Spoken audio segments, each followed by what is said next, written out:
All right. Sorry for the delay. Had some technical problems the last couple days. How you all doing? Give you a few moments to catch on. I hope everyone had a good good winter break. I did. I actually stepped away from the work for long enough to just I don't know. It's been a while. I always feel that temptation. I just can't leave Git alone. But it's good. I came back refreshed. I've been doing a lot of work on Solid 2.0. Come say hi in the chat if you're here. I'm sorry I started late.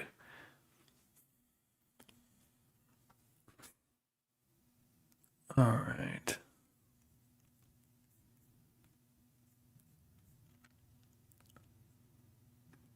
Hello. Hello.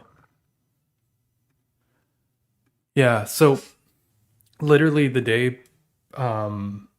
before I was set to, get back into things, Sunday night, my computer just dies. Just like I was doing I think the 15.2 Sierra or whatever OS it's on these days update, and it just completely died.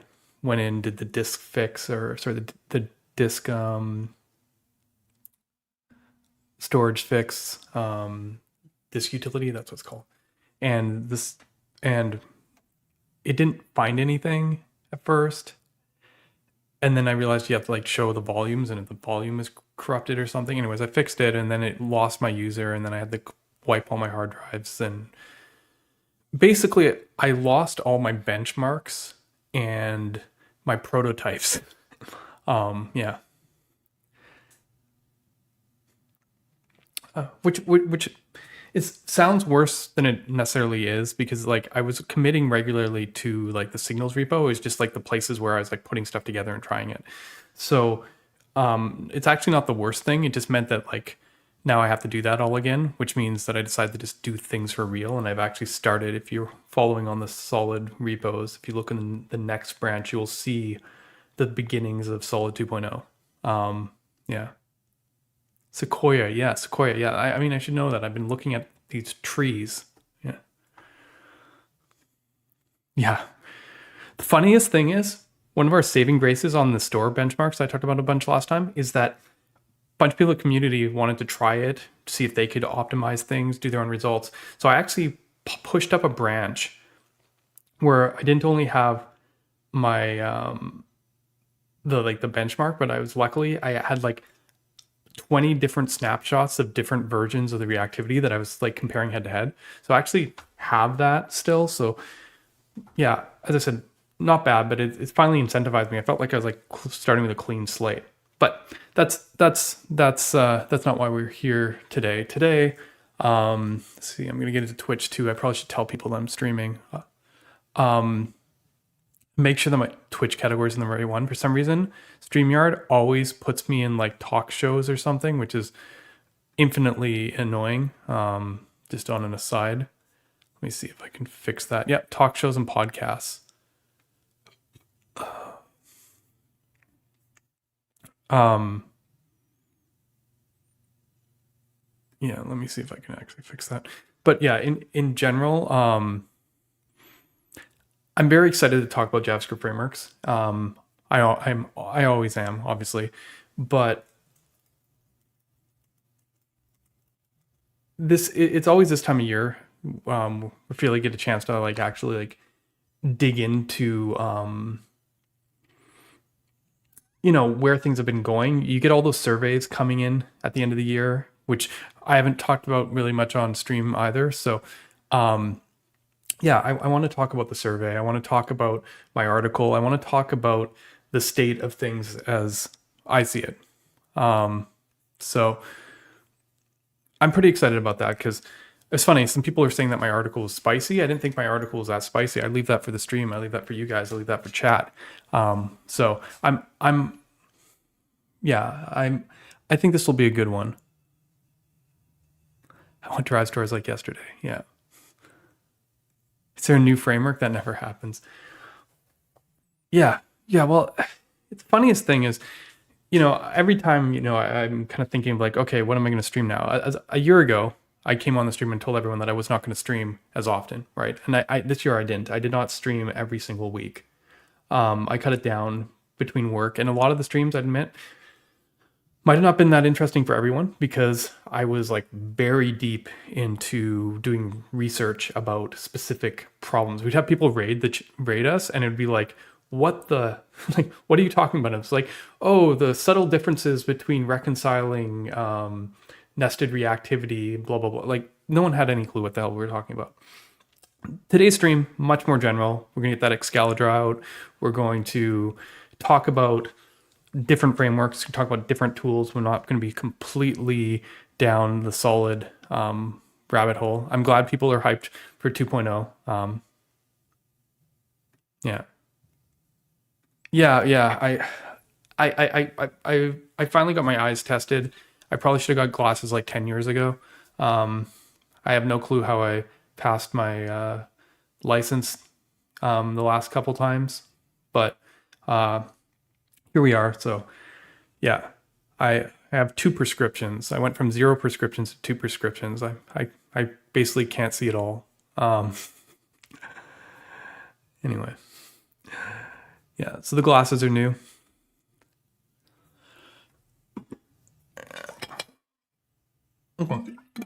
Okay, let's make sure that people know we're live. Let me present my screen.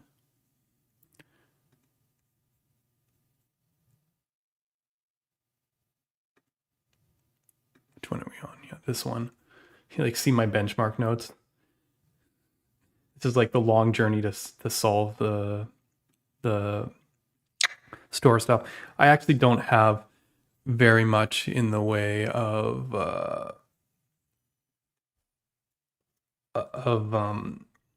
notes for the stream. It's gonna be very off the cuff, just the way I like it.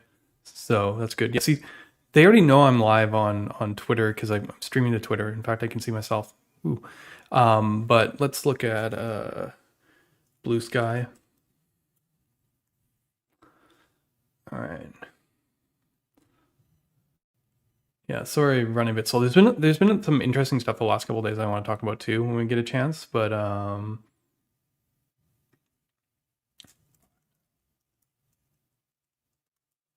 Twitch TV/Ryan Solid. Yeah. All right.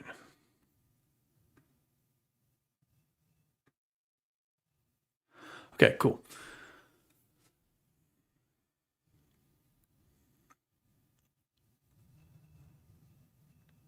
Conspiracy theory intensifies. Okay, so yeah, like the video, people. Yeah, YouTube definitely helps. Twitter helps. Basically, anywhere you are, it helps. Let's see here. Let's go to Dev because I'm going to pull up my article. Theo covered my article on pull up Scaladraws too, I suppose. Yeah, fun stuff. On its last stream on Wednesday. About 100%, whatever weird percentages. And I had a few thoughts because he ended up going on a tangent. I mean, it's funny. I guess it's just the content that I try and tackle. Like he's like, okay, let's do Ryan's article, and then it took him like 3 hours. Last time it was with the web component one. It also took him like 3 or 4 hours to get through the whole article. So to be fair, that's why all my streams are like 5 hours, because the topics require, I guess, a decent amount of establishment. But the biggest takeaway that I got when I was watching the stream was I'm kind of sick and tired of React. I know that's like a weird conclusion. It has nothing to do. Like, I don't have any I'm just like, there was this sort of React tinge on the whole content, and it's fine. I mean, that's Theo's zone. But I was like looking at it, and I was just like, man, like, I think the perspective, like, as I said, I don't blame Theo for this. Just the perspective of web dev has shifted in such a way that the React lens on what I'm saying is like annoying and frustrating to actually deal with. So like, again, nothing to do necessarily with the framework, but like it muddles the message a lot. And I, yeah, I've probably got quite a bit to say about React today, in general, because it's been, it's, I think there's a sentiment that's kind of been rising up, and I want to kind of take it head on at a certain point, because as most people know, I am a pretty big supporter. I've always been a big supporter of React, like comparatively. Like obviously, people who write React every day and are diehards, are more supporters of React than I am. But like generally speaking, most people are surprised of how positive I generally am towards React, and I think that's actually a very pragmatic position to be. But I think that talking about surveys, talking about heading into 2025, talking about where frameworks are today, we got to put where React sits in perspective. And my perspective might be a position that doesn't get me any friends. Right? Yeah, exactly. React. React or JSX. I like JSX. I know people don't like JSX, but like, if you view JSX as a templating language, which can be piecewise chopped up, then like that's what JSX is to me, right? Like it's not like some people are like strings are things that you can chop up, like when you are putting together a string of HTML on the server, very arbitrarily. Components in a lot of template DSLs and the markup in them, less so. And I think that's why I like JSX, but that's a different comment completely from where I'm on React. Oh, would I still like React if there's no JSX? I mean, tag template literals, well, no, this statement can't be true. Like, not absolutely. Tag template literals, on one hand, you can be like, yeah, they're native, they're strings, you don't have this. I mean, and if we ignore the fact, yeah, I mean, it's funny, you can actually do a lot of really interesting typing with strings these days. But the problem with tag template literals is there is an expectation that they run a certain way. They have a set semantic at runtime, where JSX has no set semantics. So like the challenge with template literals is like there's no way to say like I want to defer the execution of this expression, or I want to do, like schedule this here. When the template literal runs, that's what you get. You can defer it yourself. You can pass functions in. You can do all that. But then the templating DSL becomes this big clunky mess. So like it's good, and you could compile tag template literals to be the same as the JSX or to do these things that I'm talking about.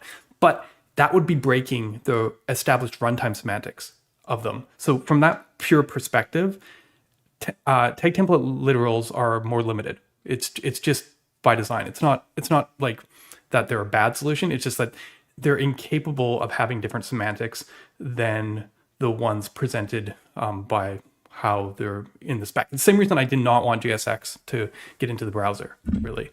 JSX is incredibly powerful because it's portable and doesn't have defined semantics. Yeah, the troll arrived.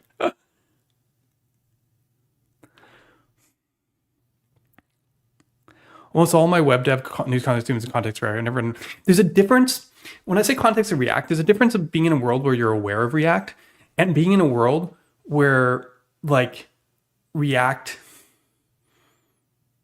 how should I put it? Like it is the web, synonymous, right? I feel like when you live in that world, you can't like, perfect example, someone's talking about out of order streaming, right? A technology that's been present since 1997 in some form. People were playing around with it in 2000s, big companies, Big Pipe, Facebook, their old XMP, whatever stuff.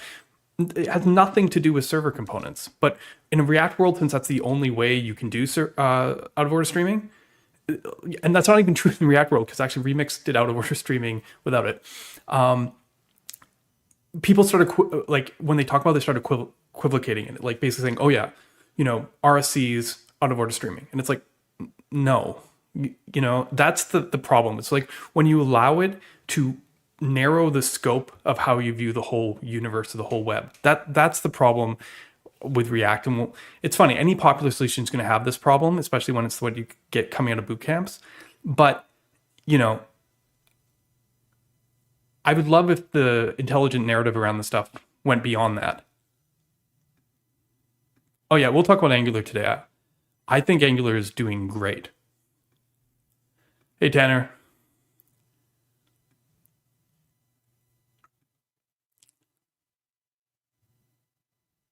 You haven't missed anything yet. I was just talking about how React is kind of like central focus of conversation on web dev, but we have to make sure that it's not our whole world. Has anyone considered leaving React for ethical reasons, with Meta being this horrible company and all? Oh, man, like, it's funny because I bet you there are. I see this stuff on Blue Sky all the time, compelling reasons. But for at least for the content of the stream and a lot of the stuff that we talk about here, it's for me it's on the mechanical. Okay, Tanner wants me to share some news.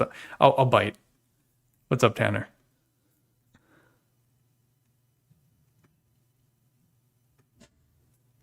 Let's see here. What's Tanner got for us? 3 build environments, 4 Vite plugins, dev prod, 2 frameworks. The crap ton of work to make dev life, and I love it. It's close to finishing. Okay, so he's talking about framework agnostic work with Start. Depending on where you stand, it seems impractical or get excited, but for the benefits feels more inward. I feel like constraint helps you produce better results overall and more resilient to change, even within a single framework's evolution. Yeah, okay. When people like Tanner are viewing the options, he's right. I'm usually the person who's like the most not into agnosticism anymore. Like don't get me wrong, at the beginning of my journey, I was like, let's make everything agnostic. DOM expression, Solid's built on an agnostic renderer for signals, but like, man, when you want to get to optimize, you want to get to deliver, you want to get to maintenance, it's a lot of work. The key thing is you got to have an incentive, right? And the best incentive to, I'm not going to put this in Tanner's mouth so much, but like, what did I say the best use of web components were? For migrating. Agnostic solutions look a lot more attractive when you're starting from point A and you want to get to point B.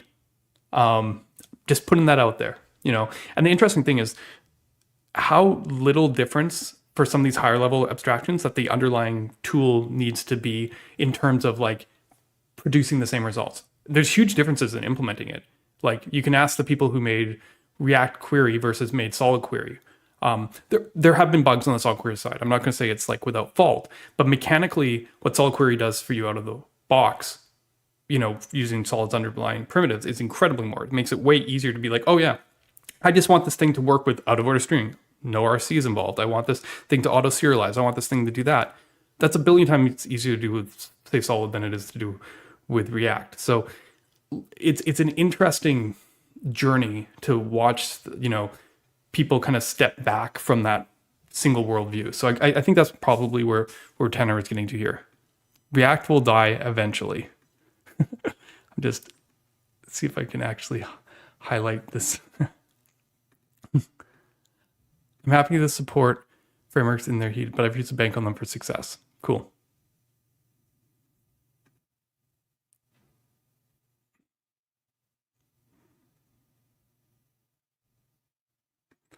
Right now, it's still in DOM expressions. We'll make a call at some point.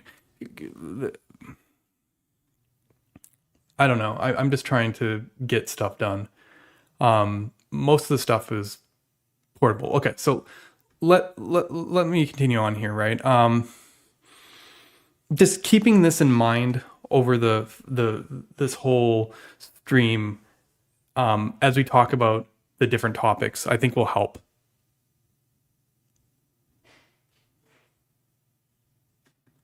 Thanks for saying that. I appreciate it. Okay, so I'm serious. I wasn't going to write this article. I wasn't sure if I was going to do this stream. I ended 2024. It's so funny because right now I feel like really energized about the new stuff I'm doing, but I ended 2024 kind of on a low note, right? Because like we've been, and it was kind of evident halfway through the year, it's because we've been working on all this new stuff since about 2020. Like there's been a ton of innovation in the space for the last 4 to 5 years. Tons. Lots of new ideas, new architectures, new approaches, like people are trying, like it's that in itself initially was refreshing compared to how it had been before. If you go back to 2016 to 2020, like the 4 years before that, you had the whole like, I don't have to look up the article. You guys all see it, the JavaScript fatigue thing.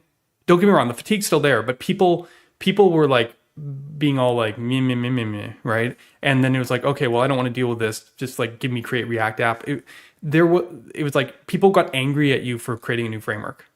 There was like legitimate. I've talked about this before. Like there was hostility.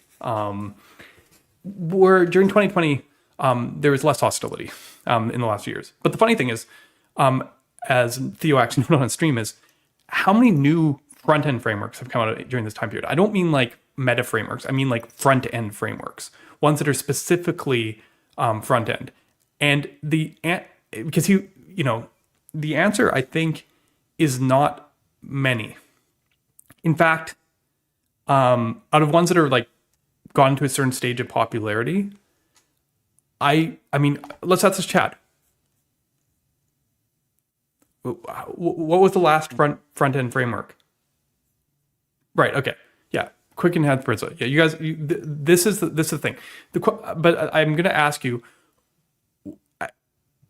Popular zero. What I was going to ask you though is, Enhance actually maybe has a legit claim on what I'm saying, but most of these frameworks came out the gates with the backend in mind. Like they weren't a meta framework, but you don't need a meta framework for Qwik. Like Qwik City, like I know like Start is solid starts, starter, and you can do Qwik as CSR only, but generally speaking, like basically Qwik City was like, or Qwik was like a meta framework out the door. Like that's what it was building. It was like, we are building a isomorphic thing. Qwik's technology doesn't make sense if you're not server rendering it. Like if you're not like, Brizza,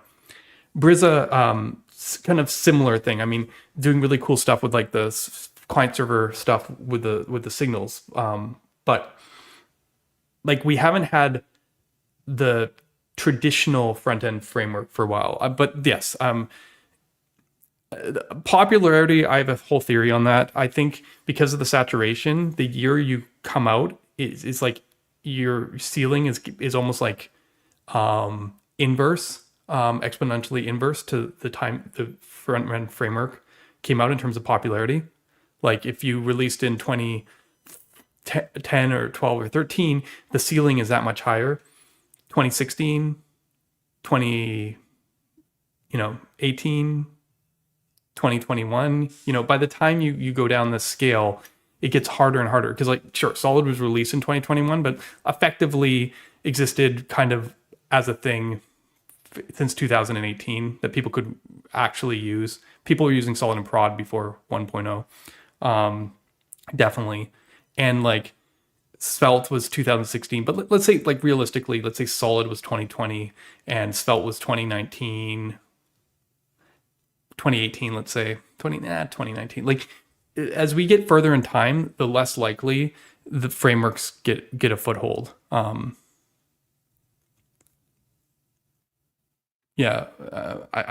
hoping they improved it. Hono's JSX solution, some people had some fun and put in the JS framework benchmark, and it lost to Blazor. That pretty much covers it for anyone who watches my stream regularly. But yeah, okay. But that's we might go as far as saying that the last front end framework right now, this might change in the future, might have been Solid. Someone was like, well, Svelte 5 feels like it's new enough that it's a new front end framework. Maybe Vue Vapor will feel different enough. But it's an interesting. I'll come back to this point, but it's an interesting thing that part hasn't progressed nearly as much.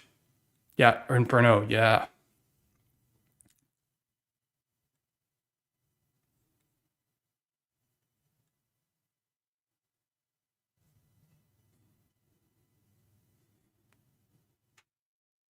So like, how fast did React spread? I mean, React got popular pretty quickly. Like there was a bit of a pushback the first couple years, but by 2015 they'd spread pretty wide. It only took them 2 years to get numbers that new tools do not even get today. Anyway, where I was getting to this is like last year was, I feel like maybe this is just me self projecting, was a year of coming to terms with the fact that like all these experiments we didn't quite work. They didn't quite solve the problem. There were improvements here and there, but like we didn't get that, that we'd been promising or that we'd been wanting, right? It's actually kind of funny because this is a time period that I haven't actually been promising that much, because I've been like exploring a lot.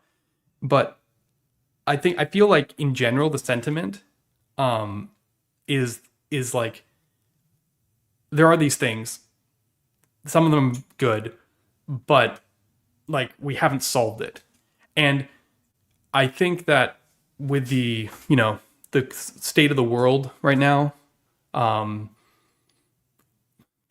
stuff with the economy, jobs, difficult issues, I don't think we're in a position right now where anyone is going to solve it short term. Even like frameworks have never been an area where there's like a lot of funding, but even the ones that have it, things feel like they've kind of slowed down again.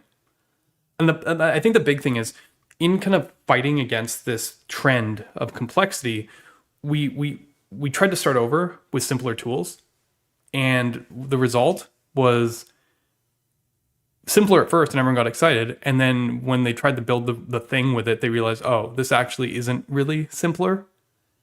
And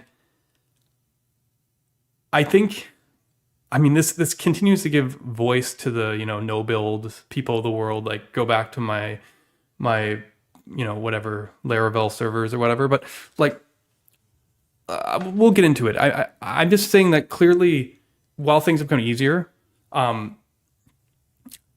I think we've kind of recognized or started to recognize that like sometimes, things that are difficult to solve are difficult to solve, right? Tools are complicated, but so the problems are. It was important for me because like it set me free. I felt all this pressure, like I had to solve this problem the last couple of years. And now I'm like, somewhere mid-year, I was just like, maybe don't, right? So yeah, being backed by a FANG company is huge for adoption, right?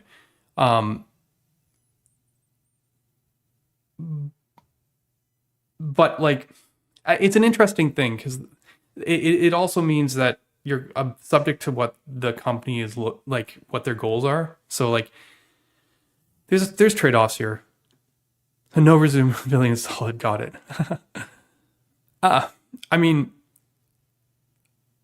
We'll get there in a minute. Anyways, I already was talking about this. We've been all server centric the last few years. And people came to me and they're like, why are we talking about this stuff now? Right? Like there's a whole bunch of people who are building single page apps and they're like, why are we on the server? Why are we talking about server rendering? Like why am I hearing about Lighthouse scores and everyone complaining about hydration? I don't need hydration. I just render on the client. And it is interesting to see how much the world changed in a very short order. Like everything just flipped. Whereas like suddenly like, oh, that's bad. This is good. And I multiple times I tried to explain to people and be like what the benefits are, but like, let's face it, when you're talking about technical benefits, especially to someone who's a React dev, it's like, we don't care. Good enough is good enough, right? Like, why do I care about this stuff, right? Does React let me build my project? I'm done. I think what happened, and I think it's pretty obvious at this point, is we had two factors, right? We had COVID pushing online shopping, pushing e-commerce really hard. And then we got all the like low interest rates, happening to, push the economy, basically pushing into the investment into areas that could support e-commerce, essentially. I think this is what led to a lot of the meta frameworks, they're all VC backed in some sort of way, except maybe analog. I mean, I don't really consider Solid Start. I might not consider Svelte but like Astro is a company, Remix was a company, Qwik was built through Builder, Fresh is with Dino. Like, like there is an incentive here, right? Yeah, and we also got 10 years of the median Android phone. Yeah, I did a whole talk on it. I linked it in here.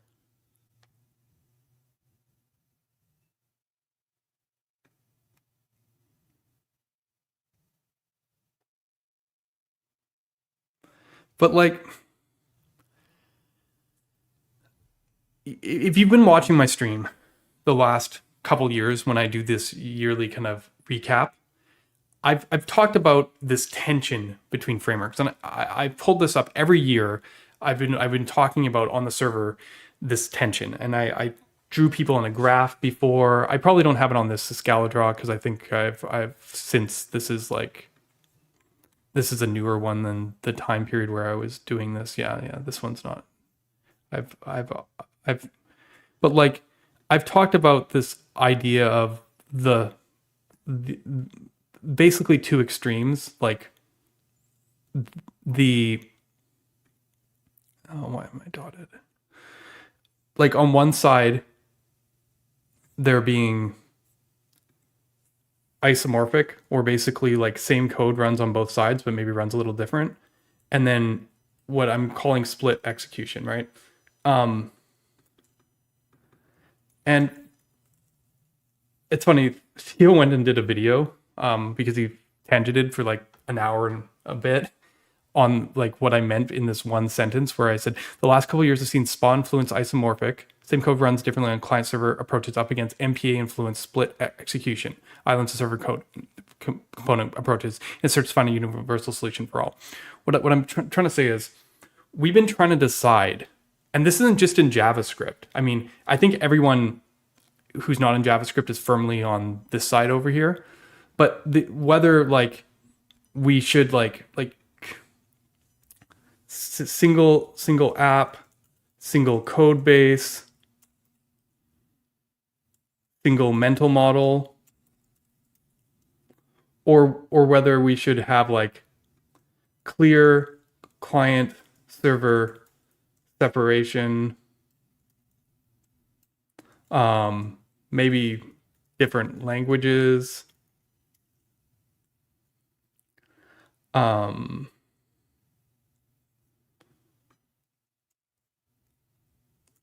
maybe multiple templating approaches. I mean, I have a hard time saying great things about the split execution side. Don't get me wrong, there are benefits to both sides, but we've been seeing these two mentalities head to head, and every tool seems to kind of pick a side because they're making advances to get the benefits of the other side. Like these were classically MPAs. These classically had stuff that didn't render until you go to client, so you have white spaces, these kind of things. These classically didn't have client-side routing. These classically did a lot of bad waterfall data fetching mechanisms. The isomorphic apps tended to have issues with I'm trying to think, like overfetching, like there's lots of problems that too many back and forths, yeah, waterfalls is definitely the big problem on this side. So like, yeah, I mean, I guess I could write that down, issues like waterfalls, overfetching, issues like client routing,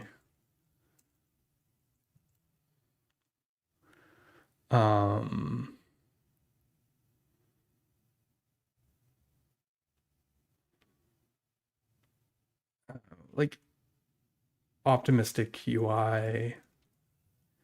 There, a lot of the stuff points around like interactivity, you know, or state preservation. State preservation. Yeah. Okay. Anyways. Yeah. Oh, yeah. Yeah. Sorry. Hydration errors. Thank you. Right. You guys are helpful here. Duplicate logic. Thank you, chat. What? Yeah. The chat is super helpful here.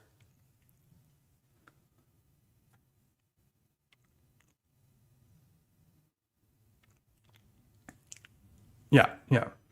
Yeah. Definitely. Bundle size. Execution. Yeah. Beautiful. Yeah. See, and people have been, the funny thing is double data problem. Yeah, I'm gonna, yeah, let's put it on here because it belongs over here. But the funny thing is, the funniest thing about this is as the approaches kind of started approaching each other,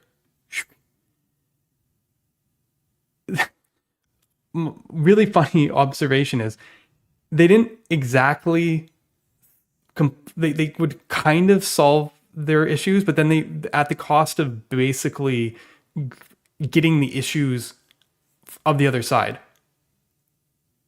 You know what I mean? Like they basically were just trading one type of issue for another type of issue. You get all the issues, yes. You get all the issues. Hey, Nikhil, how's it going? So like, this is what I was trying. Do you want your split applications that have hydration errors?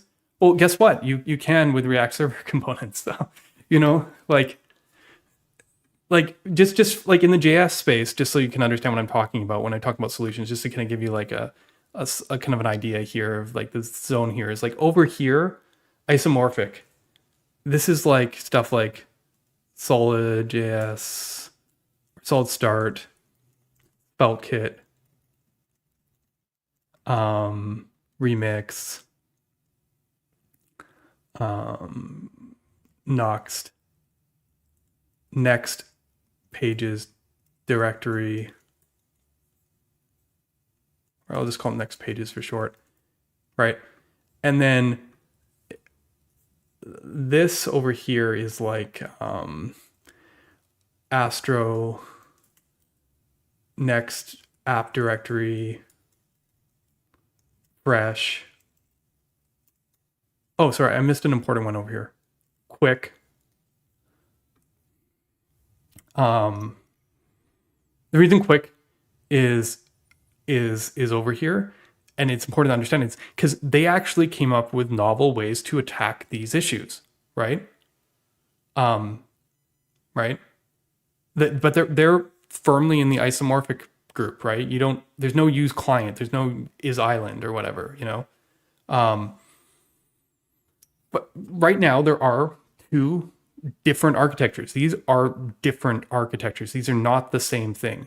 They're capable of a lot of the same capabilities. Both of these can stream. Both of these, you know, right? Right. It's sometimes hard to talk about these without like the full picture, because like Rails is obviously over here, but they're like further over because they're not prescribing a client side solution. Laravel in them, you know, like they sit over here somewhere, right? So in one way you can view these split execution things like a better middle ground between, you know, Rails and like where we've been.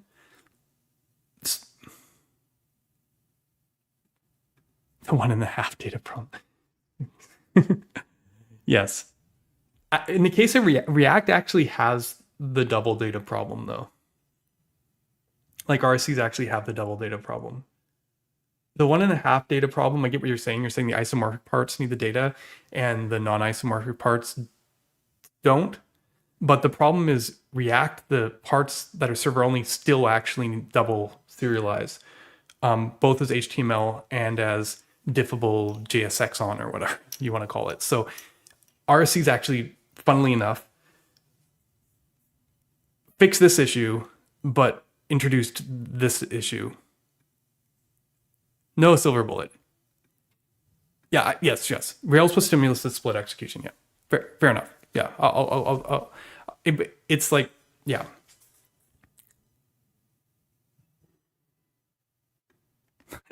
Marcy says a 2.5 data problem. It might actually, to be fair, when you consider the size of the serialization considerations. Oh, but this is the problem, right? You start looking at these issues and what you want to solve, and you're like, okay, I can solve waterfalls. I can solve overfetching reasonably enough, at least compared to, like, these guys have a different version of overfetching. It's like over rendering. That's why you need like server caches. But like if you consider these kind of equivalent, you can solve these. If as soon as you add anything meaningful in the client this size, you get the hydration errors. You know, like it becomes a question of what's more important: bundle size execution or double data, or duplicate logic. These are the things that end up being like, as the rest of these kind of melt away as people solve them. You know, it comes down to duplicate logic, bundle size, and double data. Where'd you put TanStack start? Oh yeah, right here.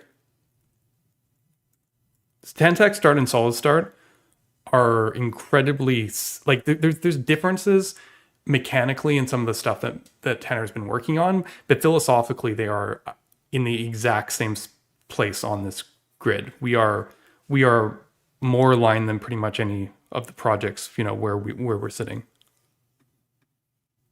Hey, Maple. Yeah. So like,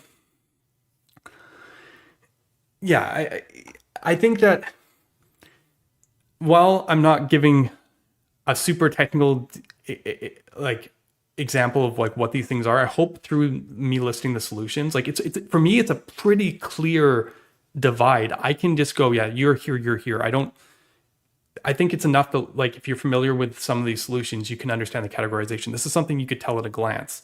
There's mechanical aspects of it, but this division is actually fairly absolute. It makes a huge difference on developer experience and impacts UX. And there's clear principles. Like there's a certain physics to this separation, like a certain consequence. Yes, the lines are blurring and muddying, but the core architecture defines this, right? The funny thing is, like, there's like another example where this side's trying to meet with this side is like lakes, I call them, like the opposite of islands when you're trying to have like these server functions. But like lakes have huge problems because they're like waterfall prone. Like, so like there's a lot of technologies that try and like play around in the middle, single flight mutations, they make like split execution is very classic for the whole like web server approach where you're like next page, get the next page, post something, post a form, return the next page, versus our isomorphic ones where everything is very client centric. So you post and it's like, check, you're good. Then the client navigates to the next page and then it pulls the data, you get a waterfall there. We can solve the waterfalls, right? We can come up with smart solutions to these things, right? Like, how do I put it up here? It's an exercise of two opposites trying to approach each other in the middle. This has resulted in amazing developments in routing, like Next App Router or ViewTransitions routing, like improvements to the split execution size, as well as technology like out-of-order streaming, server functions, optimistic updates, server islands, and single flight mutations. But even so, the gap remains larger than anyone imagined. This is what I'm trying to say here. I've been talking to you guys for the last couple of years, like going like, we're getting there. The holy grail. I think once on here, I was like drawing like a box. Maybe I did something like this and I'm like, let's make it green. Green's a happier color. And we were like, can we get here? This is the magical zone. It's so funny because when you put PHP and Laravel in the equation, right? You can go out here and you're like, okay, Laravel, let's make that black. Sorry. Rails. and they're like sitting over here, .NET, and they're looking at us over here, and they're like, what kind of crack are you guys smoking? Like, why are you guys are like sitting there like focusing in this like golden area over here you're looking. It's like people like chasing after treasure, and they're here going like, you guys are nuts, right? But this kind of puts the whole perspective. There's a lot of conversations in the space right now that look like this. There's probably like a really good chart where it shows this kind of thing. But like another example, like in the front end space is you'd have like certain libraries here, and then like web components over here. Like it's that kind of thing. It's like VDOM or signals, and then like web components. Like there's this like place where the two parties that are fairly invested are trying to navigate to, and then there's going to be like this zone where there's like people are just like miss the boat, so to speak. And I think it's fine because not everyone needs solutions here. So these solutions probably fit in a very specific case. But if there was some idea of where, I think the thing is there's a center that people kind of picture in their head for them. They're like, I picture all the things I could build on the web and the kind of tools I need for it. And for me, there is a point where I just strike the right balances. And collectively, the community has been kind of, wavering to where they can find that center.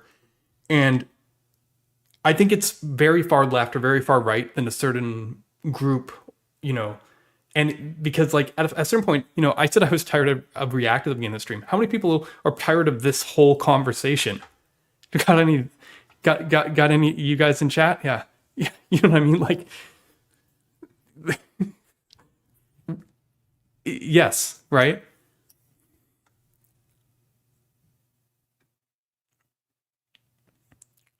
Yeah, and there's these people too. I didn't put them. There's the whole people in this graph that are out on this side, because if this is where the isomorphic is, then like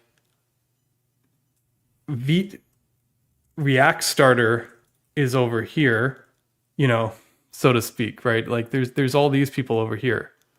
Why am I even getting pulled into this conversation? Like who's out with React starter? I mean, it's basically any framework starter, right? Yeah, I mean, it's just like it's like Vite plus front end of your choice. This is a category now.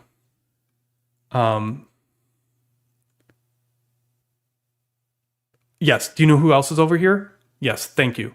PWA local first. Yes. They're also over here. Thank you. PWA local first.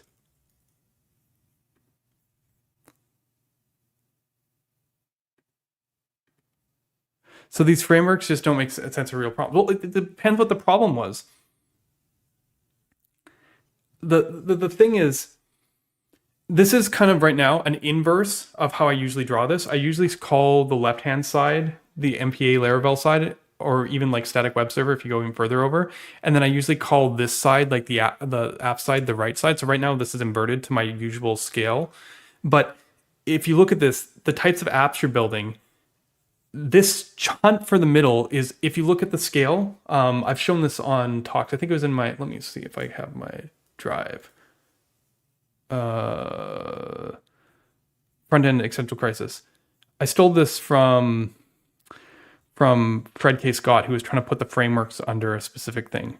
I just did that, but I'm not going to do that right now. Where is it? The spectrum. Yeah, spectrum. Right? Left side, right side.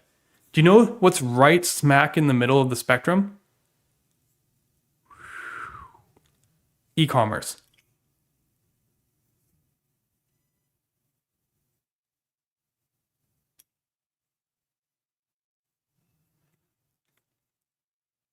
The amount of apps that don't need a server at some point is a mission outlier, in my opinion. Or it's, yeah, Yeah, I basically was going to agree with you on that. Like, it's more of that, like, that don't benefit from a server in some sort of way is an outlier. Like, they can continue to do what they do, but there are benefits to offloading it.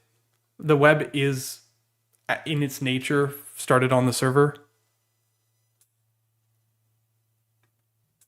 right? If people are trying to like expand their range here a little bit, but my point is React and all our frameworks all started over here, right? The web started over here. This middle zone is roughly this middle zone. The problem is when you take people who are used to this and you try and retch them this way, well, like not producing a gap, like trying to cover the whole range, you end up with needing to fill this middle space. And that is a tough ask. But it's in the middle because e-commerce is in the middle.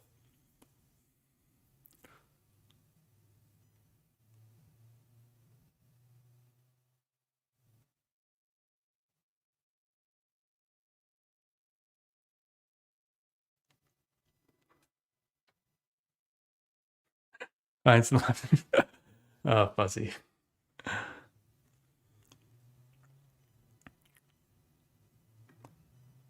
Yes. Yes. Yeah, and yeah, I mean there are like local first is in that zone, right? So yeah, it's interesting. So often we can live or sync, yeah. Yes, exactly. So like, is this an example? I mean, it's like the old politics thing when communism becomes fascism, like you loop around on the other side. Maybe. You know, we have econ. You name it.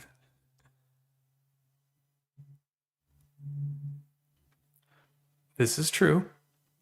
But if you look over time, interactivity in websites is something that will increase over time. It's just like it's one of those things. The expectations always are increasing. So while the tools that were built over farther on this side are definitely situated better place where they could, you know, be the target for the next thing, they're trying to come back this way to meet in the middle, and they know they need to improve. Like, let's face it, I've said this ages ago, especially when I worked at eBay. React would, you know, as it was, would have been a terrible solution for eBay. React server components, in principle, could be a good solution for something like that. Server components lets React go from this to basically here in a reasonable way. Don't get me wrong. There are tons of e-commerce sites built in React, but probably would have better not been. I think React was really bugged, especially when e-commerce is the focus, that they realistically should be sitting over here, and they wanted to extend this way. I mean, it's not lost on me that Remix is on Shopify and whatnot. So like, there is a trade-off there when you want to make it easy for your developers to be able to build their storefronts. But from like a pure technical standpoint, Shopify should be Astro. Like, just like Astro, funnily enough, didn't quite get to the e-commerce level either. They had to stretch up a little bit, like, because when you're a static site generator and that, you can't get there. This is like this place that people have been trying to get to the last couple of years. It's all about e-commerce.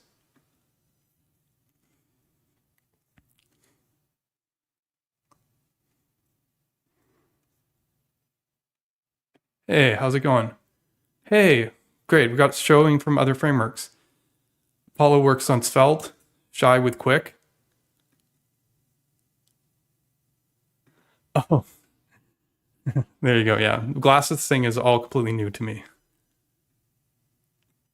I mean, yes. I mean, Marco did start here. This is why Marco was sitting alone for like a decade, right? Marco built that in the middle dynamic e-commerce thing. The problem with Marco is its slice was pretty thin, right?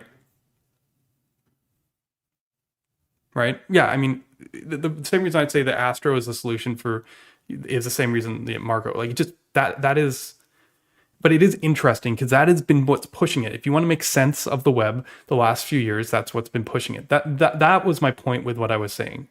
There is a tension here. There are sides of this discussion. This isn't like, sorry, bug on Theo, but he somehow made this whole conversation about Next.js, and I couldn't. Yeah. I'm surprised with Fresh and paper in this spot. Does it occupy similar space to Astro inside? Yes. Yes. Fresh is the same as Astro. Yes.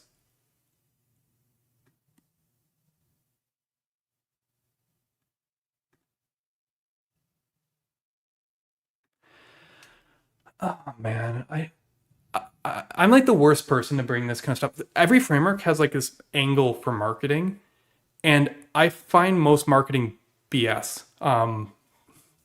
Like Svelte noteworthy here. I mean, they're a much better place here. But when Svelte 3 came out, I just couldn't take it. The disappearing framework. You know, like there is stuff about Svelte 3. Like I love Svelte 5. I love how Svelte's grown over the years. But Svelte 3 when it came out, that I was just like, man, this is like, I guess, compelling marketing, but like there's two sides to this kind of thing. On one hand, this is a good shout out that meta frameworks essentially can be agnostic like Tanner Lindsley wishes, because most of the upper abstractions don't need to be that tied to the renderer. So like basically what you're describing here with Remix is literally how every meta framework works, essentially, right? Like all of these here in a sense, right? People who use Next, even the pages directory before, even though it had funny stuff like Git server-side props and all this kind of garbage, you didn't need to use effect. You could do the data fetching in those places. It was the same thing. I think, you know, what was nice about Remix is that they chose to use web standards. But like, again, this is one of those things where actually almost all the modern tools use web standards. You could say it's because of Remix, but it's more likely due to the fact that when a new baseline does appear and is useful to use, people will use it. The problem is the first movers in any kind of range don't have those tools available for them at the time, so they have to make the thing themselves. What we've learned over time, and I think this is the real lesson for people building frameworks, is it's usually better to err on the side of the platform in hoping that in the future, like, those simplifications will align. The problem is you can't always do that because the platform versions sometimes are kind of dumb and they don't do what needs to be done, you know, and you're kind of stuck with it, right? So you know, we try and say like, okay, well, if this is how it works, you know, let's not mess with it too much. That's safer. And that's what a lot of frameworks have been doing the last few years. But like early 2010 to 2015, or even a little earlier, like 2017, 2015, it's like the time like React and Angular 1 came out, we were kind of in a very different mindset. We're like, browsers suck. They're all different. They're not things. We're just going to standardize our way for us and not worry about whatever crap they're doing because it's going to take forever. This is part of the reason why I think the original divide with the web components people and stuff happened in the first place, was because like they need a solution now, and they're like, I'm not going to wait for it. Over time, we've kind of gone to a place where we've kind of shifted our perspective, but still, it's kind of hard to work on a platform that never decays or never goes away. Like even on the server, which isn't like, you know, W3C, it's not the web. You have people like Jared Sumner being like, man, streams in Node suck. You know, he re-implemented streams completely different because like basically the API for Node for streams was too introspectable, which wouldn't allow to do the sort of performance optimizations that he wanted to do. They were too flexible. They let the user get in the middle of something that prevented performance optimization. Basically, it was a dead end. So he was like, no, I'm not going to do it. But it's a gutsy move to take when those kind of bodies will continue to move and people continue to use them. I'm just throwing, sorry, I know I went on a completely different side. Remix is a great solution. I just wanted to kind of point out that a lot of times a lot of the core pieces are like, it's a perception thing, right? Like Remix actually depends a lot of its behavior on React. It wouldn't be able to do the streaming and deferred if it didn't have React under the hood. But on the other hand, yeah, I don't know. You can build an entire Remix app without a single use state. That is true. You could build an entire GraphQL app without use state too, right? Or actually I think you can build an entire TanStack without use state, right? You just use query, right? I think it's fair. I think what I'm trying to get at is the solutions are more similar than people realize, and we tend to get focused on the wrong things. Sorry, I took that off tangentially too far. I appreciate the cybernetically enhanced framework because at least it doesn't mean anything.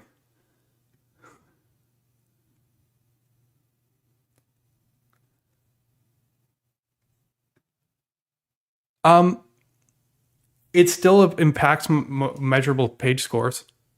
I think there's a difference, but it's just because it's duplicated doesn't mean it's encoded the same way. Like one's encoded in JSON and one's encoded in HTML, and how it manifests itself is different.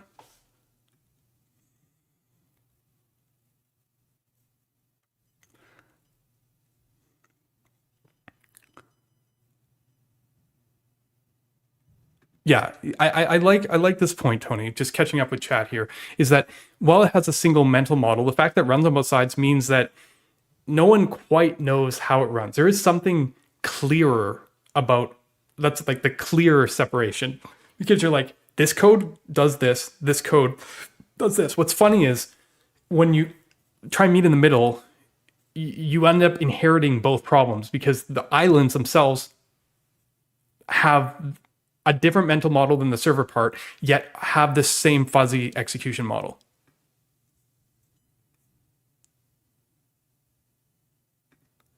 I don't know. I don't think Remix. Yes, I think they will support the ability to do stuff with server components. I wrote a while ago about universal router. So a lot of the moves that Remix have been making or React router people have used are, I like to say myself and Ryan Florence are often actually fairly on the same page because I'm working on a framework that is not React. He's working on a framework where he can't wait for React. It's the same kind of mental thing. Generally speaking, he's trying to find solutions to problems that are real. We end up hitting the same problems and kind of end up solving them actually relatively similarly. So in a sense, if anyone's familiar with the work with Solid Start, it was to make it router agnostic. I developed Solid Start right from the beginning, knowing that all the functionality was going to be in the router, right? Which is basically what they're doing with React Router 7 and pulling the stuff of Remix back out. I think once you look at that and then you kind of view server components a slightly different way, you start seeing that there are patterns where you can bridge this gap. The challenge, though, is Ryan Florence is over here with us in isomorphic land. He doesn't actually like the split execution. You can tell. He likes elements of it. He wants to embrace it, but like the way that they showed that demo where they're using server components and loaders, that is not here. That is here. Architecturally, that is still over here. That's lakes is what I call that thing. It takes there's a very different mentality that comes being on this side. So in a sense, yes and no. We will see if they go all the way over, but my suspicion is that, as I said, me and Tanner are on almost identical the same page. I think Ryan Florence is going to get to the almost same place in the coming months. I could be wrong, but my suspicion is they will not be moving all the way over to here.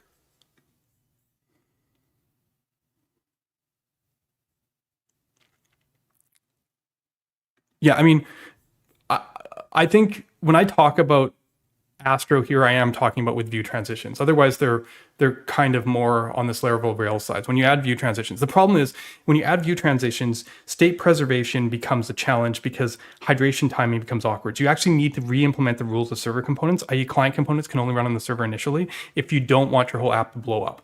Either that or they have to be completely isolated. So in a sense, it's that same set of trade-offs. That's why for me, when I talk about Astro and Next, they're basically the same thing.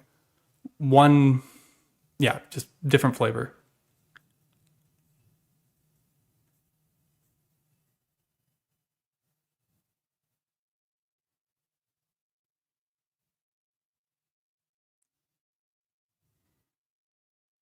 Yeah, just catching up, you guys. Okay. I actually remember they should be contained in very opt-in boundaries. Like that's what I'm saying. Lakes kind of mentality. I think there's a middle ground. I think that I can show you guys how to get closer to this without the trade-offs of lakes. But it's we're yet to see if the value's there. And I think this has really been the problem here, right? Yeah, working on Solid heavily, especially now that I'm not working on Solid Start as much. I have the Start team to thank for that. FYI, Tanner's very active in chat here, but most recent news is that there's been kind of a merging of efforts between Solid Start and TanStack Start. Like we've always been on the same page in the sense of naming and stuff, and we always knew that we can align. But now that TanStack Start is actually getting further along, building on the same foundations, the teams have basically united at this point to be the same team. Not officially, but officially enough that I expect in the coming months that we're going to end up in a zone where, it might take a little longer, but I'm hoping to get to a zone where we could even get to a point where potentially we could have a single CLI and be like, do you want to build your app in React or Solid? That's long term, but the router's got to come along. But what I'm getting at is, we are very, very much aligned. I'm going to have Tanner on stream again soon. He wanted to come on today, but we didn't want to hijack this topic. I mean, we're already on technology side there, right? We were building on the same basis. Yeah, everyone's excited about that. Yeah. Power of Vite, actually, and the environment API in Vite 6. And Power of Nitro. Right? But yes, mostly Power of Vite. Right? Like, it's funny. You guys never noticed that they were both Start. Like, this has always been like the long term plan. It's just like, it's how long. And I've got other stuff to focus on because Solid 2.0 is going to be hot. Anyways, keep on going. What I'm trying to say here is that the gap is still there. Like nothing's fully covering it in a completely cohesive way. And more importantly, when you assemble these things together, things are not so simple anymore. It's like, and I would argue if we're actually solving the problems.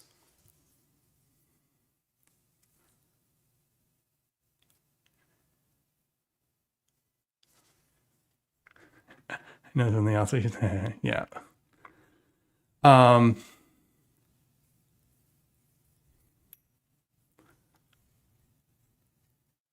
not even solving the center problems yet. Probably. I did a talk. If you guys know me, you've seen it. I'll drop the talk in chat so that you guys can check it out at your own leisure. Not right now. Let's go to YouTube. There we go. No, not double your. How did I end up with double your speed with single flight mutations? That's not what I clicked on. That's funny. They're trying to market it. This was a good podcast too, but people haven't been like viewing this video or nearly enough. I talk all about the technology behind single flight mutations and the development there. Whatever. People get lost on the technology. I don't care. Let's go here. Okay. So this talk.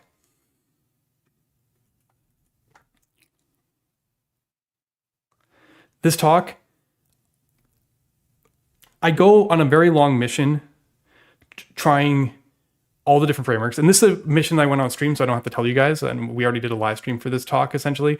But this is the condensed version. At the end, I built a site with Qwik, with RSCs, and with Solid Start. And I got the same result for all of them because they all had the same, like not detail features, but they all had similar qualities. They were all small. They were all quickly rendered. They all streamed, I believe. They all they all had double data. So, you know, they all had client-side routing. They all had, like, basically, even though the ways they got to where they wanted to be was different, they all, and you know, they all attacked the problem different. I ended up with the same result because ultimately the double data made all the difference, and that was inherent to the client-side routing. Basically, I know it sounds dumb, but like after working so hard the last few years to just look at it and be like, yeah, none of this is pushing the dial for a lot of stuff. Like, don't get me wrong. Like, if I want a static site and I don't need a client-side router and I'm going to use Astro or even Qwik as like an MPA of something like much more interactive and like powerful, I'm going to get great results for it. But the second that I try and cross this gap over here, everybody just craps out the same. And the Qwik guys are mad at me for saying this. They're like, oh, we're getting there. And I'm like, okay, sure. Good. But like for me, there's actually, I started realizing that this is kind of like a fundamental problem. Like I figured out ways to solve this problem. And there's ways that I've heard from Misco on how to solve this problem. But the truth of the matter is they're not simple, and they're not, I don't know how realistic they are. Yeah. Do you want to know what double data is? Sure. This is important. And I actually have it in this talk. I can actually show it pretty easily too. But if you've ever had a client-side framework and you render the page and you notice this like next data tag or whatever, Svelte kit data or whatever tag, there's all the data gets sent down as both JSON and on the page. Like if I go to like, do I have a solid start Hacker News? Perfect. And I go here and I pick a piece of text like spot the differences, colon. And then I go to the network and I look at the document. Let's refresh the page. And I look at the response. And I search in this response for this text. I should find it in two different places if I did everything right. Of course, I'm not finding it in both places right now. Am I even looking in the right thing? How about spot? It's probably because the quotes are escaped. Dumb me, see? Spot the differences. Is this too...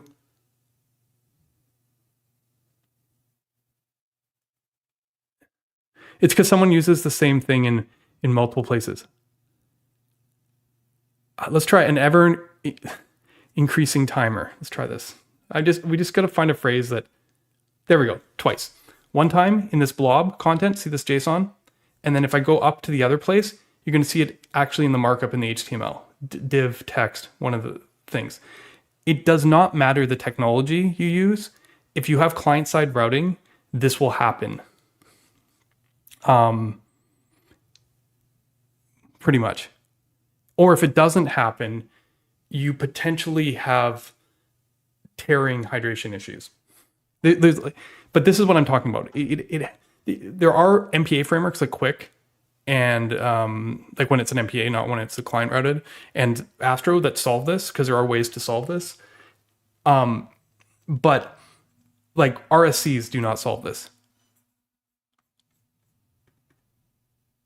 Yeah, they count as client-side routing. But like, I think that if you just take something that would be an MPA and add ViewTransition API,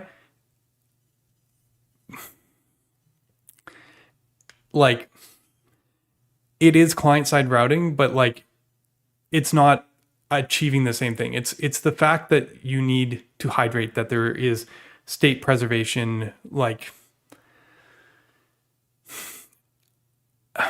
It's funny because like if I took HTMX or took Astro with shared preserved state, I can break those frameworks in 2 seconds.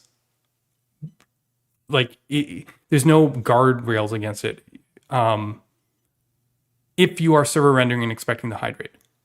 If you are always client rendering, then you're fine. But like essentially there are people who will not hit the problem, but if you're being earnest about it and actually trying to solve it in a real way, then yeah, I guess I should say client-side routing with state preservation or with shared state.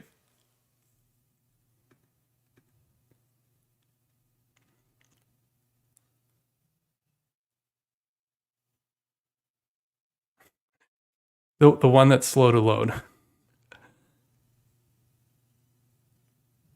Because no one has solved it.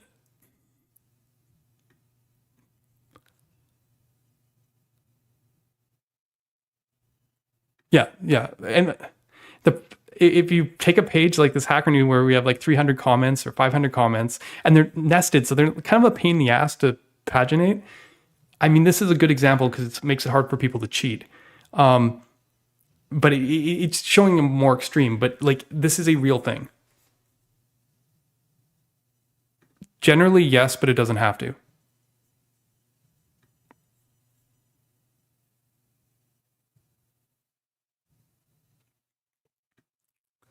I mean, watch my talk. I mean, it's right here. But the short of it was every framework that I did this one, not every framework. Some of the frameworks did a lot worse. But this was solid start in this example. I did load a large page with 1,000 comments, to be fair. This was next page directory.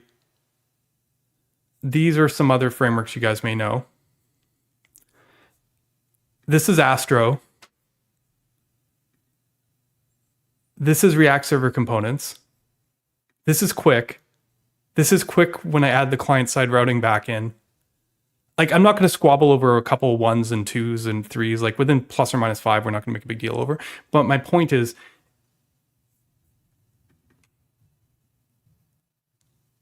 what I'm getting at is these are partial hydrated solutions. The cost isn't necessarily the execution. This Qwik was actually the one that helped me here because Qwik does not execute any code. It just like does not hydrate. So for the data serialization to make this much of a difference is basically saying that yeah, this is a simple page. Bigger page, this is a bigger concern. But like Qwik's hydration cost is not like it doesn't scale. It is 0. You know what I mean? Like.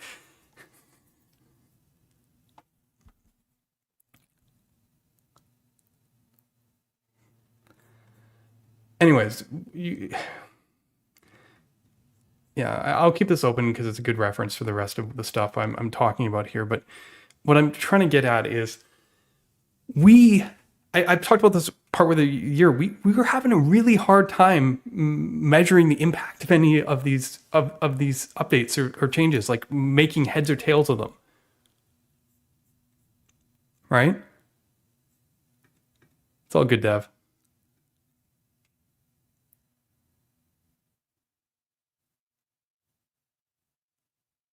No. Qwik as an MPA solved it, but once you like Astro as an MPA solved it, but once you add client side routing, you're back again because there's the potential of something in the future needing that data, and you can't be so restrictive on it. Watch my talk. Honestly, I'm not going to do the whole talk content again.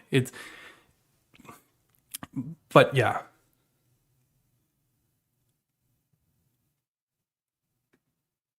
Yes, there's a pattern next. Yeah, that's like a form of streaming. But the thing is, that's sending the data over the wire too, right? Like that's what streaming does, right? You can do it without server components too, by the way, just in case anyone's wondering. And in fact, you can do it in most frameworks now. Not through server components, but you can send the data. Yeah.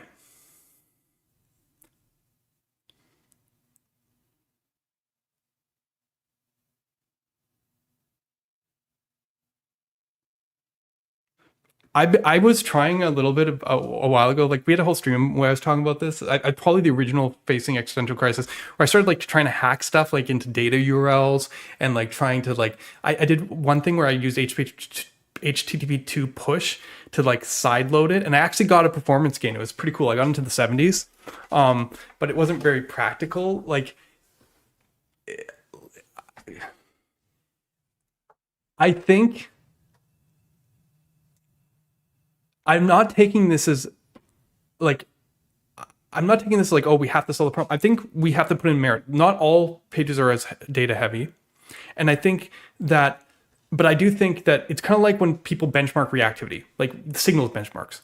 They're great for library authors being like, oh yeah, I got this like graph shape faster, but they don't translate to your real app basically at all. People who like to push signals benchmark, it's like put some load on the end of it. It's funny because Dan Abramoff made the same comment about JS framework benchmark, and I'm like, no, it's not the same because there is a load. You are actually rendering DOM elements. There is like, you did put a resistance on the, you know, there's a load on the end of the wire, so to speak.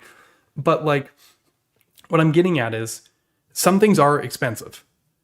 So if they're going to be, and there are places where you can make improvements around those expensive things and improve performance. But what I'm getting at is a diminishing return when the expensive thing isn't addressed. So like from my perspective, I just stepped back and I was like, okay, we're not solving this right now. So what should we be focusing on? Right? Like that's the question, because like, as I said, we've been having a real hard time, right? That was this. I don't know if you guys saw that SSR benchmark from Fastify. Like people have been trying to like show off the different server things, and trying to come up with a comparison has been kind of a mess. You know, like the Fastify one was actually pretty funny because literally every framework went a few days where they were the fastest. And then something got changed, and then the other one got the fastest, and the other one changed, and the other one got the fastest. Like, except React. Obviously, React was never the fastest, but like every other framework literally went through a cycle. It was solid, and then it was felt, and then it was Vue. And I did a stream about this a while back. You can take a look at it.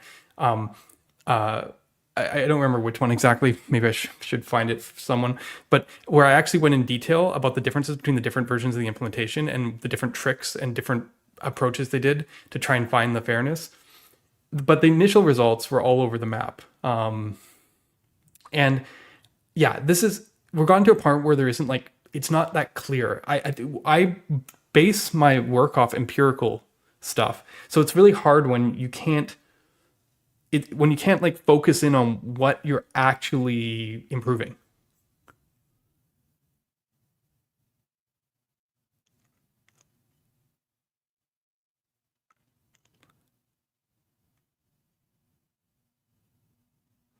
Yeah, I'm just reading chat here a bit. Can we not just send the data for that aren't going to be hydrated as long as we integrate the filtering? Okay. I don't know if I want to get into this. The problem that our RSCs have is you have to serialize the props. So because you're on the server, right? And you could not render something initially on the server, or you could render something on the server, but you could conditionally not render it initially on the client, is a way to put it. So like picture your server component has a bunch of markup or something, right? Like solid, here, let's pick something here. See how I can toggle the visibility, right? You could pretend that this toggles a client component that does the toggling, but inside here is server rendered markup, okay? Now, if this is closed and I send it to the client, I'm still sending this, because if the page rendered like this and then I open it, I'm not going to go back to the server and fetch it again. So I still render everything with the server components. You know, as if the server component decision points point me a certain way, even if the client could or couldn't show it, I'm still going to render it. Now, that means that coming into the client components, I have to render the prop, which means I have to render this, which means that if it's visible on the page like this, I am rendering as HTML and as JSX on. And my understanding, actually, this is the fundamental problem. React server components are even more so because they diff when different stuff comes from the client server. They actually want the whole data tree in the client. So they literally just send everything twice. And some as a God, Parasocial mentioned earlier, JLark. I forget what account you're working under today. I hope that explanation explains it.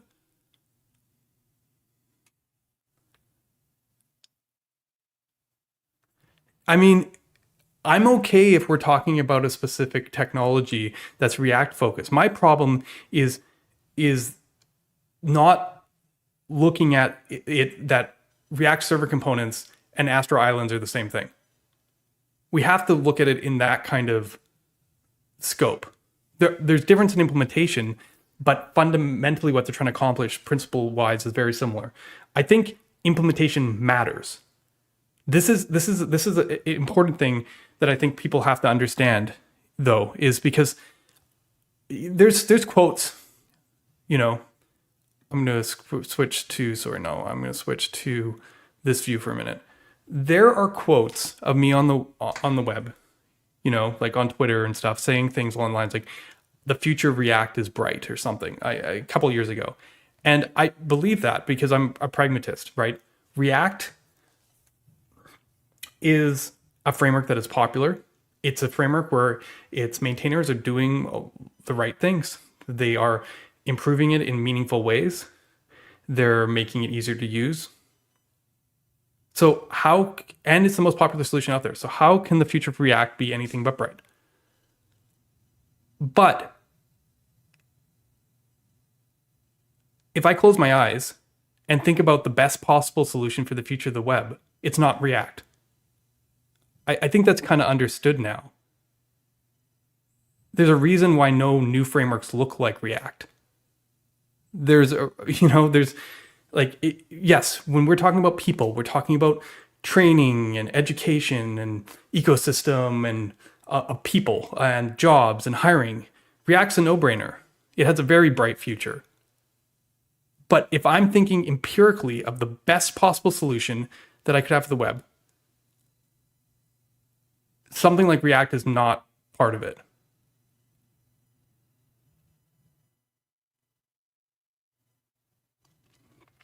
So, yeah, I mean, if anyone wanted to know what I actually think about React, that's it. It's funny because Dan Abramoff often talks about evolutionary dead ends. I don't have those tweets anymore because he deleted them off Twitter. But for a while there, he was kept on like saying, "Oh, I don't see anything interesting. It's an evolutionary dead end. It's dead end. Blah blah blah blah." And it's like, you can say that all you want. You can be the loudest voice saying that, but look what people who create are building. They're not building React. Like, don't get me wrong, the people who are working on React are building React, and the people who work on React are brilliant. It's just, it's this funny situation we find ourselves in where people are like, React for a very long time has been in this boat where the next thing will be the fix, right? People are like, well, what's up with the performance? And it's like, oh, don't worry, there's server components coming. There's a compiler coming. Sure. These are great technologies. Honestly, not enough people are talking about the React compiler. Maybe too much discourse about server components. But it doesn't change this kind of fundamental fact from where I'm sitting. We knew the compiler wasn't going to make React faster. Like, it's fundamental. I think everyone should have understood that. But the takeaway, and I don't even know if the people who said it were actually like trying to mislead people. I don't think they were. But the takeaway from the community was like, okay, don't worry, we'll wait. React will get there. The reality is React is never getting there. It's fine. That is perfectly fine. React is exactly what it's meant to be.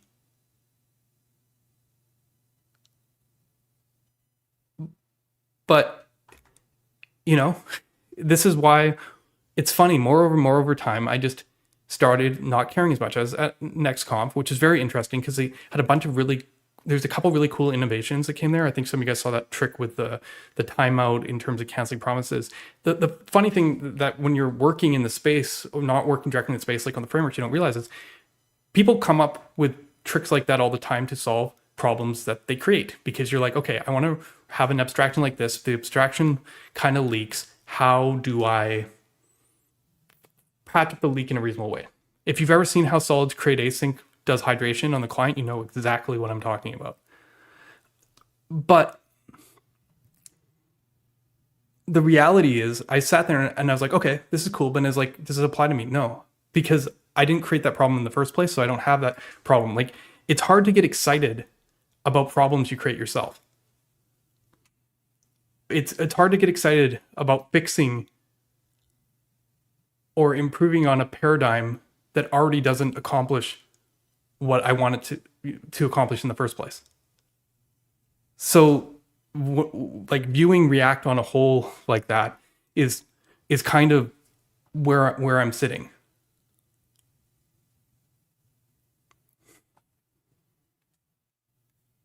Anyway, sorry for that little tangent. Had to get off my head. It's going to come back again in a minute probably. Especially when we talk about the future in AI, which we'll get to in a bit.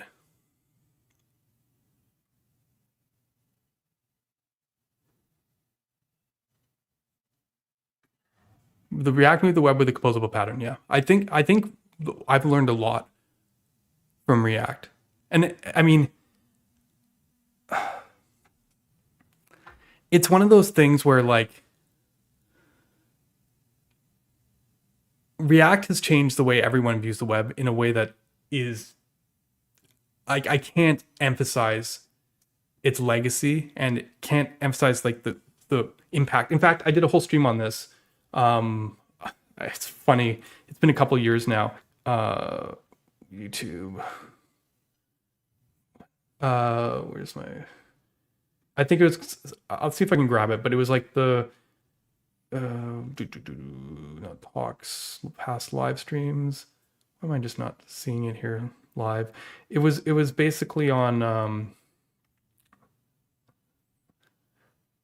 React, the most prolific JavaScript framework or something along those lines. Probably not. Yeah, React. This one. Did this 2 years ago. Why is the time so big on there? Sorry. Let's get rid of that.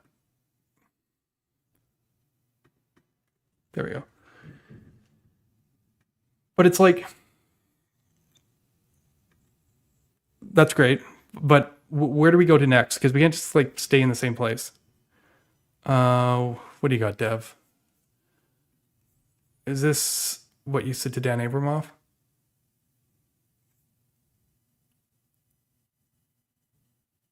Oh, yeah. We found one of his evolutionary dead ends. He brought them over to Blue Sky. I guess it's so commonly in his vocabulary. Any solution that doesn't earnestly take advantage of two-world split and evolutionary dead end because the two-world split is fundamental to the shape of the problem. This is very interesting because I would say the exact same thing about statefulness being a fundamental shape of the client. Any solution that doesn't use signals to be similar to dead end. Yeah, it's funny. But yeah, it's funny. I don't like talking in absolutes like this, generally speaking. It's just, it's just one of those things. And some of it is because I often view the mentality of React as a subset of what we do with reactivity. Because in React, components are reactive. And in signals, like, the whole world gets to be reactive. Like essentially, like you can view, you can view React's render as like like a memo and an effect. Anyway.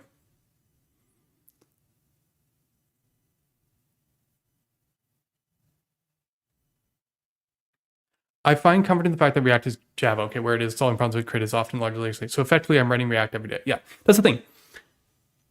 React is a very bright future because people use React and will continue to use React.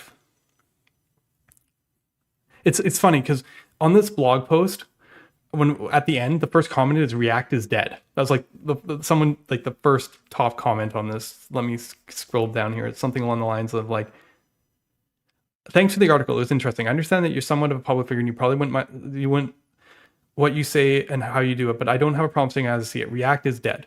No, React is not dead.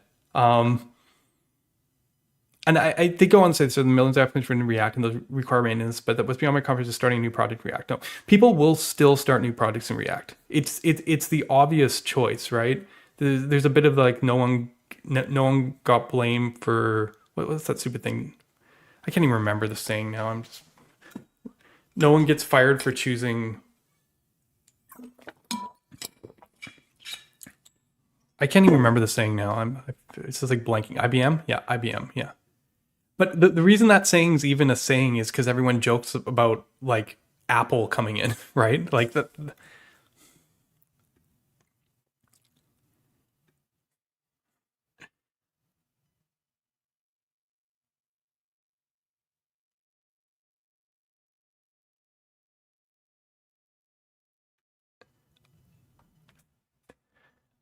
I think it's both. I think I wasn't going to get into this until we talked about AI though. So let me go a little bit further. I know I launched into that a bit.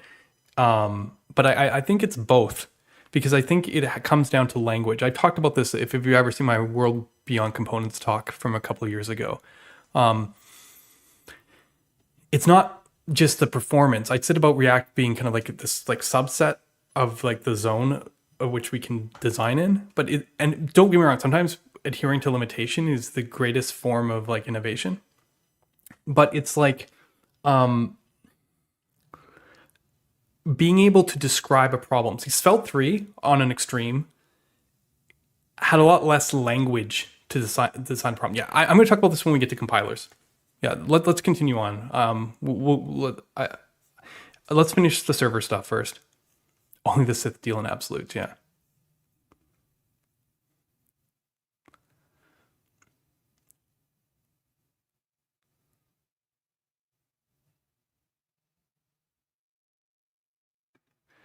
All these evolution data and etc. sound like growing scope ambition to me. If you seek to cover more, of course, you need to take more into account. Otherwise, you're faced with a dead end. Yeah, maybe this is just Dan Abramoff projecting. Like, where can React go from here?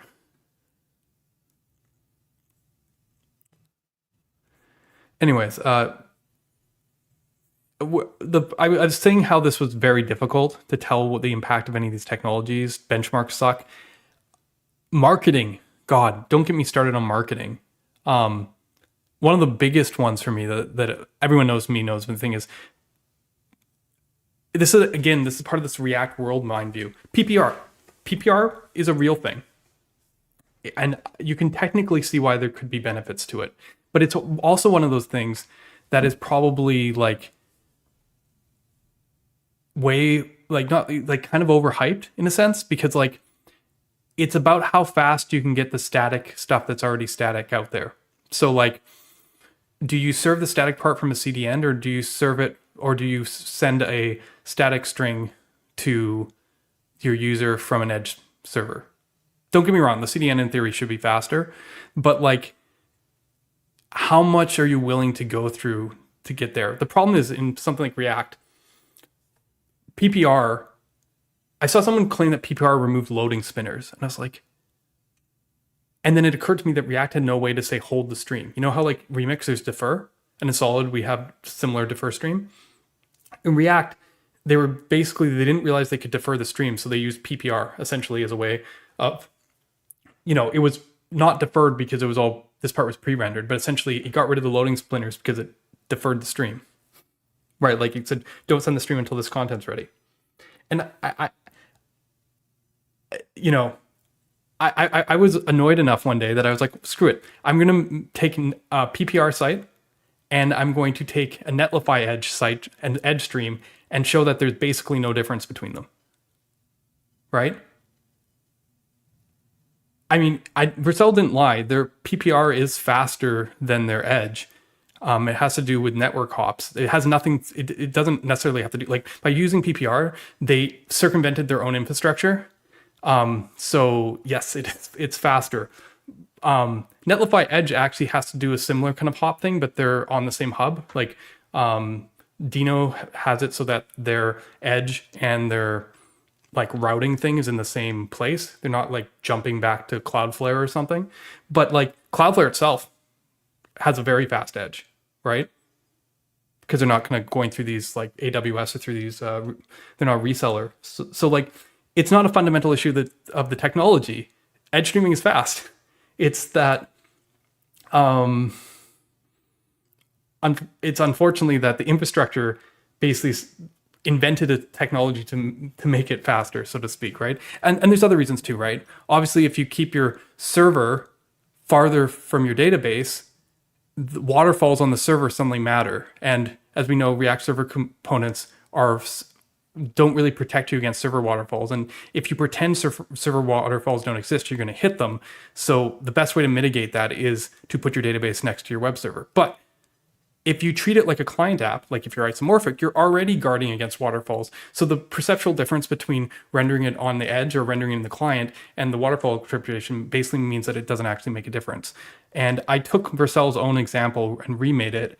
And sure enough, actually, in this case, solid on the edge was slightly faster. But I'm comparing solid to React there. That's not what I'm trying to do. I was trying to show that PPR for a simple static site didn't really matter. Obviously, there's also Astro server islands, which if your primary content is not dynamic, is a brilliant solution. It's the new Jamstack, as far as I'm concerned. Jamstack's dead, long live Jamstack, as you guys are saying. Astro islands, instead of using the edge, get the thing from the CDN and then start the request from the client. It's like old CSR, except with static pieces. It's a brilliant solution. I don't know if I showed an example here. It was slower. It was fast on this example because the main content was mostly static. But like if I tried to do like a Hacker News or like any actual app like example, it's the same it's like CSR all over again. Like you'd be better just like waiting for the response to like old SSR from 5-10 years ago or whatever. But if you're mostly your primary content is mostly static, Astro server islands are the perfect technology and way simpler than PPR or setting up edge streaming. So there's that kind of thing. But like in terms of complexity, PPR is the most complicated. And it basically has almost no benefits over efficient edge streaming. Yet I don't know if you can get the capabilities in React land without it. Like because it's a next and the React has only been building features so far as seems to cater towards the next solution. So like we're kind of like on this path. I probably should have made an example in Remix and showed edge streaming from Remix. I think that would have maybe been more effective way of proving my point. But like essentially, it bugs me a little bit that like it's tricky. This is the whole conversation of why we're just kind of spinning our wheels because it looks like we're not really accomplishing much of anything.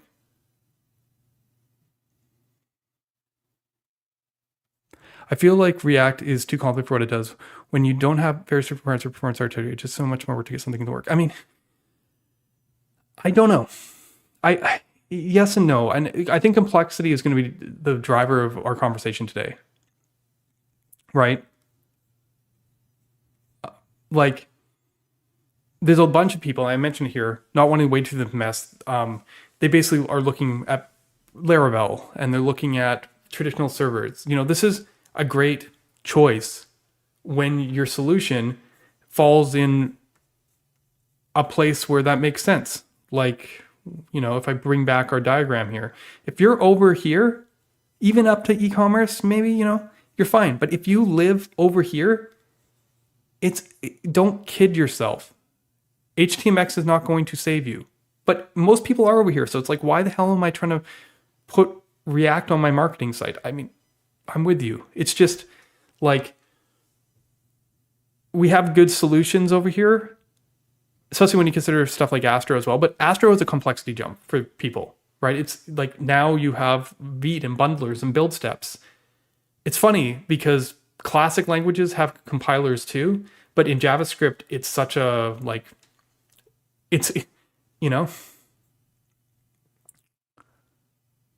most people doesn't mean most money. Yeah. Yeah. Okay. And I should be careful of interchanging the words. And I might have in my article. Complicated and complex are two very different things. The solutions that we are getting to are definitely more complex. There's a lot of, it's not just moving parts, but emergent behaviors caused from the different pieces working together.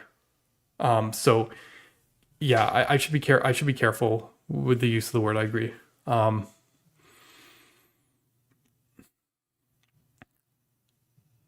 so like, I don't know if all I wanted to kind of wrap up on this point is that like we went back to the basics. Everyone's like, 21, 22, we were like, like when all these meta frameworks came up, we're like server rendering, just HTML, the remix mentality that, we were talking about earlier. But I think we're starting to realize as people are building bigger and realer projects on these technologies that like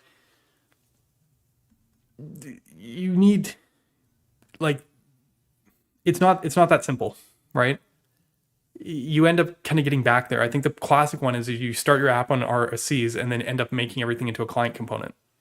I've seen it happen. Like it's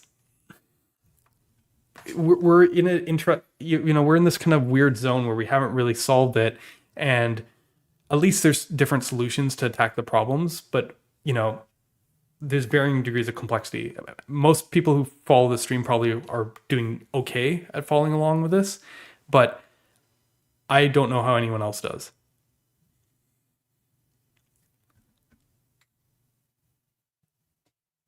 Right. Okay, this is a good one. Devin, the most complex build systems that you can work with a special IDE. So I don't know. It is kind of funny because I sometimes feel like the no build people are also like the like .NET Java people. It's like it's a weird place. There's like you could take the people who are like no build web components and like classic backend, and it's like there's a certain alignment they have there.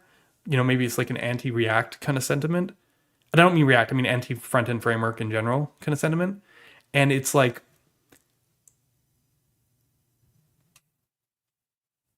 I don't know if you put the whole picture together.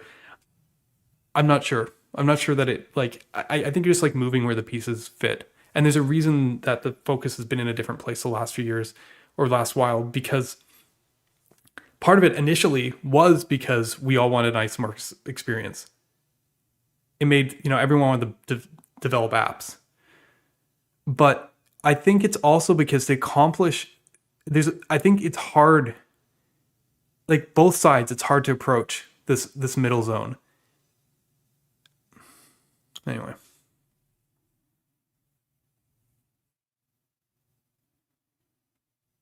aren't no build people Rails people like Ruby? Okay, I mean, yeah, I mean DHH is often talked about no build, so I guess there's them too. What it's just it's interesting to me because if you follow down the conclusion of what they're hoping to accomplish, it's funny. I call it uninteresting. I don't know how else to call it. It's just like it doesn't do the thing. There's a reason why I kind of put them over here in the diagram. Like it's just like yeah, I don't know.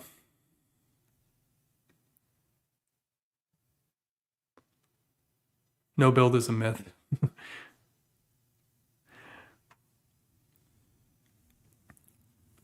Right. I mean, people are worried about time and build, but it's funny. I used to use like Visual Studios, and I remember like I used to build games. I had like a game engine I built in C Sharp. I remember just waiting forever. I mean, this is why JavaScript is so freeing when I returned to it. I was a JavaScript developer, and then I spent I mean, I'm not a JavaScript developer. I was a kid, but then I spent a bunch of years in the .NET ecosystem over a decade. I was doing everything from web to trying to make video games, and I went back to JavaScript, and I was just like, whoo, But like I mean, this leads us right up to the next topic where I want to talk about, which is compilation, right?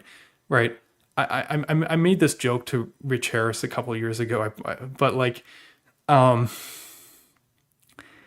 I think we can't deny that compilation is ever present aspect of JavaScript development. We hit something we can't do. Maybe it's a browser feature or like isn't in this thing. Internet Explorer doesn't have blank clunky syntax. We don't like calling our signals as functions. The ability to address language shortcomings, doesn't have types. We build a compiler pretty much.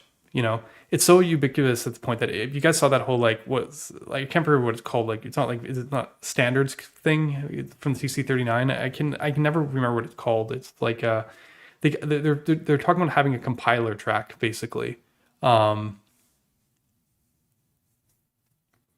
right? Like it's an interesting proposition. I don't know if it's a great idea, but we're kind of like acknowledging that the compilation is basically a huge part of JavaScript, because like and bundling through extension, right? Because let's list some of the benefits here. I mentioned some in the article, but I feel like there's way more. Types, linting, tree shaking, code splitting, minification, isomorphism. You know, convert the code to work differently on the client server. We do that in Solid a bunch. Macros, you know, use server,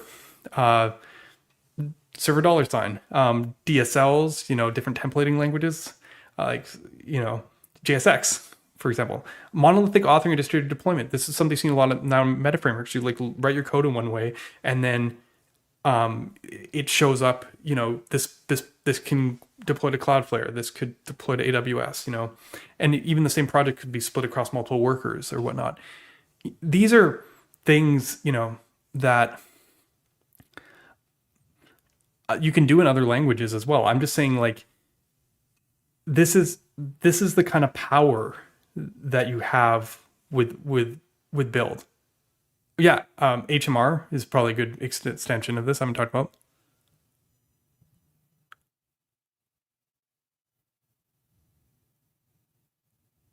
Yeah, yeah. I mean, tree shaking is incredible. I've shown this on stream before, but like in Solid, if you don't use transactions or sorry, my favorite one is if you don't use suspense, but the router has transactions, we actually tree shake the transaction code completely out of the Solid thing. Like if you're using, even if the library uses transactions, but you don't have like the suspense to trigger it or something, like basically, like, although I don't know if that's the right mentality for that feature at this point, but whole different thing.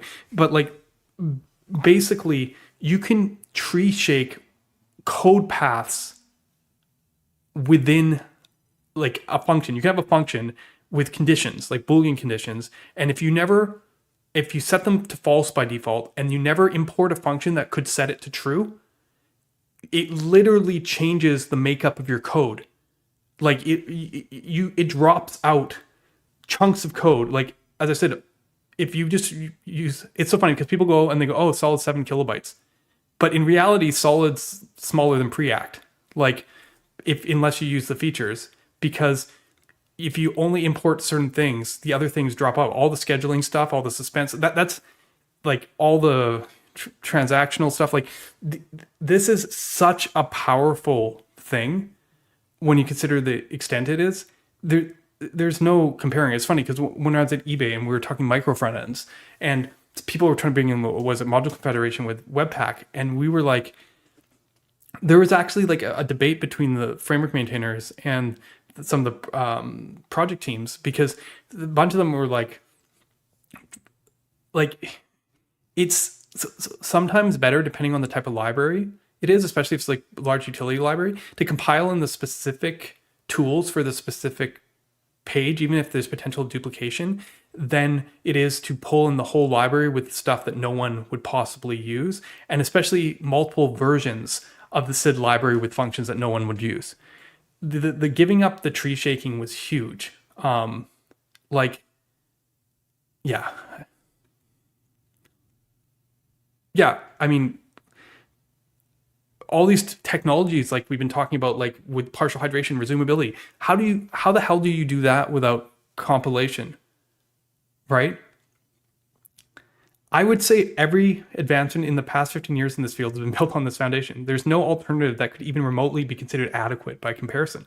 Call it unfortunate, call it limitation of the JavaScript language, call it necessary complexity, but to deny it is futile, right? Like, you guys all know what I feel about the no build topic. I think like people aren't even on the same planet at that point. However, I do think we should be critical of it. I think we have to understand where this complexity comes from. I don't see how people build stuff so we should be the bathroom. Who cares? Well, there's like a whole, where do I talk about the shift left here? Maybe later. But there's like a whole, like even stuff that happens in your IDE.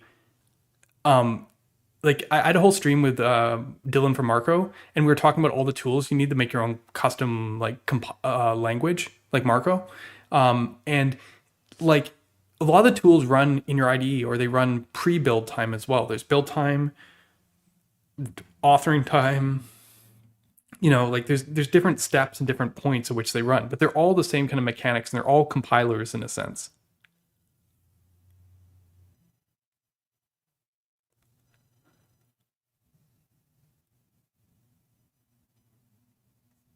I'm for the end of start the front end for the basic web. Well, I mean, this comes mostly from the fact that they can approach developing on the web like an application. Like learning React as a client dev kind of perspective is very similar to learning how to develop for iOS. Like you're like, okay, I can make an app and put it in the App Store. They don't need to know that it's a client server architecture. Really, they can literally just build something like it's a single application. That's one of the main points. So that's why they aren't familiar with basic web, because they are taught how to build applications.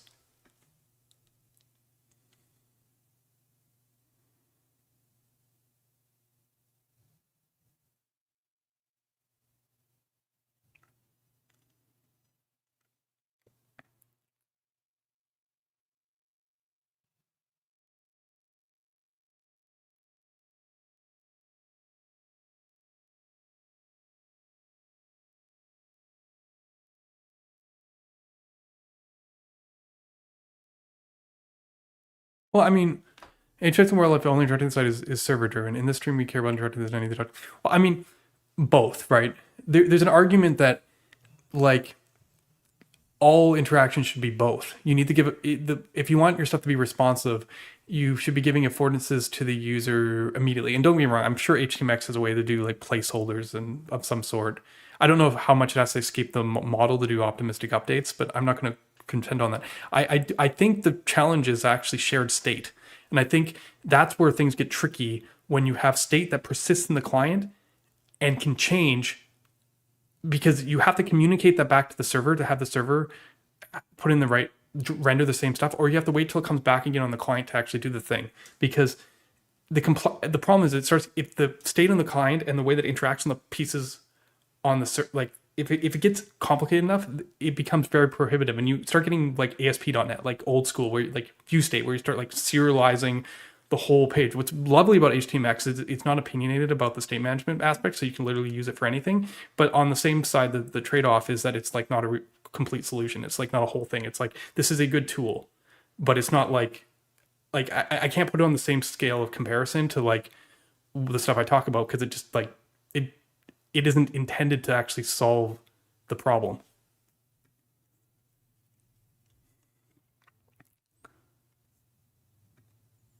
This is one of those things, though. It's like one of those things. What if you can make the server super fast and do everything server? The problem is the server can never be as fast.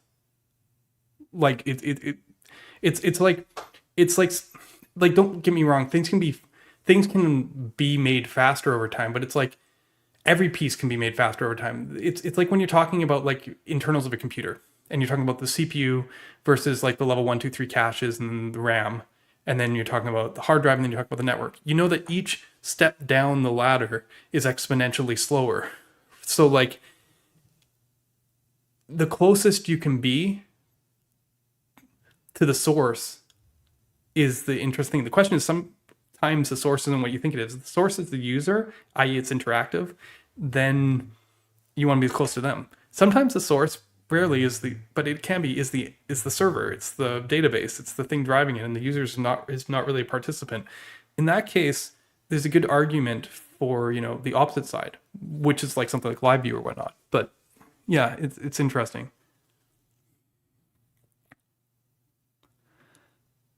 Yeah, and there's a little bit of that, but I think we need to at least understand it. Yeah, exactly. The worst part is the complexity. We have to understand the complexity. I agree with you here, Daryl. Like, where we disagree is I think that you have to understand that like the benefits are important. Like me as a developer would trade my happiness for end user happiness. You know, theoretically, like I would pay extra seconds of build time on my side, you know, to ensure that the end user gets the best possible experience. I don't want to do anything to sacrifice the end user's experience. Their experience is way more important than the cost that I have, generally speaking. So, but my problem is I don't like when people hide the complexity, you know, marketing when they pretend like it's not a real thing. The worst of this category is just JS. When people go, it's just JS, because man, like nothing is just JS or everything's just JS, right? In a sense, compilation is just JS now at this point. Babel changing your code, you know, to support ES25 or whatever is just JS. But like, I don't know, I had big arguments with people who were like, Svelte 3 is just JS. It's like, no, JavaScript does not act that way. And I think this is one of those kind of funny bits is I've had the same conversations now with people around the React compiler who are like, it's just JavaScript now. And it's like, but it's not. You know, like that isn't what just JS is. Old React, arguably, they were also just JS, quote, because they were low level, right? JSX was just calling function calls. I agree more with that definition of just JS, but you can't have them both be just JS. This is why the talk about compilers in the last year has been kind of one of those like muddy topics, because I've literally have both sides telling me it's just JS. And the funniest part about this is a swap that's happened. React has gone to, with their compiler, to be something more like Svelte 3. It's not the same, but they've simplified their syntax significantly so you don't express things in terms of performance optimization, which probably makes sense because hooks, especially memoizing hooks, were there specifically for performance. They had nothing to do with execution. Like they did in the fact that you didn't recalculate values and you had to go manually do it. But they are different than computeds in reactivity. I didn't always understand this, but Dan Abramoff, like for them, you could tell in their head that those extra hooks, like use callback, use memo, react.memo, were just kind of like temporary placeholders for an idea of how they thought things should work in the future, which is a very different role than like computed things have in reactivity. But that being said, you can't observe the render anymore. If you put a console log, it's not going to necessarily run where you wrote it. They've changed the mechanics of how your code runs under the hood. So in a sense, it's basically all to auto memoize, like all to prevent certain code paths from rerunning too much. And that's actually what the Svelte 3 compiler is. People wondered how Svelte 3 worked without a VDOM. You know, it wasn't signals. Old Svelte, Dominic Ganaway went as far as saying that it was basically a VDOM, but it wasn't so much a VDOM. It was more like a dirty checker, kind of similar to Angular, but it had an auto memoizing compiler, essentially. That's what Svelte 3 is. It's an auto memoizing compiler over Angular style dirty checking. And what the React compiler is an auto memoizing compiler over VDOM. There's a huge amount of similarities between those. But ironically, at the exact same time, Svelte changed from that to Svelte 5, which is basically a compiler that is a syntax sugar over fine-grained signals rendering, similar to something like Solid. So like, it's a very interesting switch of positions, right?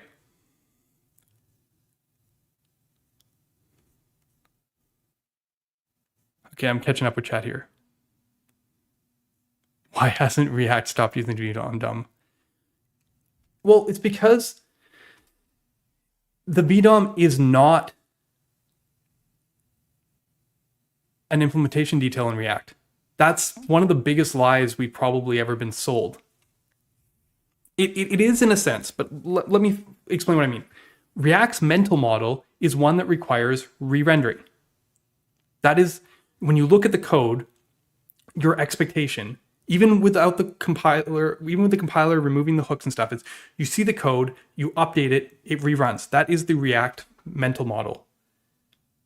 If something reruns and the expectation is that it runs over and over again, you need a virtual representation. It's immediate mode, not retained mode, right? You can do smart optimizations under the hood, but conceptually, you are recreating everything every time, even if you aren't. And that alone is why React is a VDOM in my mind. Like, it doesn't get to escape that because it doesn't get to change what makes it React. Dominic is such a legend, yeah. There we go. Svelte became solid, React became Svelte, and all we need is solid to become React to complete the cycle. And that is kind of what's happening. Actually, ironically, that is actually what's. It's funny. I didn't think about it this way, but solid is the last bastion right now. Not last. There's a few others like Preact, I suppose, and some of the other frameworks, I guess. Let me think here. But we're kind of like the just JavaScript in the original React sense of just JavaScript. But like, yeah, that's funny.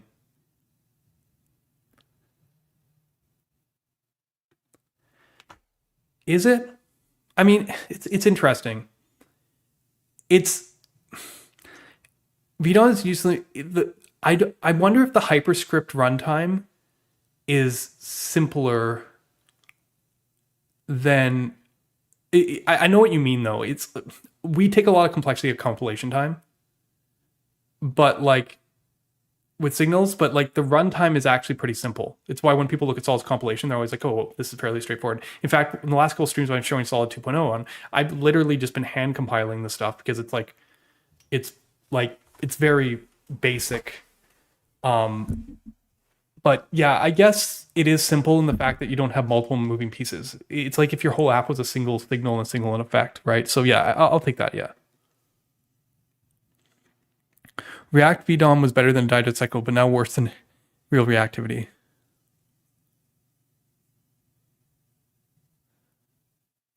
Yeah, it exists until so you don't have to care until you have to care.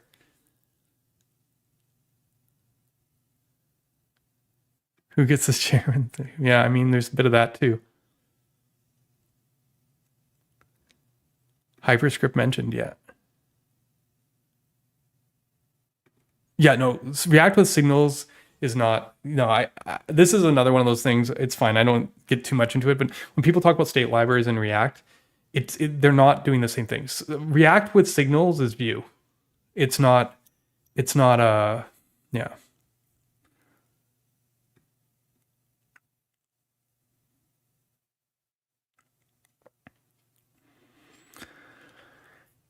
But as I said, it's a funny conversation when everyone claims to be just JavaScript and it's kind of flipped. But yeah, I summarized it here as React is kind of acknowledging that re-renders do matter enough to optimize around, which is interesting. I mean, they acknowledged that earlier, probably with hooks, to be fair. But like, this is the full cycle of that, which is funny because if anyone remembers the original talk of React, like Jordan Walk's talk back in 2013, the whole point was you don't have to worry about re-renders. And they're basically showing how they spent the last 5 years worrying about nothing but re-renders. Just putting that out there. Svelte traded away its minimal syntax for more expressive language. We're a good trade-off because now they have way more capability and a better fundamental basis performance. But again, it's like opposite the original selling point. This is an old one, but I saw this and I kind of laughed a bit. It's because the original Svelte one didn't have the script tag either, which always bugged me. At least someone added the script tag in. This is probably why this caught my attention more than any, because the missing script tag really irked me in the example. I don't know why. But, it was basically saying that like some people in the Svelte community have been saying that it's becoming React. It's such a funny concept to me because the idea of denoting state as state is maybe a React thing. For me, it was a knockout thing. It's wherever you saw it first. The thing is, Svelte 5 is nothing like React. Svelte 5 is like solid, not like React. But I get why there's tension there. It's mostly misguided, in my opinion, but it's interesting when you build a community on a set of beliefs and then you kind of basically say, no, this is, we've changed our minds. Like at such a fundamental level when it was the selling point. I don't think he ever made that blog post. Yes, it's becoming React. Yeah. It's not that simple. The problem, we've been kind of playing around with this a bit. React has semantics around component rerunning that go beyond this. This is one of those, mitosis from Builder.io. It's a perfect example of it. They wanted a universal JSX renderer so they could basically convert React into other frameworks. But React wasn't the right basis for it because React's semantics were weird because of the rerun cycle. It was like different than other ones. The ironic part was if we took solid as the basis, was what we did. We ended up compiling like .map into basically the same as solids 4 or whatever. But so we looked for syntax things and they were more aggressive with mitosis. But before, like early mitosis days when it was JSX Lite or whatever, I spent a lot of time with Steve Stool, the CEO of Builder. And we talked through these solutions and basically we realized that if we took something like solids execution semantics, we could put it on React. We've already seen MobX kind of do that. Sure, it's not as efficient, but you can force the meaning to those things. But React's meaning to the hooks was not equivalent. You could always put a reactive system to kind of drive a VDOM library the same way or get rid of the VDOM, but the opposite wasn't true. Anyway.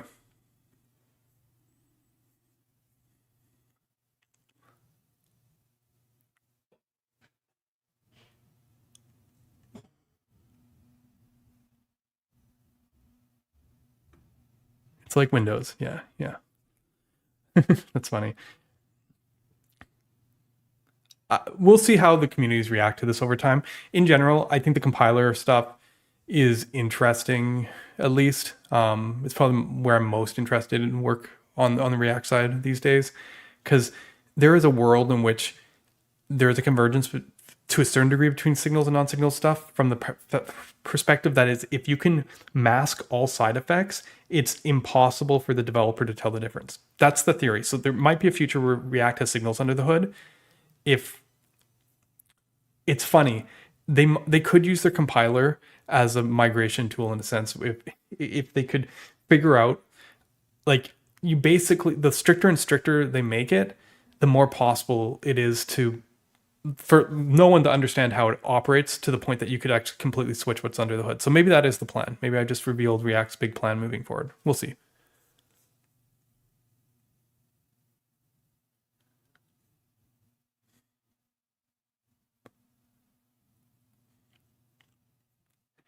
Yeah, I mean, except it doesn't do the same thing. This is something, again, I said a few minutes ago. People have to understand, like, signals or state in React doesn't make React, like, it doesn't make it remotely like Solid or Svelte 5. Like, the biggest thing, and I mean, this is a little tangent on its own, is, and I talked about it on my last stream, or the 2 streams ago, is that compilers don't know how to do nested reactivity and mutable reactivity. We worked on this problem pretty hard actually on the Marco team, and we ended up going with a partially runtime solution. That was the one that's the piece that like eventually swaps people over. It's because it's very hard to do that kind of granular tracking updates from a compiler perspective, and that's something that React can't duplicate. Like Solid stores, like it's something that allows granular notification. Like you can have a list of to-dos, update the checkbox on one to do, and go in and just update that one place without rerunning the list or in the component in the middle. Memorization can't save you from that. In fact, Misko Hevery from Qwik called it like 2 years ago, because we knew like something along React compiler won't be able to solve this problem. And he was right. Upcoming React compiler only probably solve the problem. Oh, political title. Here you go. But give this a read if you're wondering about the fundamental shortcomings of the approach to the React compiler, why it was not going to make React faster. Anyway.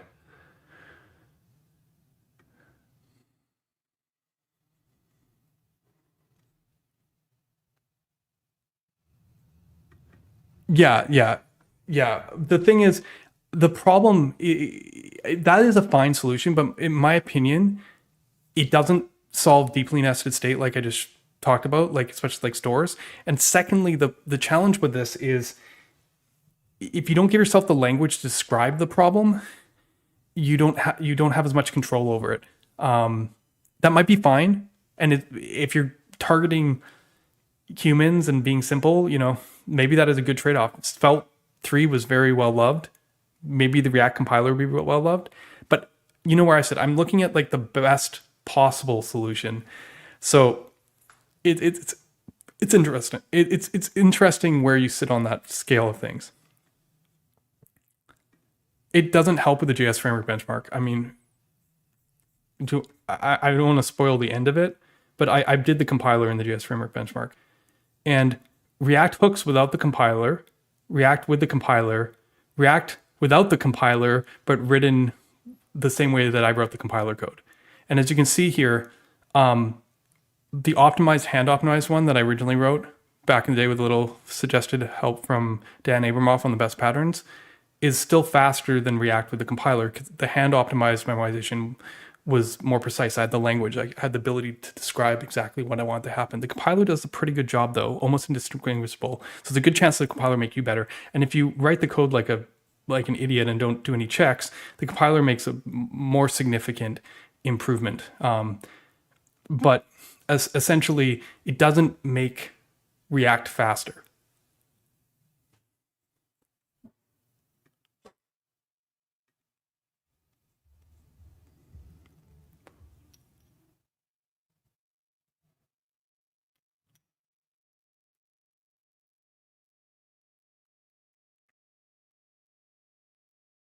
Yeah, which is a great improvement. React compilers, like, don't get me wrong. I'm just saying, like, solving the problems that you create, right?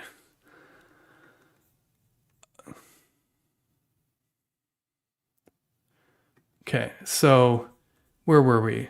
I think it's time to talk about AI and dev tools. So this is when we talk about bundlers and we're talking about all this stuff.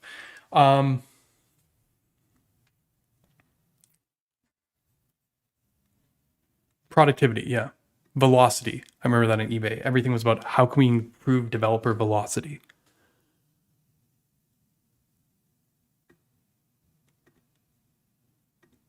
You would though, right? Think you hide too much? Yeah, I mean, this is an important topic because you know how I said a few minutes ago that React likes to kind of sit there and be like, don't worry, we'll solve this, come up with the right idea and then the performance and the other stuff will happen later, kind of like an ivory tower kind of approach. And I'm like, that's absolutely backwards from what I do. I try and vet if something's worth doing, and then if it's worth doing, or at least shows potential, then I go after it. Otherwise, if I can't get the performance or I can't get it to where it is, then it's the wrong idea, or at least it's not the right time. And I think that where was I going with that? Yes, AI is like going to be the next thing. This is my call shot here. It's not in the article, but my gut is now that the compiler's out and you can't say that that's going to fix everything or React server components or whatever. The next thing is, and we already saw the Qwik kind of led the charge for this a few years ago, and I've seen some other people where they're like, well, I'm just going to keep on using React until I'm replaced by AI, right? And it's like they're just assuming that because React has is the most popular and has the best training set, that React would be the tool of choice for AI in the future because AI is most capable of writing React code. These are true statements. Don't get me wrong. It's just, it's a funny, you have to look at where you want things to go, right? Do you want to take something that, like, is your goal to get React out of the AI, or is your goal to get the best possible app widget component out of the AI? Like, don't get me wrong. I think AI will be churning out a lot of crap for many years to come. But conceptually, if you could remove your human aspect of it, close your eyes, and be like, okay, what do I want this thing to come out of AI to be, or what it to do? Is this where you want to be? It's not where I want to be. AI keeps you stuck in what has been done before. Exactly. It's bad for innovation. Tony, you're on fire today. Like,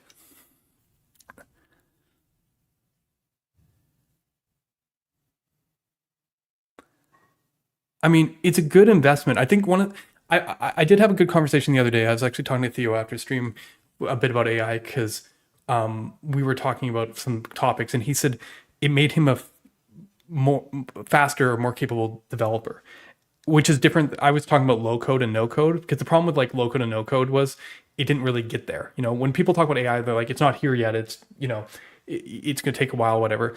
It's kind of like no code or low code. I've been visual coding tools. I've been seeing those for years. I my first experience with them was probably, and visual coding was Delphi, back in 94 or 95. It's like based on Pascal. It was like a visual Pascal kind of thing, I think. And then Visual Basic and .NET in like around 97. And, you know, like the tools have obviously evolved over time, but like it's been 30 years now. We're not really there. Some people feel AI is like that. But then I've used Copilot, and Copilot has made me faster, very helpful. But as Tony said, do you know where it's made me really fast? I've been refactoring all the tests from Solid 1.0 to Solid 2.0. Copilot is a genius there.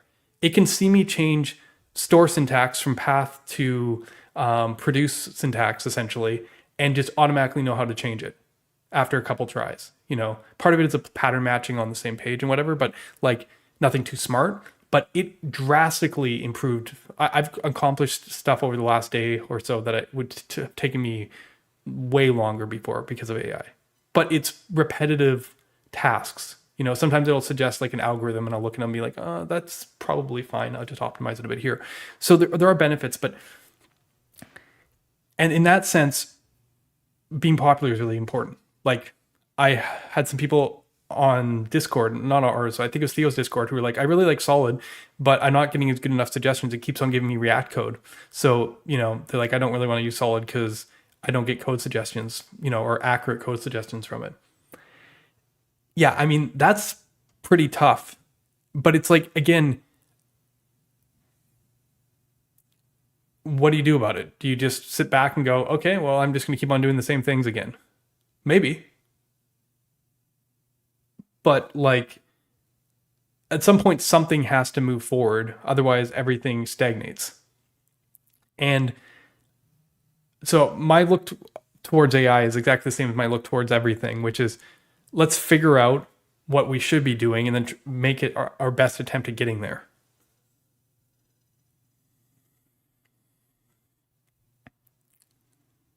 AI, average intelligence. Oh, yeah. Love that too. Yeah. Yeah.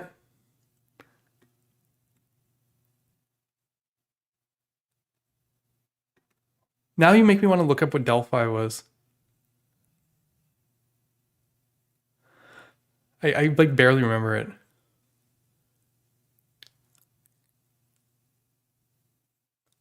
Tanner's just going off too. See, I knew, I was like half tempted to invite him on. I knew he'd have great stuff to say. Is React the base we really want to do that on? Yeah, it's a good question. This is an interesting concept, like actively trying to train AI purposely. I don't know. I feel like with doc stuff, I know Astro has been doing some stuff to kind of push stuff through. They have like their AI. I forget what the name of it is. I'm sure Fuzzy, if he's around, would. But yeah, it's interesting, like the other kind of considerations we have to do in this kind of modern world. Like, could training AI with examples be more beneficial than like even standard docs? Oh, okay. It was specifically employed of Object Pascal. I was like 11 or 12, so like forgive me a little bit of my memory's foggy.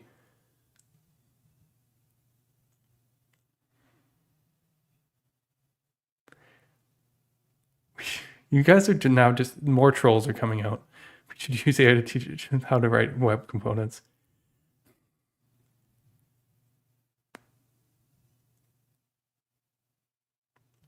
Houston, yeah. Perfect, thank you. Yeah. I mean, any tool can be a crutch. I don't know. People are always looking for the next excuse. I'm not going to hold that against them. It's just at a certain point, I bring it back again. I'm tired of React a little bit. At some point, ever people are going to get tired. But yeah, I mean, here we go. Here's Devin. Decided to build a CSR to do app in about 30. It's funny because my boss at the time, Matt Villman from Netlify, showed Devin. It was a cool technical thing deployed, and he showed how easy it was to get the whole thing done. I, of course, did the thing I always do, which is take something that was kind of like a marketing, cool, technical show hawk and pick it to crap.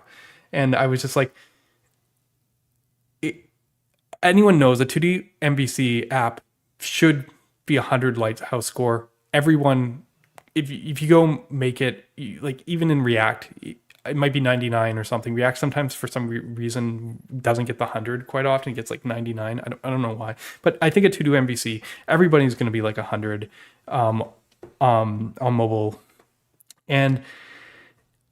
But it was like this example. It's like the prompt, build me to do MVC, and it brought in 130 kilobytes of JavaScript because I did some reverse engineering at the time. I think it brought in like one of the big style libraries, and what did it do? Chakra UI with Framer Motion, bundled with Webpack. No tree shaking.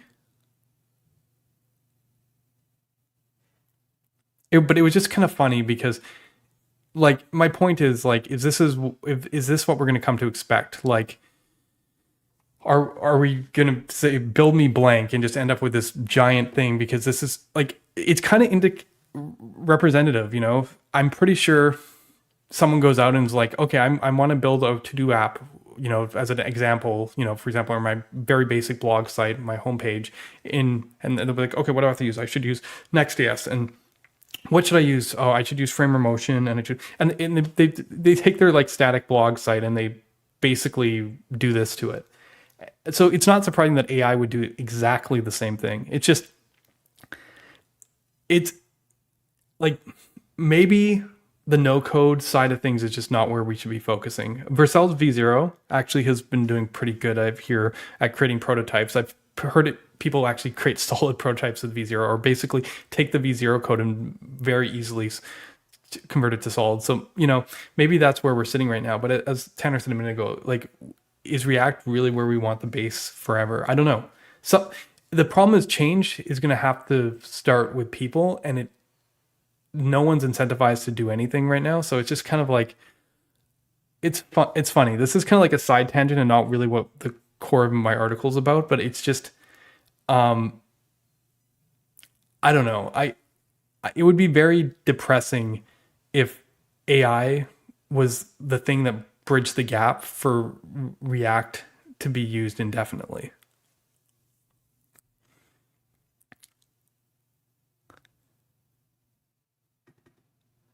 AI is to no code as CN is to component dependencies. I don't know, but that probably makes sense to people. That's why I'm highlighting it. Seeding. No, there might be other ways to win. I'm going to talk about that in a minute. Let's finish with the dev tools. React Scan. Everyone gets a chuckle over this, right? I don't know if re-rendering is important, but Aiden is funny. Follow his stuff. He created Million, which makes your React code actually faster, unlike the compiler. Like the compiler will make your React code, but Aiden's approach actually makes the rendering faster. So like the JS framework benchmark, if you took React and then put like his approach in, jumps to the front. But it doesn't solve the re-render, it doesn't solve the memoization, it doesn't solve the other half. So in theory, if you took millions block DOM and the React compiler and put them together, you would have a framework performance-wise that would be very in the same realm as Solid or Svelte or whatever. So like maybe that is something people might be interested in if they care about that mental model. But because React developers are the wrong audience because they don't care about performance, it's probably hard to get adoption. So Aiden's been almost on a quest to show people how slow their React apps are. React Lint, all these different things to kind of help them with performance problems, but also kind of be like, look, hey, this is what's going on. And React Scan's the latest in this series because it shows you re-renders visually. Like when you type in this field and like,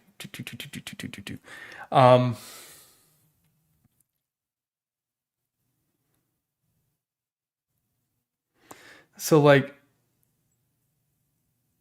I don't know.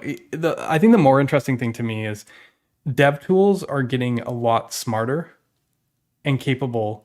And I think we're actually getting to a point where, I mean, this is not old news, but we're going to, the expectation of them both in the browser and in the IDE especially is going to skyrocket. That's obviously that's an obvious prediction, but I expect more growth over the next little while in that area than in the frameworks themselves for the most part, which is kind of interesting and kind of funny. I guess that's why people are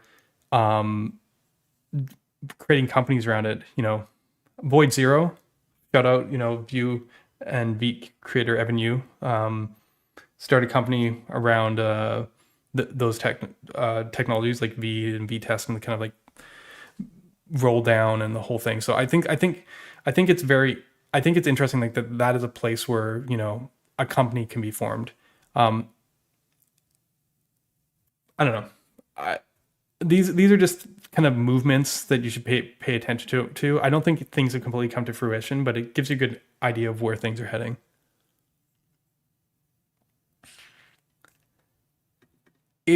See, the thing is, I always thought that, and I'd be okay if those who care will use something better.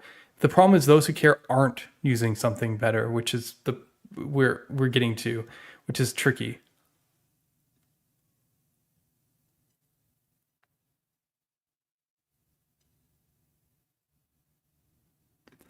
Nah, not as easily. I mean, in a sense, I mean, Vue right now, there could be a Vue scan for current Vue. Vue right now doesn't work like Solid or Svelte. It has signals, but it's more like MobX plus React. Like you could look at component or template re-renders in Vue and be able to get something like React Scan. You could not get that in Svelte 5. You could get it in Svelte 3, but you couldn't get that in Svelte 5 or Solid. But because of the way that our frameworks work for rendering, you already have React Scan, actually. I can show it to you for Solid. It's really cool. It's built into the browser, actually. So like when I click this button, you can see this number here updating. So I know that's kind of like the facetious answer, but because we don't do anything beyond what's necessary when it comes to rendering, the paint flashing or updates in the browser already do it for us. Do you know what I mean? Like it's not equivalent. It's just, yeah.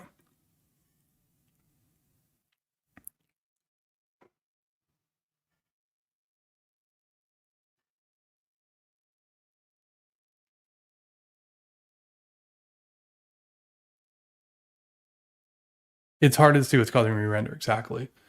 I think we have Solid Dev Tools shows the signal graph and lights it up in a similar way, but there isn't much attachment to the UI.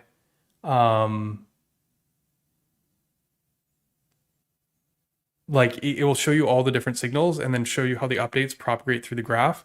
It's pretty cool, actually. And using that information is pretty valuable, but probably we need to put a little more investment in it to get it to a place where it's super wowing people. When it came out a couple of years ago, people were like, whoa, that's cool.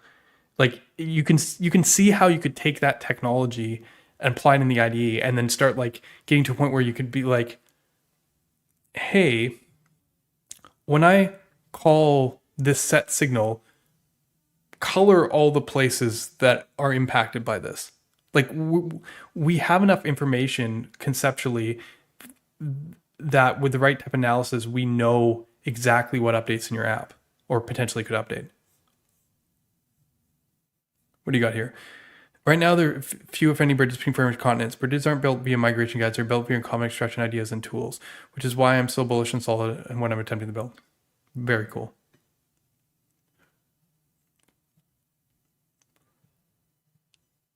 It is definitely getting easier to switch between JS frameworks, but no one got fired for choosing React. Yeah, God, the meaning of render is fun. Anyway, Okay, Tanner, we got to your part. Yeah. No, there's a couple things that I think it's so funny to say this because people are only just starting to catch up to the fact that we've kind of pendulum swinged over to, like being so server centric, but this movement has been going on for a very long time, like 5 years, longer, actually. I'd say even though it went into full speed around COVID in 2020, I'd say from 2017 or 18 onwards was really like led by like Next.js was really the start of this kind of progression. So in a sense, we're getting on 10 years along this path, which is funny. I mean, SPAs had their, 10 years and then like the last couple years overlap. Like we're kind of already starting to see people push back against that movement. Part of it, obviously, is if you notice that the newer, meta frameworks all have SPA modes. I think SvelteKit was actually the first there. Solid Start was obviously built with that in mind from the beginning, but we took forever to come out, so I don't think we get any points. Remix is recently added SPA mode this year. Nuxt might have had it there. I'm not sure. I can't remember. I remember talking to them, and it was unclear whether they did. But the point is that most frameworks now that are traditionally SSR actually have a way to do only client only. Remix has been porting all their non-server functionality back to React Router on a common base. I don't think it's because of server second. I think it's because of the conceptual router is the core of the universe mentality. And I think Remix, probably always should have been that way. But it took a while to kind of get there. But I think when you kind of combine these kind of factors together, when you consider the approach that with SaltStart we took to server functions, this is a couple years ago, but we showed off this year, we introduced single flight mutations, kind of gives us kind of foundation for things that developing in a way that's like SPA centric or single page app centric, and then just having nice server add-ons. Like I love the server function single flight mutation mentality because like you don't need to server render the page to benefit from that, right? You can use the same APIs you've always used. You can use like a query, and then be like, oh, I just want to, instead of hit an API endpoint, I have a monolithic setup. I'm going to use server function, but it's part of that isomorphism. I think basically the last few years have been very strong, like you should be over here, even though like these solutions were kind of dragging, you could argue. On this side, I think we're actually seeing a bit of a pendulum swing back onto this side. I know kind of short, but it's funny. Maybe this is why you don't follow the hype, but I definitely went through a cycle where I was very concerned about this side of things. And I think a lot of people have been, and I think we're starting to see a bit of this, part of it is like obviously choose the right solution, but there was a hope that there'd be a singular solution. For me, it's very clear now. It's just like, if you want to do this, use Astro. If you want to do this, use Solid Start, or, but like, I think that we're kind of starting to see that pushback. And a big part of that also, besides the fact that, we got the TanStack start, which is, pretty big on the React ecosystem, kind of showing those mentalities, we've also seen an increase in like local first and sync engine technology. I had like 5 startups reach out to me over the fall about their technology because, as I said, Solid's reactivity is a natural fit with this stuff. I don't know what it's going to look like. A lot of these companies and things are kind of new, but there's an interest there. I don't know where this interest is coming from because it's not e-commerce, but there is an interest there. So I'm calling it out right now. You're going to see more and more of this kind of pushback. I don't know who's using local first or sync engines. I don't know what they're building, but there is an interest.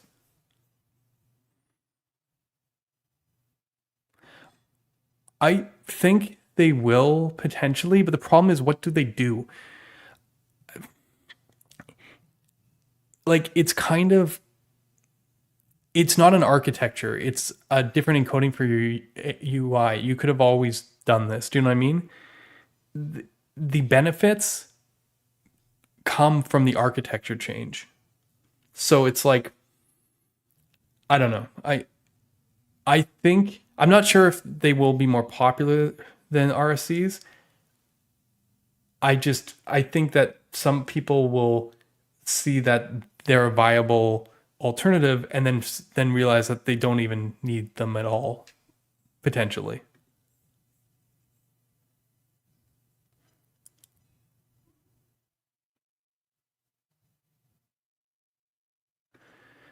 The islands mode is not in a state that I can recommend it to anyone. The islands mode is an example of me getting sucked pretty far into this and then being like, let's pause for a moment and rethink. As I said, I went from being 100% here to kind of being like, I should spend a little more time looking at Qwik again. But to be fair, since neither side is solving my problem, I've got other fish to fry right now.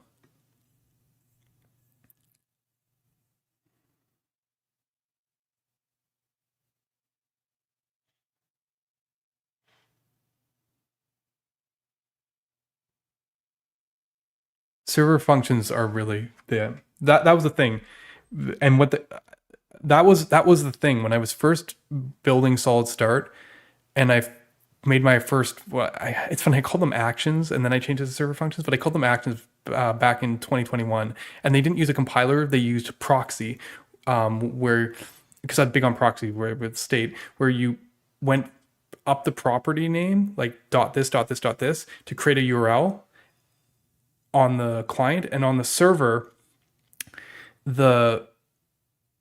you would just it would register an endpoint when it hit the call, essentially. And the second I did that and I started plugging them into create resource, Solid's like data fetching primitive, and the serialization, everything just worked. I was just like, man, it's funny because I'm a guy who came up during the microservices age, like a bunch of nano machines on AWS, pre-serverless. I mean, I was building stuff on servers before that, but when I like I .NET and garbage, but I didn't really manage the servers back when I was doing a lot of the .NET stuff. When I like was far enough in my career where I was, director of technology at a startup or whatever, like when I was building the stuff and I was the one responsible, it was during the late 2000s, early 2010s, and the kind of rise of like the microservice architecture. And the thought of going back monolithic scared me. I was like, yeah, like I did convert my company to serverless back in 2018, like AWS Lambda.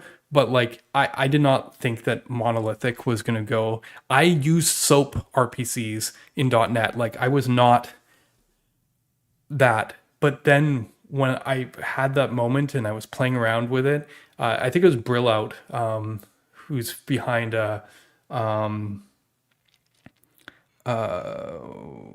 I can't remember, Veep plugin SSR. I think he's rebranded it recently, but I was talking to him about it because he's working on Solid Adapter, and I was like trying to solve this problem, and he pointed me to one of his libraries wildcard, and when I saw that, like, it was an RPC thing, right, and then I put it together with the implications for a client centric thing. I was just like, this is it. Right from that moment, I was like, I realized I could invest heavily on Solid's own router, on its own ecosystem, and not build a meta framework. And that's really what made Solid Start possible. I'd already kind of started on it, but that's when I knew that it was going to be a thing. Obviously, 8 months later, Nikhil Saraf came and showed us how server functions should really be done. And then we pulled Tanner in, and we tried to generalize it with Bling. And then, other people thought this was a good idea. They added server functions to Qwik. They added server functions to, or they call them server actions, to Next. Like, it went through a whole cycle, but like that was the moment, definitely, when it clicked for me in terms of like what an isomorphic meta framework could look like.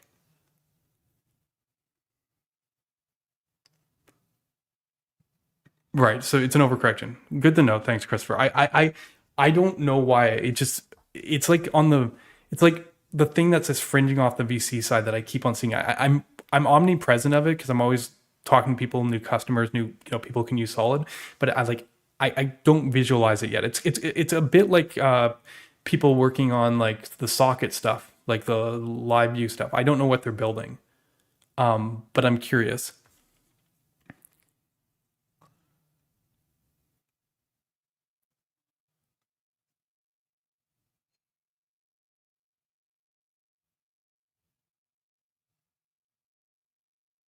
Yeah. Like, yeah.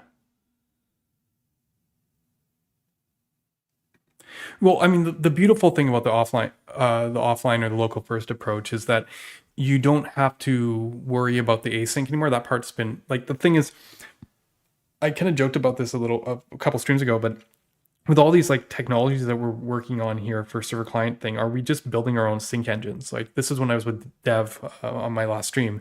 I was kind of asking them like, this is really powerful, but like, do I want to build my own sync engine, or would I rather just have someone else offload that and me just treat everything like as a client app? Again, pushing very hard on this side of the graph, so to speak. I don't know, but it's definitely not over here where the conversation is on that. So yeah, you're right here, Dev. The conversation's right here. Yeah. So maybe that's the path forward for isomorphism is abstract the weird parts. Maybe there is a viable model that's not split execution. I mean, it is, but it's hidden from you. Okay. Slow and steady wins ways. I want to talk about the JS survey for a bit. We haven't talked about it on the stream, and as you guys know, I don't care about any of the results except for the front end framework section. So I don't need to do a full thing, but let's look at state of JS 2024. And other people have covered this, obviously. So you probably are familiar with everything. You know that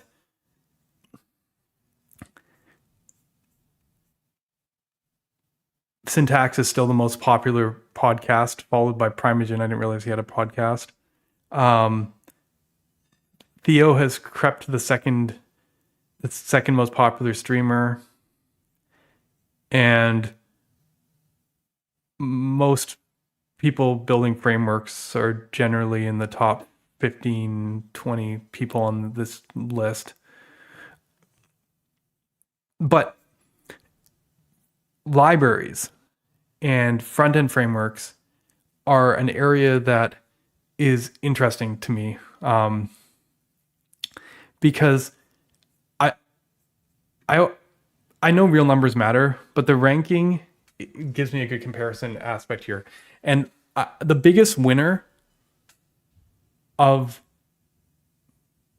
front-end JavaScript frameworks in 2024, at least according to the survey, is Vue. I'm just going to put it right out there. Vue went up in usage. It passed Angular, I guess, last year, but they like not just on survey requests. If you actually look at NPM, Vue is past Angular. As far as I've checked, last time I checked, it's fine. They've always been close. Awareness seems to be about the same. It's interesting to me that React's awareness is lower. This might say a difference between the type of people participating in the survey this year. Generally, interest always goes to Svelte and solid, smaller frameworks, right? These are things that you haven't used, but you're interested in trying. But again, look at Vue. Most frameworks over time go down, right? What's this one? Qwik? Sorry, HTMX. But Vue is up. Who else is this? Alpine, slightly up. Interesting.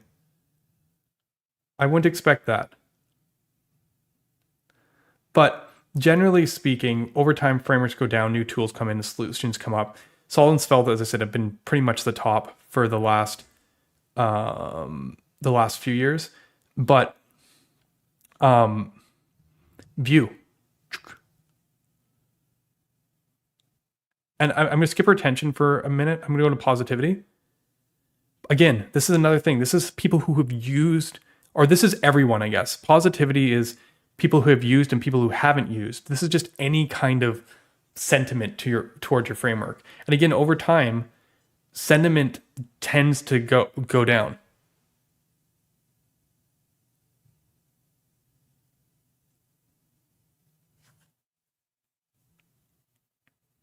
Yeah, no, I definitely believe this. I'm just thinking in the public space, and largely that's where a lot of this voting happens. It's interesting though, right? Positivity, general positive vibes. Like Solid's been flatlined, which isn't good for a new project. It's like we're like solidly number 4. Things come, things go. We're just like constant. What's this one here? That's Qwik. This is HTMX, I'm gathering. But Vue went below us and then Vue went above us again. Vue in the last couple of years went from 5th back up to 2nd. Svelte is still is number 1 on positivity. And if you look here, React has been going down. In fact, other than who's this red one? Preact. And who's this yellow one? Alpine. It's interesting how Alpine can go up in interest but down in positivity. React, Alpine, Preact, and who's this? Lit. Like most things are heading downwards. Vue is going up, and Angular swung way up this year. Like if it's doing a cup here. See it flatlined here. I mean, to be fair, it's so far on the bottom that there wasn't anywhere else for it to go. But look at this. General positivity for both Vue and Angular over the last 2 years is considerable. This caught my eye.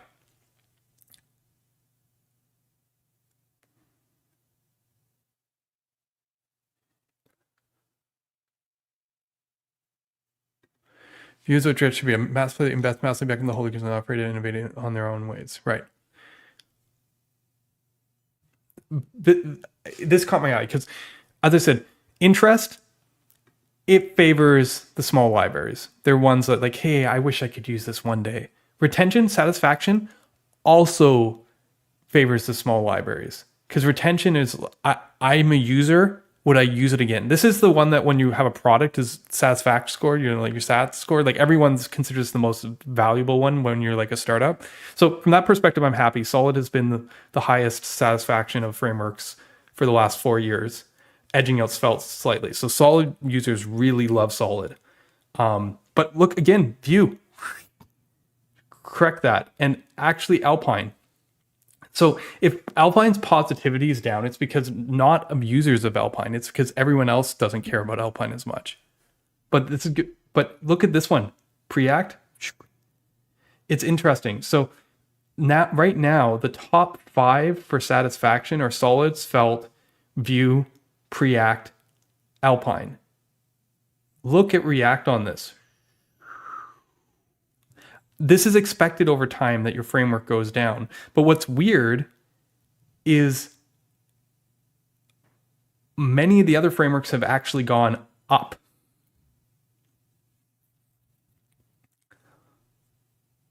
Not all of them. Angular, again, it was at the bottom. But in general, if positivity is kind of like how everyone sees you, and this is how your own users see you, putting both of these stories together means that Vue and Angular, at least from a reputation standpoint, are very impressive. And both are large enough ecosystems based on usage to actually make a difference here. So yes, if people are leaving React, usage doesn't seem to be impacted. If you look at the actual values, React's, well at the top.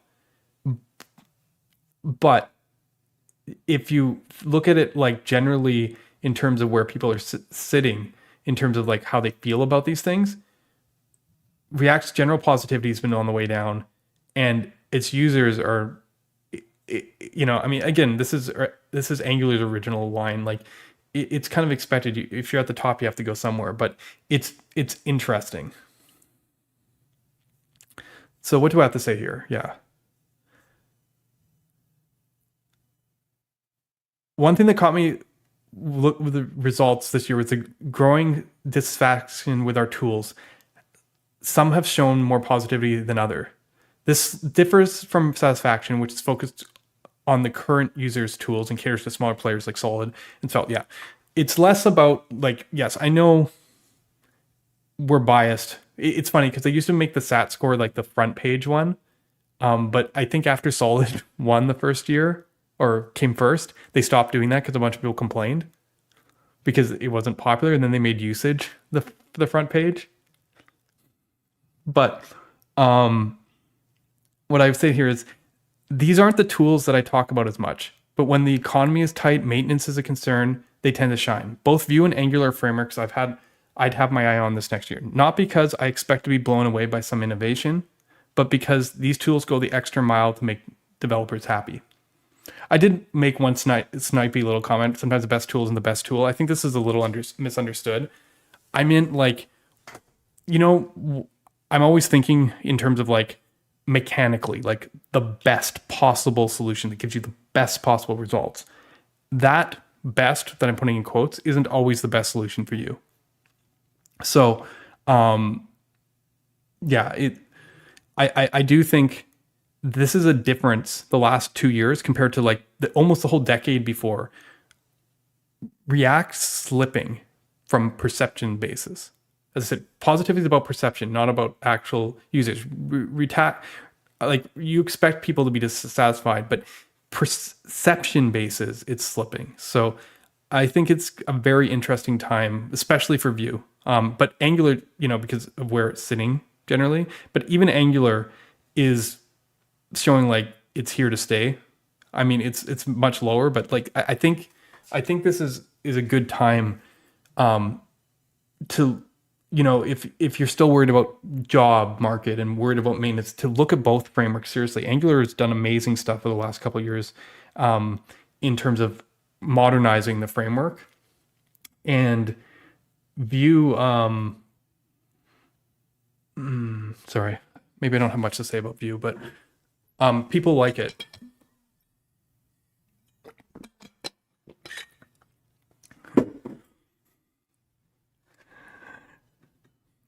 Vue Vapor was going to be interesting, but I don't think that's like a driving force here. I'm a big fan of Vue Vapor, but maybe it's just People are sick of React leaving, but enough are coming to web dev to balance it out. Yeah, I mean, there is obviously that too. I often say that the winner or the incumbent has to give up their position. They can't just be beat, so to speak.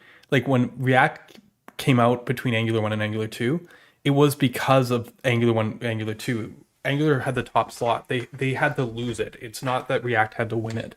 And I feel like that's kind of what's happening a bit of right now. It's interesting. As I said, Vue is probably, it's a funny thing for me to say because I don't have much to say about Vue. Maybe that's part of its appeal. But Vue is the framework I'd be definitely watching most over the next 12 months. I think Angular is also very, very interesting.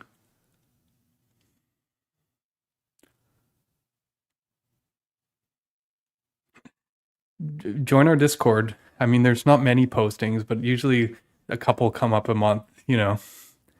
There's waves of them.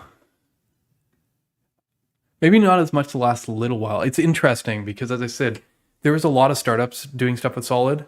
Solid's getting more popular, so there's like a balance where we're getting more of that. But I also think that things are a little tighter now than they've been, you know, a couple years ago. I'm getting that sense.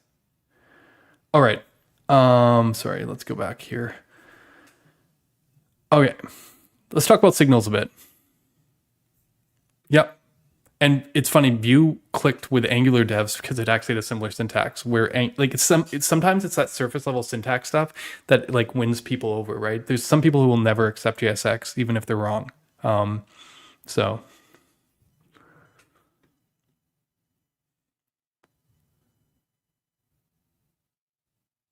the trickiest part about it is Vue going to Vapor is even a bigger change than Svelte going to Svelte 5, I think.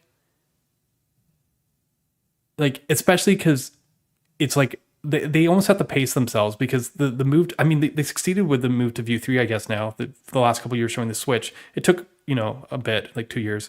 It's just like, how much do you change so rapidly? I mean, I'm impressed from the fact that they can go from options API to exposing their signals to finally Vapor. Like that's a very well executed plan if they can pull it off over like a 6-year period, right? It's kind of crazy to think about it now when I think back to it. Like Solid's approach, you know, and I mean, let's say SJS or Surplus like before it goes back to 2016 and it's taken web dev 10 years to catch up, right? As I said, I didn't completely invent this approach. Might have popularized it, you know, but like it took, you could have picked up Solid in 2018 or 2019, have almost the same experience as today and like been there like 8 years ago. Like it's kind of crazy. I don't feel like Solid's as far ahead as of the others now. They've definitely caught up over the 8 years. I say we're only a couple years ahead now, but it's just kind of crazy to watch that whole cycle play out, you know, and everyone's in their own journey point along this signals journey. It's going to increase the gap, but by how much? Svelte will have those same features. I bet within 2 years, year and a half, probably. Svelte is right on our heels. There's some syntactical things and conceptual things that might be hard for their ecosystem to follow because I don't know if Svelte 5 Ruins got everything perfectly right, but they, like, compared to where Svelte 3 is, they jump leaps and bounds. That's just from my perspective. I'm not saying this to sound like I know it all. I'm just saying, like, my perspective on, like, where frameworks are and their understandings of how signals play into the roles.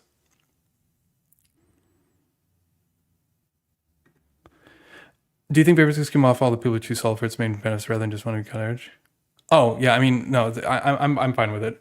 I think some of our community was actually more threatened by Svelte 5. I don't think anyone's too worried about Vue Vapor specifically. I mean, Vue is more popular than Svelte, so there's that. But there's like, you know what? All three solutions are very philosophically different, which is kind of a big piece.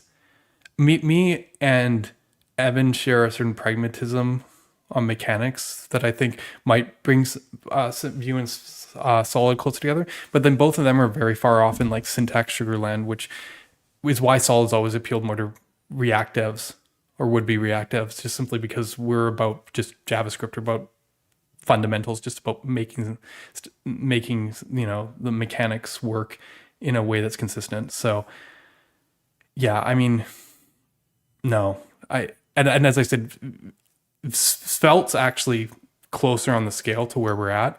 I think anything we're doing in Solid right now might take another 5 years to show up in Vue. So I'm not too worried or concerned about that. Like, people who want to continue pushing the stuff forward know exactly where to go.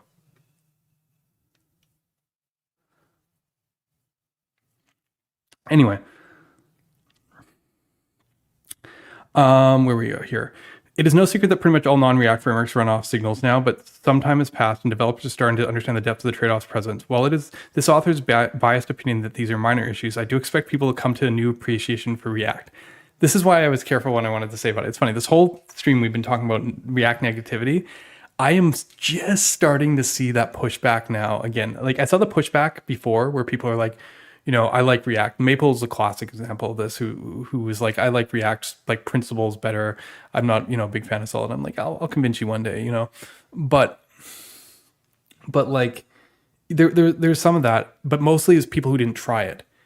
Then people try it and they're like, oh, people are finally getting past the standpoint now. I think a lot of people outside, like Solid's ecosystem, we've been using signals everywhere now. So I say most of Solid's ecosystem now is like over here. But I think the people who picked up signals in the last couple years are kind of here. Like, Angular's journey might be here right now. But like, yeah, I mean, we're gonna see. I think we're definitely getting over this peak that's happened the last couple of years. And I'm starting to see people go like, no, I just like React's, simplicity, quote unquote. I expect more of that to happen now legitimately, because before people said that stuff and they actually had no clue what they're talking about. I think a lot of people underestimate what makes React good.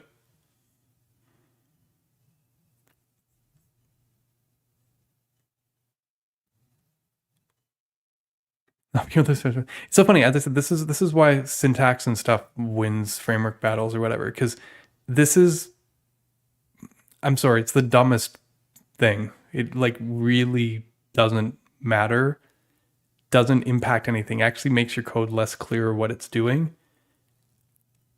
But like, if you're used to doing it, it trips you up. Like, every time it's just like, I'm supposed to do it this way. Someone mentioned, Devin mentioned there's Babel plugins, Svelte compiler does it. There's different solutions to this problem, but I think those solutions are actually bad because they hide what's happening.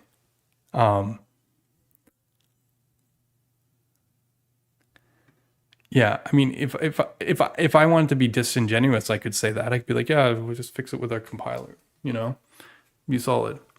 I don't think that's good. What I'm getting at is, I think people should have appreciated React more. Everyone's like really swingy on this stuff. Even if from an implementation standpoint, aren't completely stoked with React, I think that we should appreciate React. You have to understand both sides if you want to understand the trade-offs. That being said, signals are still evolving. The collective experience in this area has grown immensely. That's the biggest benefit here. I was asked if I cared about Vue Vapor. The fact that everyone's using signals is a bigger validation of what we're doing than anything. The fact that it's not just signals, they're going to fine-grain reactive rendering approaches like Svelte 5 and Vue Vapor. When you look at the compile code and you take Solid's compile code and you just like put them next to each other, you're like, this is the same thing. Like, this is way more powerful. We talk, when someone would talk about, say, React being the last framework, it isn't, because that's not what frameworks are doing. Like, it's not, you know,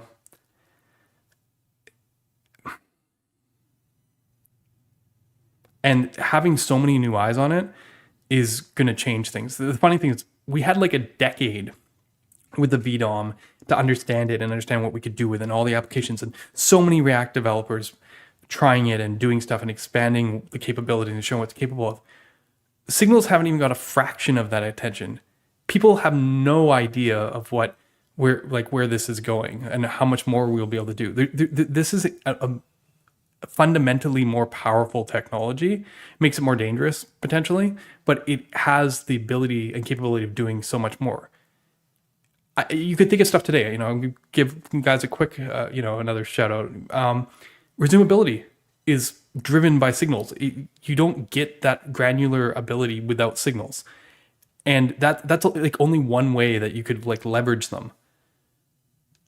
I don't expect necessarily like a huge thing this year. I know you guys are all hyped for Solid 2.0. I think it's going to be like a lot of little small improvements and innovations, but they're going to show the unique value proposition. People don't get it yet still, but I think that we're starting to have a collective base that the benefits are, people could start to understand this is way more than about performance. All right. Yeah, this has been years, honestly. This is like, yeah. Alien signals. I have heard of this. Whenever a new benchmark comes around, you believe me, I get flagged on it. I have not looked at the implementation details. My stage of where I am right now, working on the solid signals implementation, is we're based on reactively still. If you look at X reactivity in those benchmarks, that's actually solid 2.0. Funnily enough, people they don't realize that they're already testing solid 2.0 in that benchmark. So it's significantly ahead of where solid is. It's not as fast as Alien, not as fast as Svelte 5 either. I have not looked at it. As I said, I've been working on mechanical things for features mostly. Like I've implemented suspense again in the signal graph, which is really cool, because it's really cool when you go over to like the render library and you make the suspense component and it's like create suspense, like you know what I mean? Like it's even though there's no DOM expectation there in the core API, the fact that it's something that can be represented through base primitives is really powerful. And for me, I've been working on that. The idea of original reactivity had dependency graph. And then the innovation that came from Surplus and SJS and that we brought into Solid, and now most fine-grained renders do this, is the ownership graph. The idea, almost like components, but that signals can own signals, and you can basically build the whole world out of signals. When I was working on suspense and transactions in Solid 1.0, I started seeing commonality patterns around scheduling, and we had a singular scheduler, and I did a bunch of hacks around it. With 2.0, what I did was I rewrote the scheduler to be able to be multi-queued and hierarchical as a mechanism to be able to control things like suspense off screen and all this stuff in a direct mechanical way that you can actually, as a primitive itself, that you can build. And I think that's going to be the groundbreaking change, but that with the obviously non-nullable async and whatnot, but like basically the capability of these primitives will let us model much more powerful things, much simpler, which I think is going to be really exciting. I do hope to look at the performance basics. Milo is going to look at alien signals and see if we can get like the raw updates a bit faster. That being said, as I said earlier in the stream, signals performance itself is not that important, because it's not the load bearing part. The rendering is. You can double the speed of your signal library in those benchmarks and make no dent on the JS framework benchmark, or minimal. So I obviously want to make stuff faster, but it's not a priority as of yet. But I am definitely very interested to check out alien signals. There probably should be, but as I said, it's similar to looking at the alien signals stuff. I want to... The problem is when we get into the transactional piece, it's going to be hard to break it out. It's going to get weaved into all the little aspects of it. And I don't know how swappable the underlying implementation is going to be. I guess we'll see. I'm trying to keep things really separate this time. That was the problem with Solid 1.0. The reason we got stuck people are like, Brian, why is solid signals eager, and why all this and all these questions? And it's like, because the second I added transactions, transitions, like the concurrent rendering in solid back in 2019, God, it was like 5-6 years ago. It's been very hard to update this core signals library. Like the constraints there were too, like I just wove everything through. I told you it was all tree shakeable, but it's very entwined. Right after the 1.0 release, around the 1.2 time period, I tried to actually pull it out and like redesign transactions. I don't like going into that code right now. We have as I said, 2.0 is a complete signals rewrite because that's what needed to be addressed. Our core approach has aged, right? We had signals right back from the beginning, and this is the same signals, and it was fast for its time. It's not fast now, but 7 years later. But I haven't been able to really touch it in 5 or 6 years. No. The solid talk is only came up recently because it's one section on signals. We've been talking about React actually most of the time. One signals topic.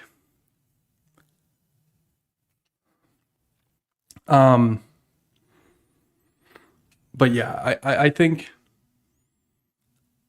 the spec is interesting, but like anything, I want to explore what's possible rather than be constrained by like how to like standardize it. There's actually a really good comparison here. I don't know if I can find HTMX 2.0. Was this an old blog? No, I don't know. Maybe I'm wrong. Maybe it was a different release. There's something that Theo recently covered on a stream, and it was basically where Carson was saying that his goal was that HTMX be like jQuery. And it's funny because if you watch this stream maybe a year ago, or was it the first time I mentioned it, or two? I basically said that HTMX didn't interest me. It's the new jQuery. Well, he's gone and owned it. And one of the things he's saying is like, we don't expect our major releases from now to have any changes, like breaking changes. We won't change the defaults. We won't do anything. We just, small implementation improvements and all this stuff. And I'm like, is that even a major release then? Because you're not actually like, why even release anything? But basically his goal, he was like jQuery, I want to melt into the browser, right? And it's so funny because when I'm thinking about stuff, I'm like, it's like on the opposite end of the spectrum, right? Because in a sense, signals getting in the browser, is that like, have we won? Have we become jQuery? Like, is our approach going to be the one that's adopted? But like, there's two sides of that coin, right? Like on one side, you can measure success by the fact that like it becomes a standard, in the sense like Jamstack became the standard. That's how people build modern serverless websites. But on the other hand, like, what happens to jQuery itself, right? jQuery is on a lot of pages that wishes it was not there. I remember trying to get jQuery out of eBay, right? It's kind of funny because I could go on a whole separate tangent about that, but it was just one of those kind of weird things. Like everyone aspires to be the disappearing framework. Now that I use web components or something, I don't need a framework. But then it's like what happens to the thing that was there? Okay, is this a HTMX? HTMX.org. I'm just like typing it in here. Essays future. Yeah.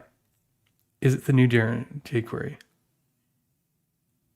I don't think it's arrogant. As I said, this is exactly my original take of HTMX. Building the 100-year web service.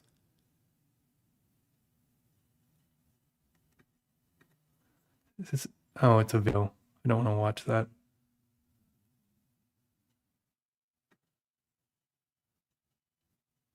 Yeah, I mean, his goal is for his thing to become a standard. No new features is a feature. People shouldn't be pressured. to upgrade HTMX over time unless there's specific bugs they want fixed. They should feel comfortable that HTMX that they write in 2025 will look similar to HTMX they write in 2035 and beyond. Intercooler is right. Many JavaScript problems are updated dizzying pace. Intercooler is not. It's not because it's dead, but rather because it's mostly right. Basic idea is right in the implementation. This is such an interesting idea, right? The idea that you think that you've solved everything. I think that statement's more arrogant than calling yourself the new jQuery. To think that nothing needs to change because you got it right.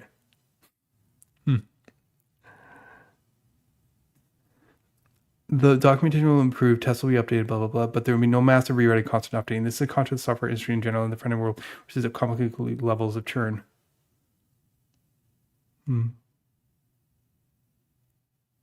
Yeah. What this is actually a bigger sign of, though, is being not ambitious. I think it's good that he understands exactly what his intention is for the project. It's just funny because, like, I don't know, what version are they on right now? Like 2? Like, someone should expect things to continue working as before, right?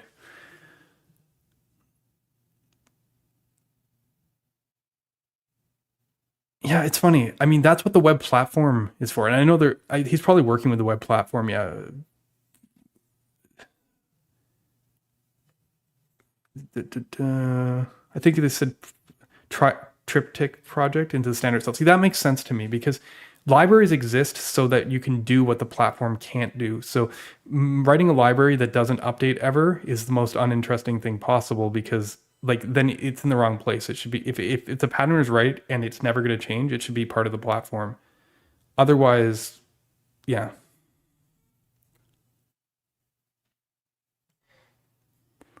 We have it because of its philosophy.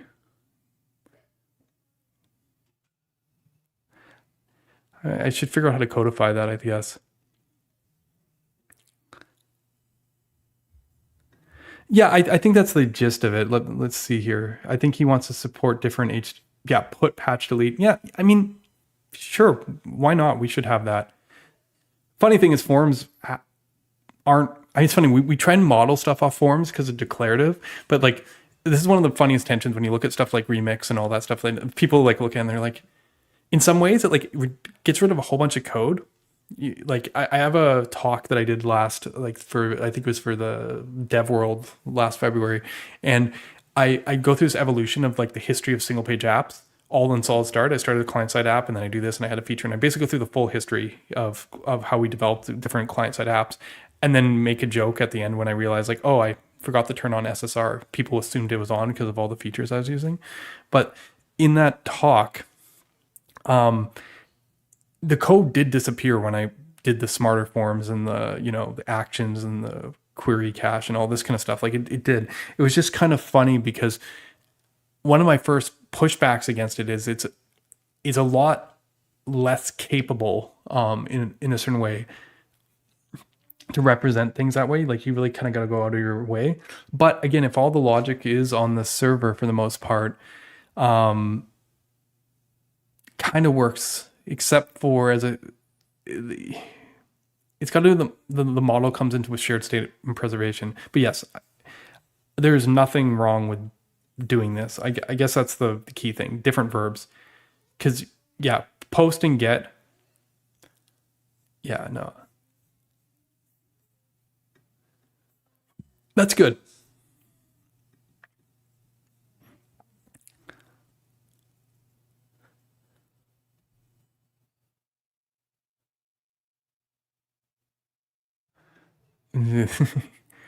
Yeah. Yes. Couldn't say this. You couldn't agree more. Honestly, this scares me. I hope we don't get here for a while. This whole like standardizing the way signals bind to the DOM, it's tricky.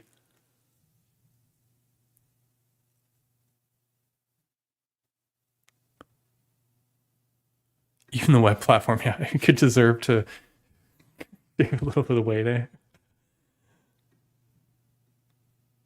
We will never get fully past syntax reality to come to terms with. Yeah, I know.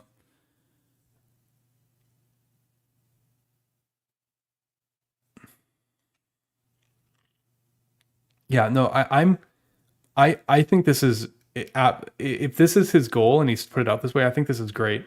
I mean, honestly, it's very difficult as a single maintainer. You have to make that choice of whether you're going to continue being that guy, or if you're going to try and influence and bring in other people and expand out your world, and almost, it's like the classic, like, anytime someone is good at something, do they just do it themselves or do they make a company out of it? Like, it's at a smaller scale.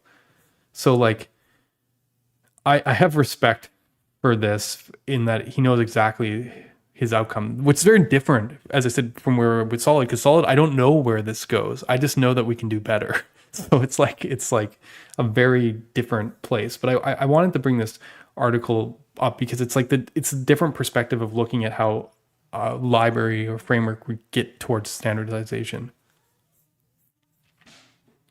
Right. Very cool. Very interesting. What else? So what section are we in here? Looking forward. Yes. What's the next topic? Web components. No, I don't really have anything more to say about web components. I had to include it because I knew people would expect it. So I obviously linked to my article. I just don't really have anything to say about web components either way. I talk about some things not being interesting. Web components are definitely in that pile. Okay. So yeah, overall, where I think in here, I'm not predicting some big technology jump. To be fair, there wasn't a big technology jump this past year either. But what I've noticed is that people aren't in that place where they want it again. I think no one's creating a new JavaScript framework anymore. We're not going through that buzz, so we're not getting pushed back. If someone does, like Brizza or something, people are actually pretty supportive because it's a rarer thing. But yeah, it's just, there's a different sense here. It's funny. I wrote this, I swear, before the whole Jordan walk templating view JSX thing, because this has been going on for months. But I said I've watched the conversation to devolve from whether presumably makes sense versus partial hydration to the who has the best templating syntax again. This has been going on for months now. I know that one last week blew up, but it's just like a sign of where people are at. People have either kind of accepted the fact that, I'm using React, and they're not, or they decide, hey, I'm going to try a new tool. But which is why people are like doing these kind of subtle battles again, because no one's talking about the technology. It's like, did you know R4 component has a fallback? This is okay, because I think it's kind of a reflection thing where people are almost, I don't know, like it's pushed out to far enough along the line. So I think it's a good time for us to kind of like reflect where we are. I think I felt 2024 was kind of coming to terms of where things are at. So maybe there isn't a lot of innovation around the corner. It's on the horizon, but like not right now. That's okay. I say that literally as I'm working on some of the most exciting stuff ever in Solid 2.0, but I mean, in general sense, I don't actually think that most of the community is actually, they're kind of hitting the end of their line from that 2020 stuff. The server stuff's kind of drawn out, all the big changes and movements have happened. Yeah, next month we're going back to CS versus Tailwind completely. Yes. The truth is, it's just because I think there's just a lot of complexity. Nobody really wants to think. I think after the whole push, like, oh, PPR this, RSC's this, resumability, even islands this, people are just like, I'm just building a React app, or maybe a Vue app, or Angular, really, actually. It's hard to make decisions on what technology is worth investing in. So I think people kind of aren't. I think there's a lot of the raw capabilities of the next generation here. The fact, like every time I look at Qwik, and I mention them again, I just see this potential technology just sitting there, like the pieces are there, but I'm not sure the right they've come together in a super consumable piece. Not just Qwik, like in other places too. Like you look at maybe stuff that Aiden's doing with Million, or these snippets of it all over the place.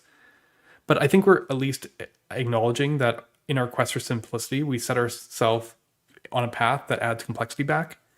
A single solution hasn't shown itself. HTMX is not going to take over the world, right? A couple years ago, that was kind of the thing. I know maybe it's partially memed, but it's a great option to have. React isn't necessarily any more complex at doing things than other solutions, right? What I'm getting at is like that, some people, for them, they say, React seems simpler, I know that confuses the hell out of people, but like there is a certain mentality that's there, especially if just don't want to think about things and good enough is good enough. Async and client server interactions, and async and client server interactions by extension are complex, right? We've seen that. Like there's a reason waterfalls, all these things, all these pieces are really tough. And compilers can't solve issues, but they can. Oh, I'm getting rated like right in the middle of my conclusion here.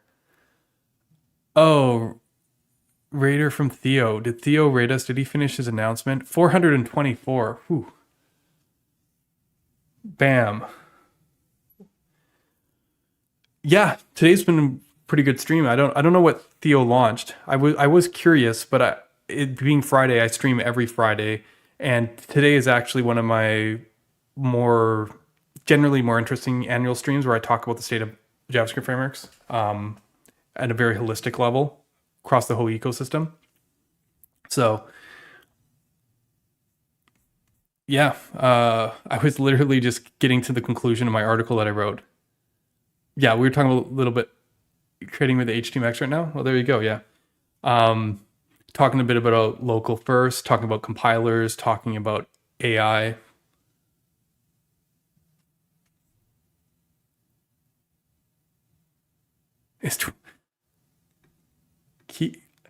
Ignore me, keep ranting. It's 2025, the release of Marco 6. We're not talking about Marco 6. I see that 2024 wasn't. And I told them if they didn't get it out in 2023, I had to stop talking about it. So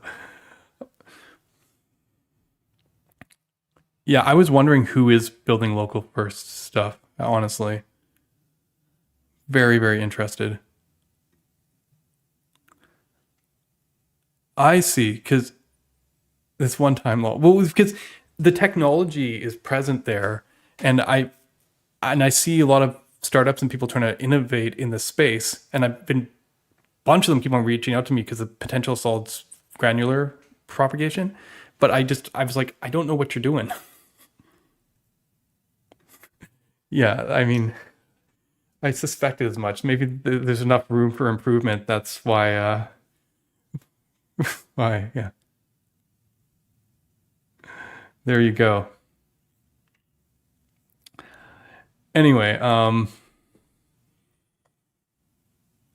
what I was trying to get to here, it's funny because I'm like literally at the tail end of my conclusion on this stuff with just that, like,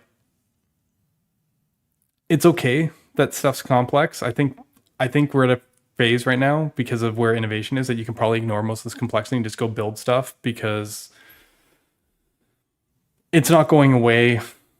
None of these solutions quite cut it. Pick something that makes sense with you. I know this is like the generic, like senior software, it depends answer, but I actually mean it this time because I'm usually the guy that's like, go try this new thing. It's really cool. I actually do think right now we're in a like get it done time period. And because of that, I think people who do seek to innovate, you're under the radar in a way that you haven't been in for the last couple of years, which means I really want to see what you're going to build because I know I'm building really cool stuff. Solid 2.0 is already in progress now. If you go in the next branches on our repos, you will see movement. I've done most of the work on the signals, updated signals library, so it's got a lot of cool stuff coming.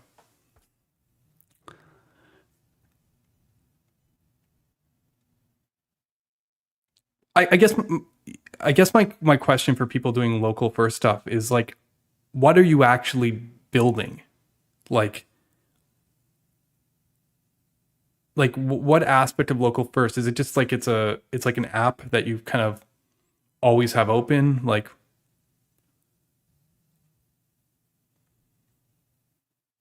yes, yeah. Sorry if it didn't introduce myself. I am the creator of Solid.js. Um,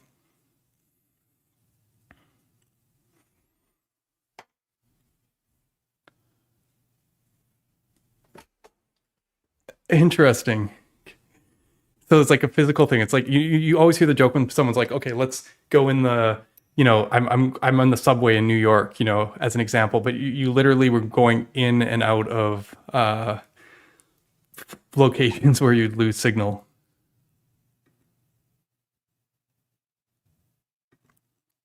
Okay, yeah, okay. And then you talk about like collaborative piano roll. Okay.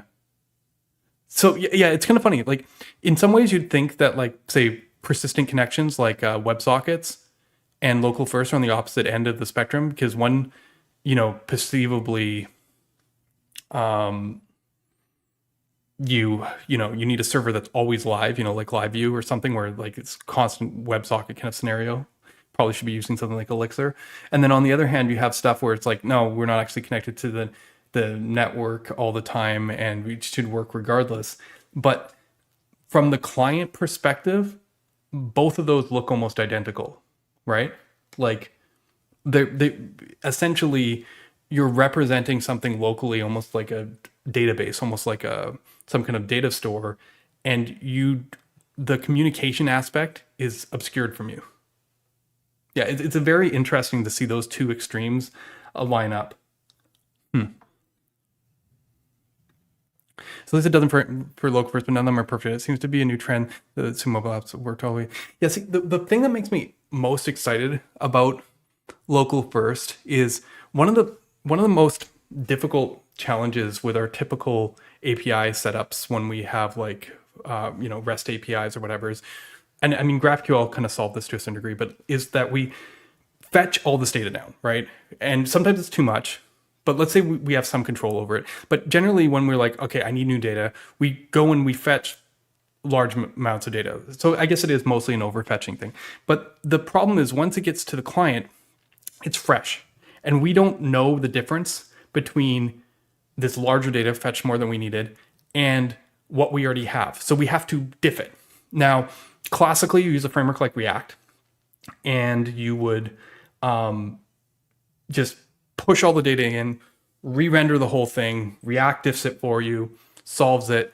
But it's like, I couldn't picture a more inefficient way of doing things because it's basically assuming you can't know anything. But when you get fresh data from the server in large portions, what better can you do? Right? Like, because it's like when you have something that's client interactive, when you're only on the client and you're just updating the things that you need, React re-render model is horrendous. Like it's just like you're just doing all the stuff that's completely unnecessary, right? You could just be like, okay, I changed this, change the thing. You don't need to, I have a list, I checked it off. I don't need to re-render the list to figure out which items in the list changed to update the one thing. It's just like I check the box, and it's kind of funny that we take that kind of mentality, right? Those two kind of extremes, and they're not actually like, I'd say like the granular side benefits something like signals on the client only, but then the second you add server data, it's kind of like, now we have to deal with these fresh data. We've solved this in signals libraries to a certain degree. Although actually maybe Solid's the only one that's really does this readily, is we diff the data before we feed into the UI. That way, whenever fresh data comes in from the server, we actually diff the data and then just do the same pinpoint updates. But what if the mechanism for pushing the data was aware of the diffs itself instead of us overfetching it?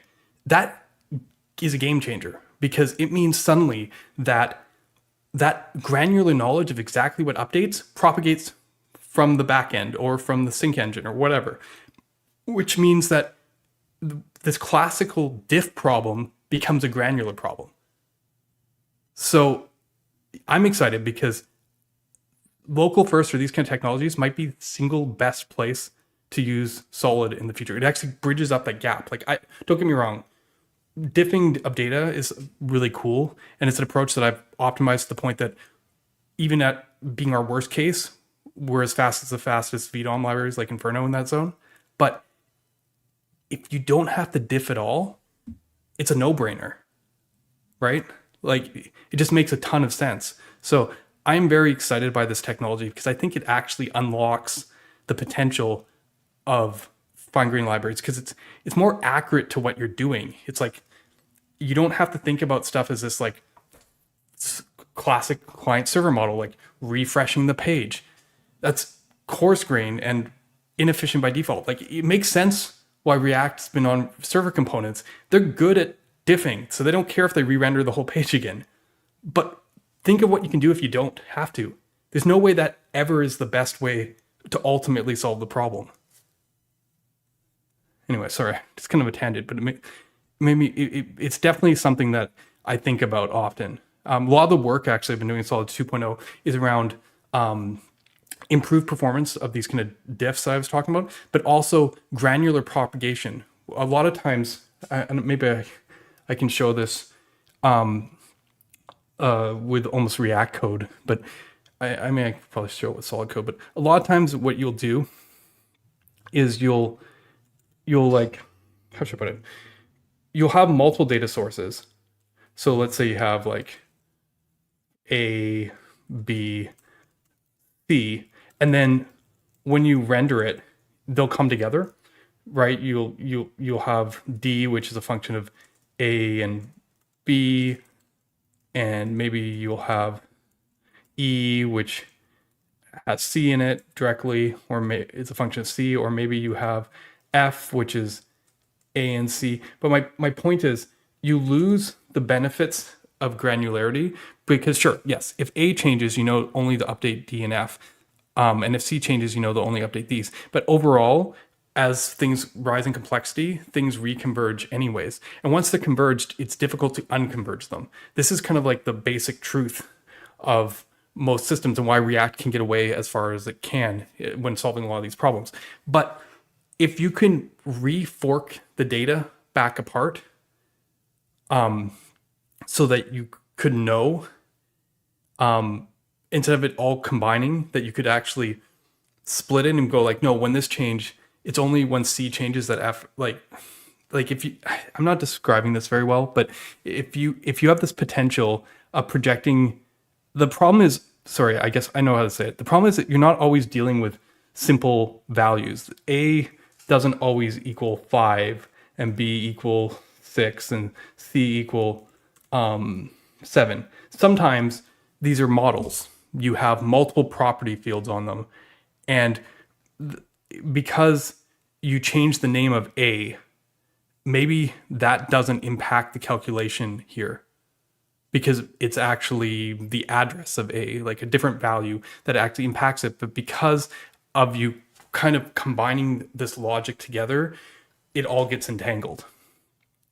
If we have a way of feeding out the pieces that we need granularly, we can break this cycle. And I think ultimately that will allow us to achieve, basically escape the, how should I put it? Escape the destiny that's kind of been set forth with us in current modern frameworks. I have other streams about that. I've been working on a new primitive called create projection, which is a derived mutable reactivity. It's pretty complicated. I'll present it at a point when I think people will actually understand what I'm talking about, because I'm getting a little ahead of myself here. What do we got here? Chat. Eyeing local media track for like track, but we enjoying the arches. Okay. Yeah, I guess there's, looker is a really bad term. Okay, Dev, I'll bite. What are you saying here?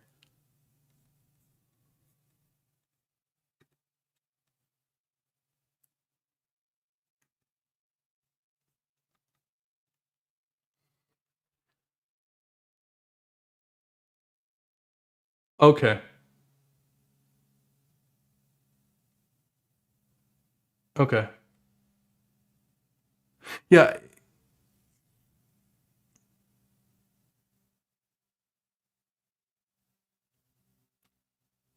Yeah. I'm trying to think of concrete solutions of it. My problem is I've probably gotten too far away from my experience. When I was last building products and wasn't a framework dev, I was building social media apps, things like Instagram. Uh, and I'm just trying like I'm trying to put it back into my perspective of what's in this blue area, because I can definitely think of what's in this purple area, because there's like definitely things that are very hardcore on that side.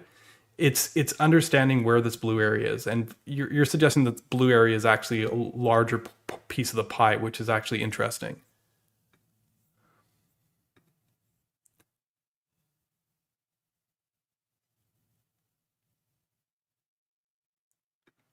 I want to be able to work. Yeah, exactly.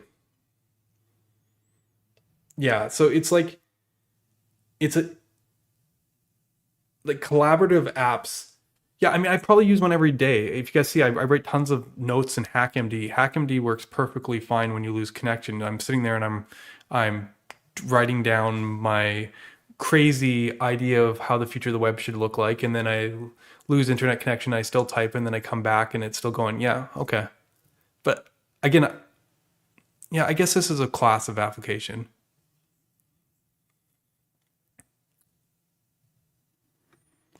Once again, pointing the importance of using local first peer interaction without network and offline first.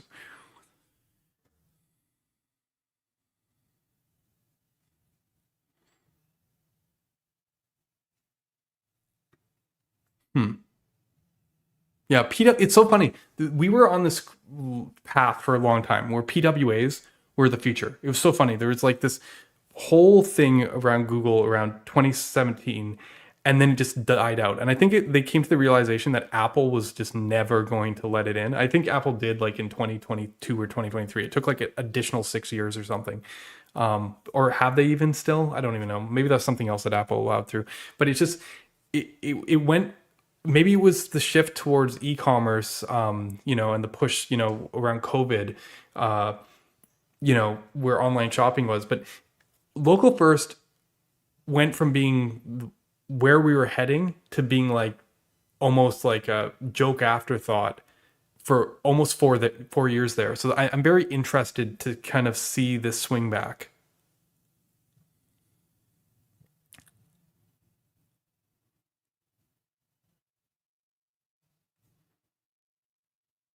Yeah, I'm like 10 minutes behind chat. I should catch up.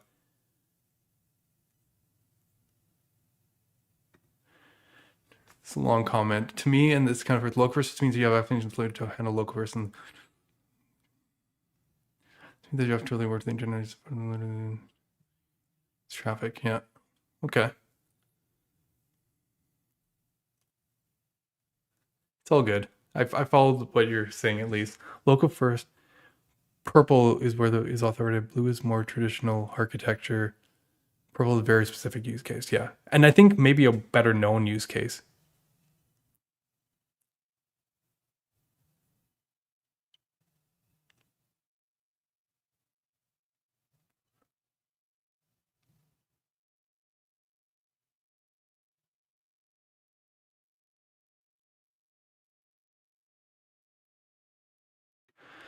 Yeah, I mean, there are some articles. I don't have them off the tip of my. I think if you, I know this sounds sad, but it's like, React, solid for React devs. No, no. Then you get the solid. Let's try solid JS. You get the. There was one. There's a couple that I remember that was actually really well. Not about converting components. I don't have it off the. I don't have it off the top of my head. I know the problem is there's enough kind of garbage out there too.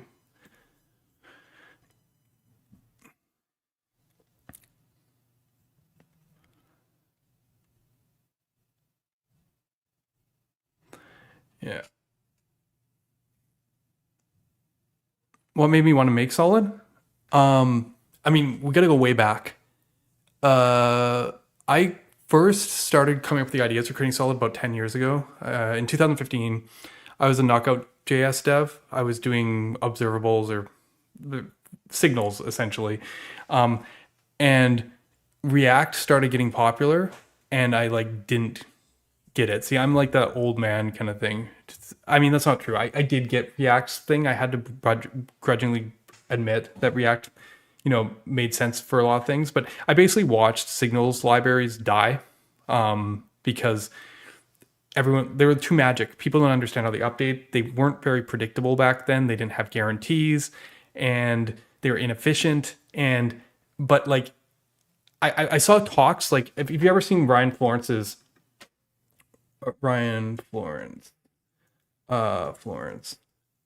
hype 2014 or 2015. I saw Ryan Florence's hype talk in 2015 and there's this demo.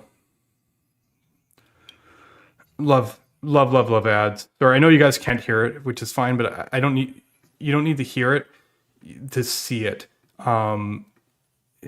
He makes like a SSR app in this thing, which is crazy ahead of its time. But what I was looking for is at a certain point in the app, he does this demo, and maybe it's earlier on in the talk, not this one.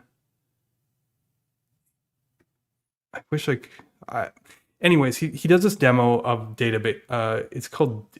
It's now a common benchmark. It's called dbmon. Oh yeah, this one. Here it is.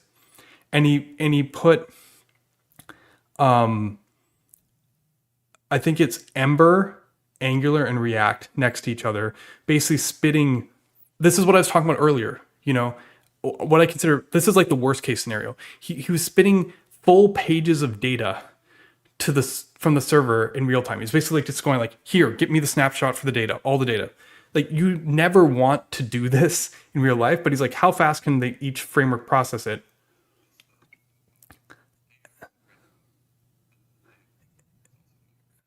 See, at first he does it with like a reasonable refresh rate and shows that Ember has some hard time showing the mouse over, but then he goes a bit further and unhooks it and just lets them go at full speed. And at full speed,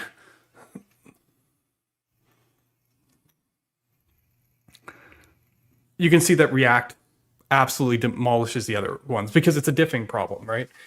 And I looked at this and everyone's like, yeah, React's fast and signals are slow and KV are slow. And I was like, I know because of the pinpoint updates, in theory, we should be way faster than React.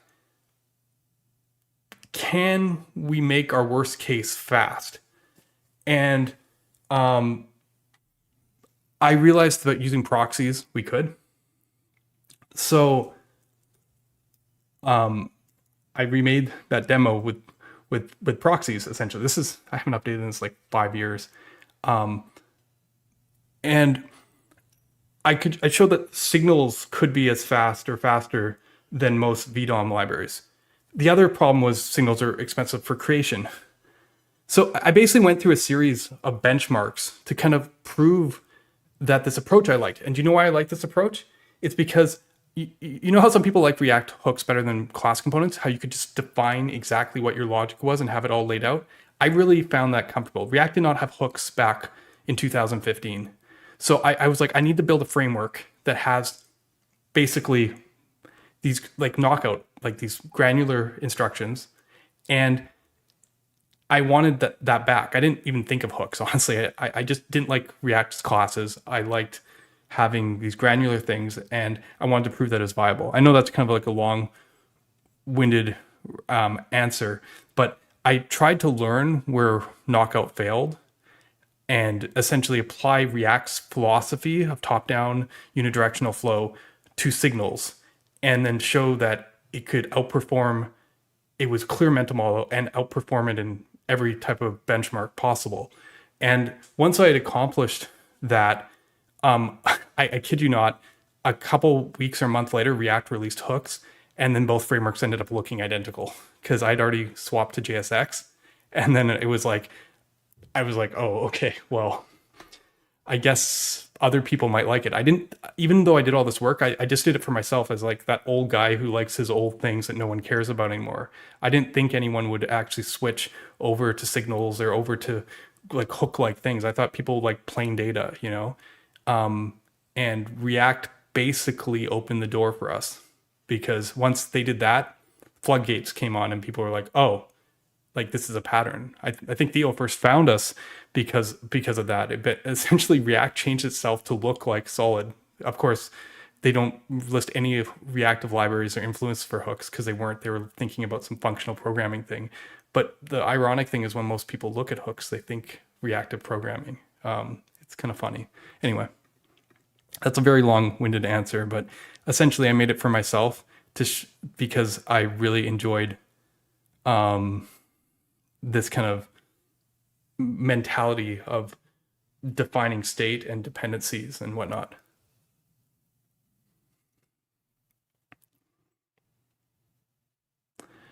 Yeah, I'm I I saved myself money, which you is what you're noticing now because I'm what am I streaming at? Am I at 720 right now? Yeah, I'm at 720. Yeah. I saved myself some money. It's because I'm using StreamYard. It's funny. I'm feeding OBS through StreamYard. I just never set up OBS on its own or whatnot.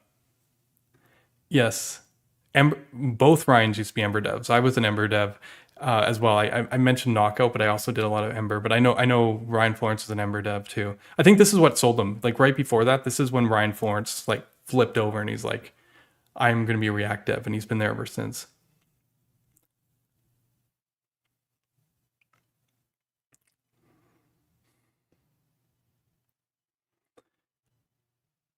Yeah,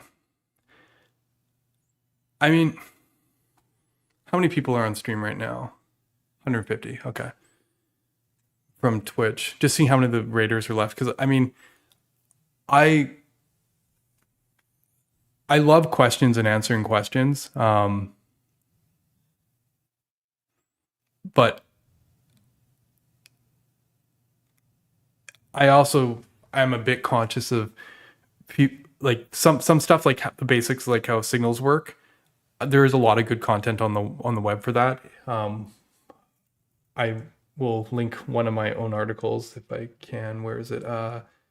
Um, building. It's like so long ago. It's not even my building. No, probably faster to Google it than look my own article list. Building signals from scratch. God, it's not even the top match anymore. Thank you, Angular, for stealing my thunder. uh, introduction to fine grained.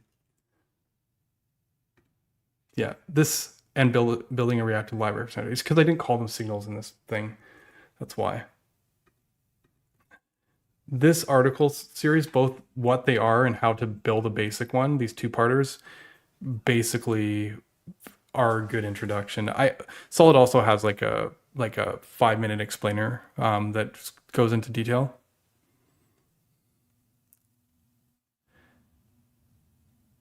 Yeah, yeah. It's been a few years. February 9th. I published this article on my birthday. That's kind of funny. I've my best articles have been published on my birthday, actually. I think how I wrote the fastest JavaScript framework. February 9th, 2019, yeah, also on my birthday. Yeah. Uh, I've been at this a while now.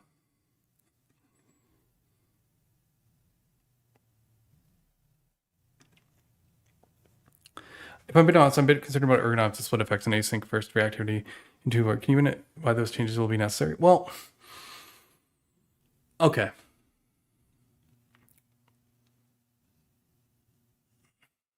I get why there are concerns here.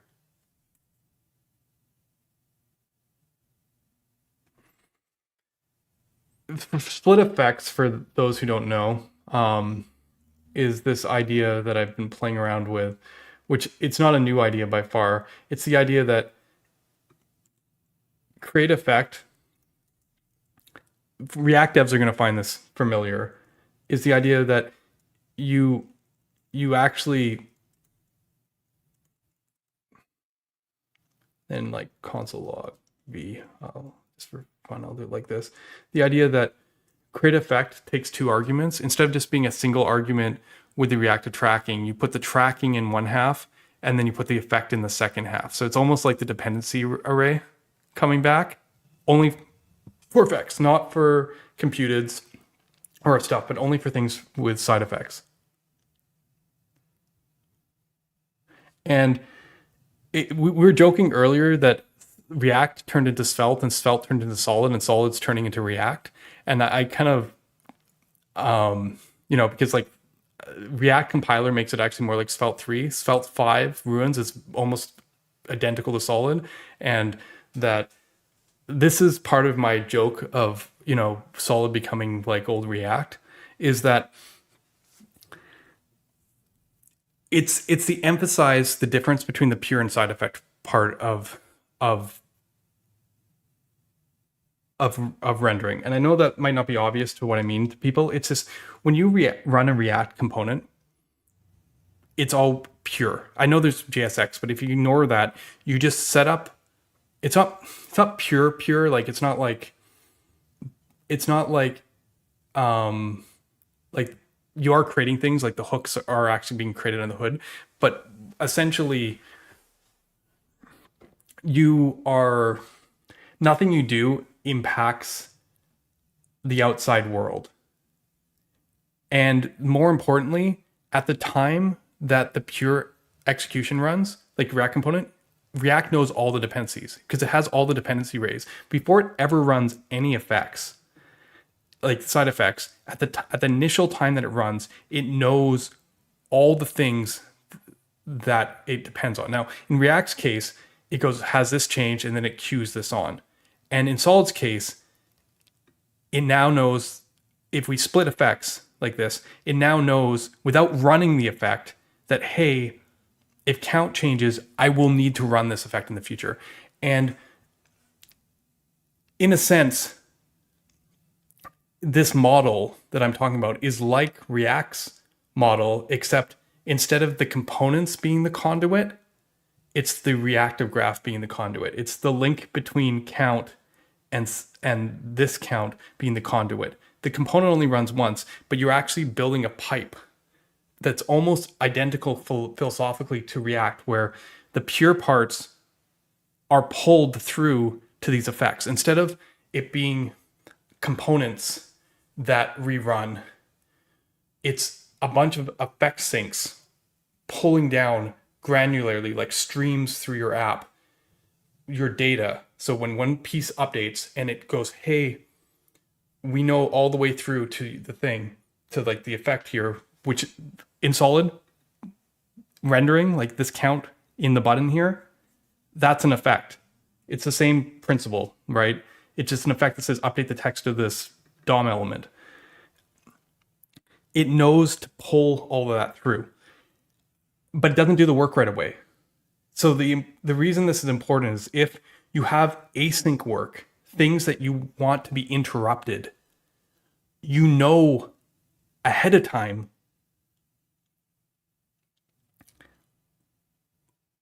before you run the effect what could be impacted. The problem with Solid today without split effects is that it's too late. If you read an async value for the first time in an effect, you've already ran the effect. Now, this is an argument that we could just split render effects, like things for rendering, but if like, I don't know why you do this, but if you want to fetch something and console log it, right? Like if we wanted to, I should just pull in the Solid 2.0 runtime so I could show this off better. But if you wanted the console, and this count isn't used anywhere else,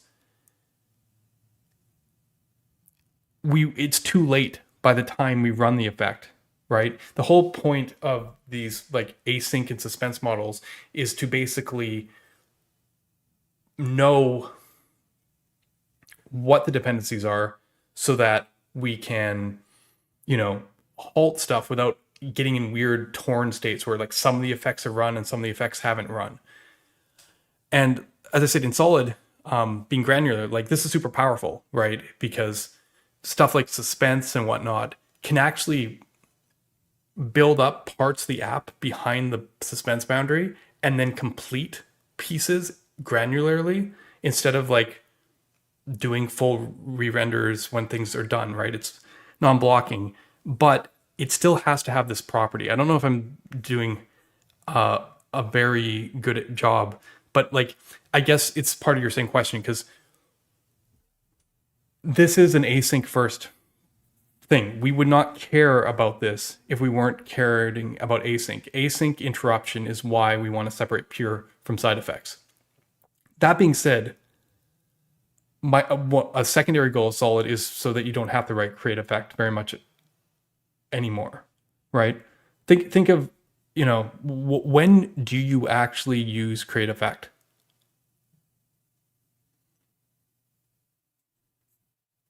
People who say Svelte turned into React have no clue what they're talking about. Side note.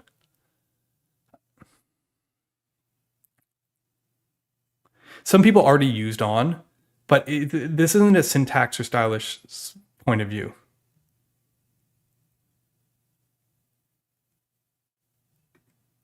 It's not about performance. It's about the concept that it's about predictability. It's about consistency. It's that you don't want to show things torn or ripped or in half and half states. You don't want the UI to break apart over async.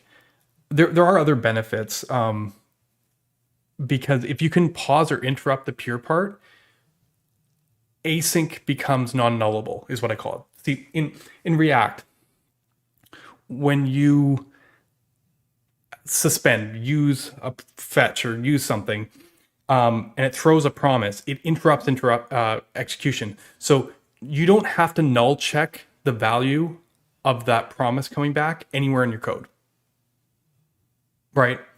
It's like, I really should pull the runtime out of somewhere. I just don't know if I have it at the moment on this computer. An example. I could dig through the Discord to find an example, but let's say we have an async value. Let's call it user, okay? I'm gonna go create async, and as I said, this is not function code. I'm just doing it for illustrative purposes. And inside create async, we fetch user, which is some maybe props.id, whatever, which is like some returns a promise, right? In this model, user can always exist. It will never be undefined, right? Like in create resource, there's a time period where you have to null check it. You have to go, even with suspense, we're like, hey, does this user exist? But what this can, because in Solid's current implementation, suspense uses context, but it doesn't null check. Because if user has name and it's undefined, like you have to do this or it throws. Because it's potential that it doesn't exist. Where with kind of this blocking interruptible async, you can actually write the code in such a way that you don't have to null check it. So it's mostly for this like desire to propagate async. See, what's interesting is in a granular system like with signals, unlike React, you await in the component or use in the component. It blocks the component. But in something like Solid, you could have a child component here called user, and then pass user to it. And this user, like nothing's blocked here. Like this, we can put, I don't know, we could put something else here. I don't know, like header or something. Doesn't matter. Header is going to get rendered immediately because we can hide the suspense component inside the user if we want. Sorry, I'm not using the proper solid syntax. I should do this.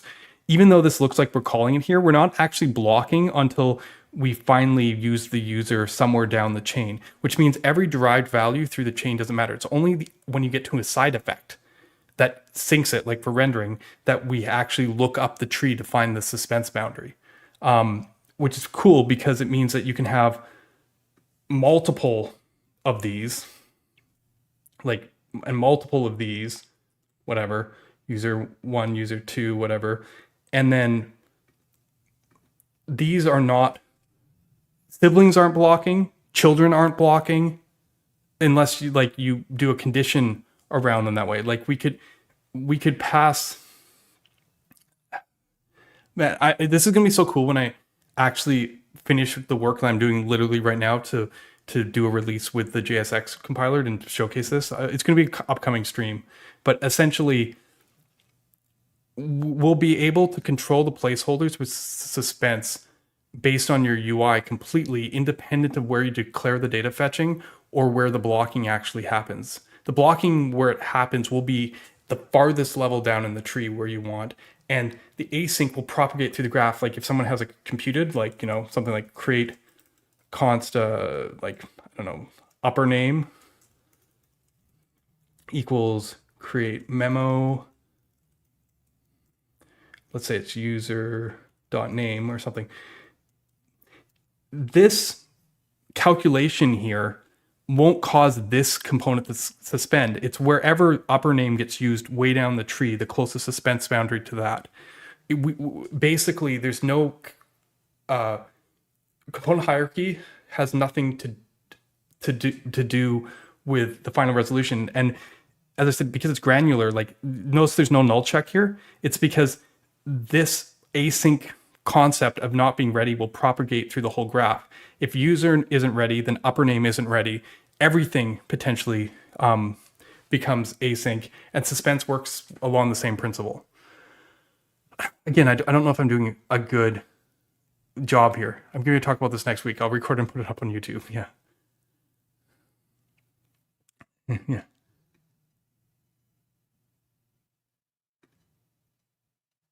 Yeah, I mean, this is how Solid already kind of works, right? It's just now if you go the extra distance of splitting the pure part from the side effect part, you can freely do this and coordinate the effects accordingly. Because technically, and I have demos of this right now with the current reactive, you don't need suspense, but weird stuff happens if like certain value fields wait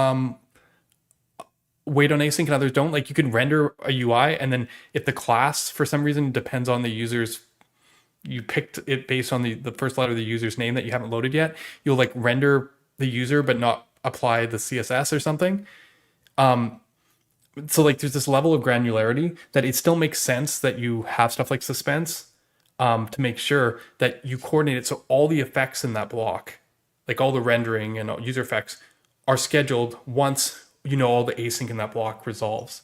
So like, but what's interesting is while it mechanically looks the same as something like React, technically the stuff that isn't blocked can be rendered ahead of time because we're non-blocking, like behind the hood in terms of our component renderings. We block on the data graph, but not on the component tree. So it basically is the most efficient way I think we've seen to date to avoid waterfalls naturally. Obviously, I'm still a big proponent of fetching in the loaders or isomorphic loaders and stuff because of code splitting. But if code splitting were not a thing, this approach almost completely eliminates client-side waterfalls.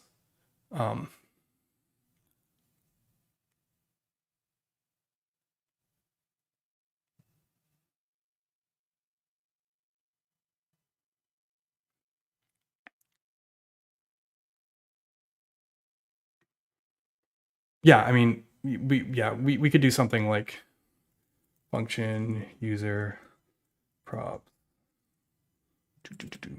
You know, we could put the suspense boundary in here, obviously. return suspense. Thing with solid too is like you could put the suspense boundary if you want inside the same component. Whatever, like h1 props.user.name, whatever, like, and then suspense fallback equals loading user, whatever. It's basically, it's kind of cool because like the reason that this is really powerful isn't when the suspense is in here. It's like when the suspense is out here, right? I think this is the most powerful part of this approach, because if I put the suspense out here, now I realize we're not going to render anything until all the users are loaded when I do this, so I could wrap each one individually. But the important part about here is picture what your user component looked like before you added suspense, before it was aware of async. Picture what your user component looked like. Well, it looked like this. It had props.user and you passed in user and you got the name. The fact that you added the async data loading and the suspense does not change the API of your user component at all. One of the challenges that they've been facing in React is like, sure, they have a great pattern on how to use suspense and stuff, but like where the hell do you fetch? How do you set up a cache? Like how do you make sure that it doesn't like refetch on reload, right? And one of the things is, well, fetch high and pass the promise through. But now you're passing promises through. You actually change the API of your code, where this approach is seamless. In fact, synchronously, you always knew you had a user. Now async doesn't change the fact. You can literally add async to your program without changing your child components. Yes, yeah.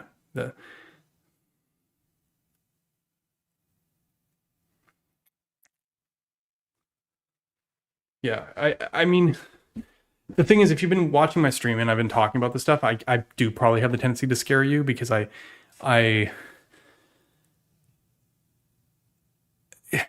get into the details. I find every edge case. So when you watch my stream, I'm like sitting here picking stuff apart and it's like, oh my God, this is scary. Because I'm literally thinking of every possible thing I could think of go wrong. And you know that if I'm thinking of it, there's probably things that I haven't thought of. Yeah. Yeah. I mean, if you really, here's the way I look at it. Async does add color, but so do signals. So why add like another color? Signals are already a coloration through your components. And if you're in solid, you're using signals. So why not just make everything signals?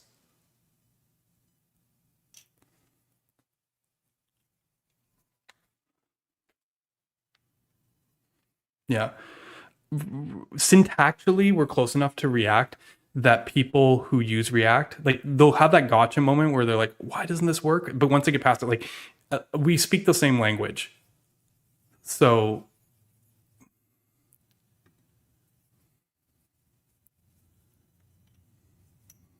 yeah, I mean, it's interesting. Dev's getting ahead of me. Like I'm barely scraping together these examples and getting the code to work, and he's trying to do a talk on it. Elements of solid solution today already work like this, but 2.0's new foundation, especially the non-nullable async and the split effects, it's just right now it feels like it's an inconsistency. Like there's a gap in our solution that doesn't work the way it is. For me, Solid 2.0 is a lot like React 16. Like React up to 16 had an idea like what it was doing, but only sort of. And it started making a bunch of stuff and it was like, okay, this is cool. This is cool. And it kept on going forward and adding stuff and slightly tweaking stuff. And then they got to around React 15 and they're like, oh crap, we need to change something. People talk about React with not breaking changes, but if you remember back to the difference between 14 and 15, the whole idea that like when you set state, it doesn't update the state. That wasn't always true in React. Like it was like sometimes it would update the state and other times it wasn't. It was kind of like predictable behavior. Around 15, they're like, okay, we definitely should be keeping the state in the past until after the flush. Like they kind of started working out what the scheduler should look like. And then with 16, they came in and they're like, okay, this is the scheduler, this is the consistent model. And React's basically been on that path since then. Once 16 came out, that's modern React. Hooks didn't come out to 16.8, which actually came out, I believe, over a year, maybe 2 years later. Like 16 was the big marker. And I feel like for us, Solid is kind of, that's the tipping point. I had a lot of good ideas, but there was like gaps or inconsistencies or little pieces that, you know, didn't quite fit. One last thing I want to show here, just on this topic, because people are worried about effects. I think one of the most common reason people make effects is because they're creating like in a form, right? And they'll get like some default data from the form, and they'll be like, but the problem is they have to have a local copy of the form, like ephemeral state. So you'll be in the situation where you have like a name, so name, set name, right? And you go, you know, we'll create a signal here, but you also have a name coming in from the props. And a lot of people do, I'll use solid syntax, but they do create effect, set name, props.name, right? This look familiar to all you guys? This React even themselves says that this is a terrible pattern, right? And this is probably one of the most common places where people use effects, but the problem is it delays it. It renders the first thing blank because the name isn't present, and then schedules this effect later. In Solid, we came up with something called create computed, which is like a synchronous render, but I don't like this solution. React's equivalent was, they were like, you should do something like, if props.name not equal name, set name props.name or something, you can either key it on the outside, or you can, they actually tell you that it's like, there's a whole doc on when not to use effect, where they basically tell you can inline set it and then like use it. Like, this stuff is bonkers to me. The solution for this in Solid 2.0 is really, really simple, and you're going to love it. Done.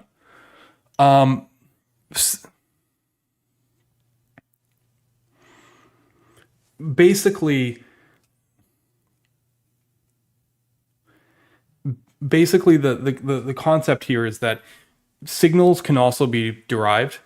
And what this means is that you can update the local copy using this mechanism, but when the fresh props come in, it'll override it. Right? This is the signals and stores we're going to do this way. It's just kind of the scenario where it's, yeah, I don't know. It's funny when you look at React code and you state, it's like the only thing, if you do this, you guys all know this doesn't update when the props update, right? It's the only thing that's top level that doesn't update, right? Anyways, I anticipate that effects will be used way less in Solid 2.0 anyways. Still early. I've been working so hard recently because of Dev, and him doing the thing, but I still need to put the RFCs out to get official support. Yeah. How does username work with Java? Yes, it throws. That's exactly what it does. But the difference is, in Solid, all these expressions get wrapped. So when we throw, it doesn't get caught by the component tree. It gets caught by the thing. You know, everyone hates all those function wrappers in Solid, but they have a positive benefit that we don't have to throw away the whole render tree when we throw. We literally can just throw away that one computation, which means it gets to keep rendering. This is the part that I probably didn't explain well enough. Like, if you have, sorry, let's go back here. I can go back to this example here.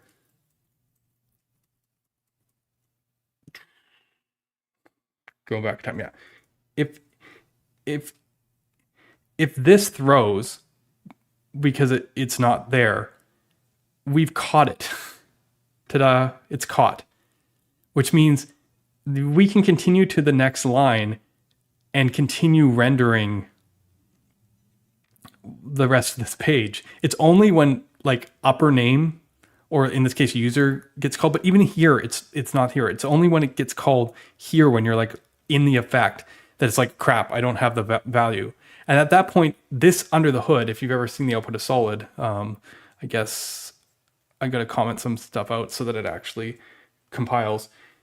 It's also wrapped in a function. This is insert. It's just an effect of a sort. So again, this insert just catches it. So it can continue rendering the rest of the DOM beside it as well, and just go two things. It renders nothing, which wouldn't be acceptable from a UI standpoint, but it also informs the suspense context. It doesn't throw up to the suspense context. It's a context provider. It just tells the suspense context. It's like, hey, don't actually attach your children. So it goes and renders all this stuff, but then it's just holding these DOM nodes in space, and it renders the fallback. And then when it resolves, it notifies this thing and finishes the render. And at that point, the H1 didn't get re-rendered again. The whole tree didn't get rendered again. It literally just set the text on the H1. But at the same time, it informs the suspense context. It's like, hey, we're good. And the suspense goes, am I waiting for anything else? No. And then it just swaps these children back into place and removes this, but doesn't re-render it. It literally just updated the text node and then swapped the content in. So, yeah, that's how it works under the hood.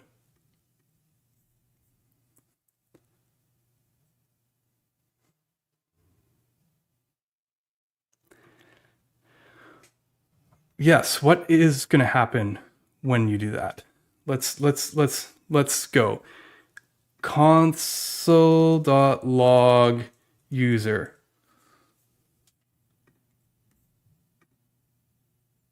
No, where is it? It's like, it's not doing what I want it to do.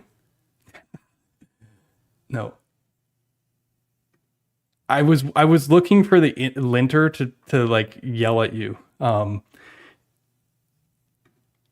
It's not because there's other errors on this page. Basically,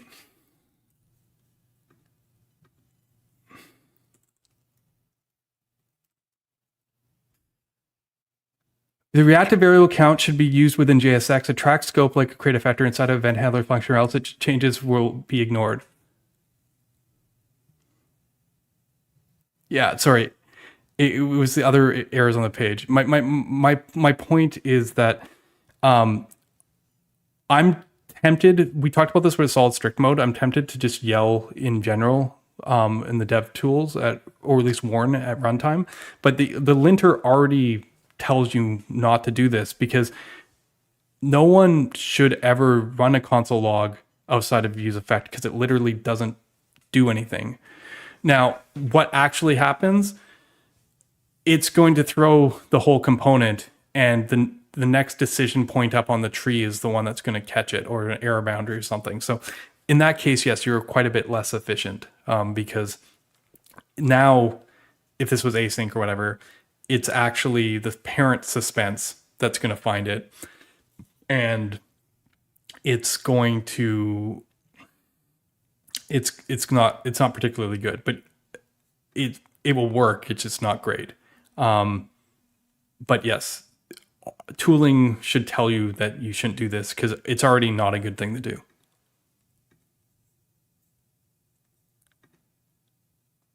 Yeah, by throwing, essentially. Yeah. It's not. This is fine-grained async. We should really embrace this term. Amplify the marketing. Yeah.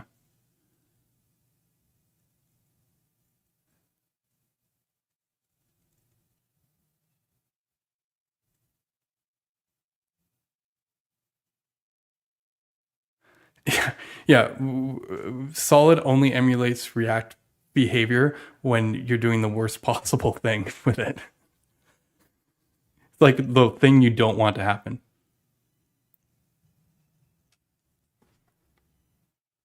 Yeah. Anyway. Oh. Funny. Yeah, we should do some This Week in JavaScript to wrap up here. I also think I saw something that I actually wanted to look at here, which is I had a question for you guys based on some work that I've been doing recently. Maybe it's too detailed question. I was working on reconcile, which is our diffing approach, and I realized that my immutable diffing swap works really well.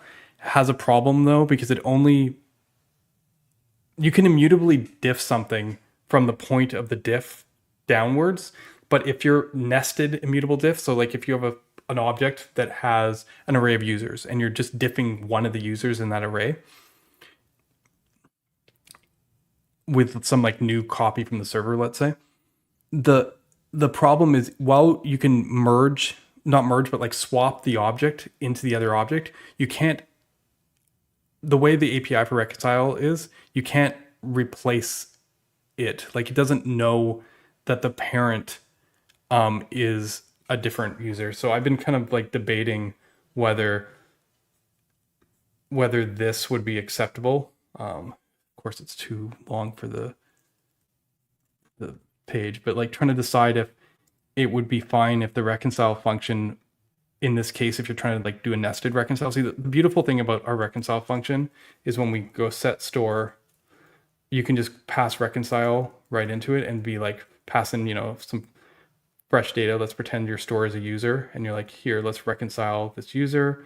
And then it'll like basically update the data in the store and do the fine grain updates. But if, let's say the store has a .user field and you reconcile it, this, even though it swaps internals of the object, it can't, because you're passing in the user and you're passing the data, it can't change the reference to the user on the store itself. So I'm thinking the solution is you have to actually assign it to the user when you diff. I don't know if this makes any sense to anyone to have an API like this, but that you would diff, you basically like apply this change to that property and then also have to assign it for it to actually work. I don't know. I'm trying to get some comments on this, but okay, you it's fine. I will look at the Preact signals thing.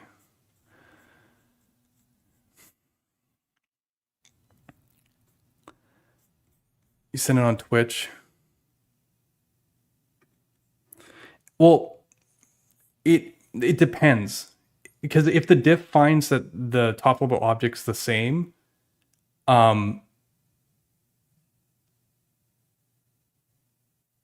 it's not going to actually, this set isn't actually going to trigger anything. I know it's weird. All right, this one. Okay, let me grab it.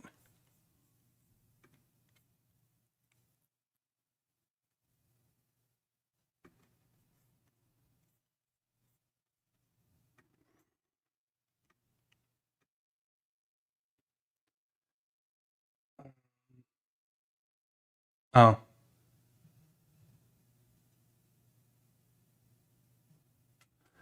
Preact signals got a huge performance boost. Signals rendered as text prompt effects only pull as fast as needed for rendering. Since computers didn't run as needed, they now only run as often as their downstream DOM output can be painted.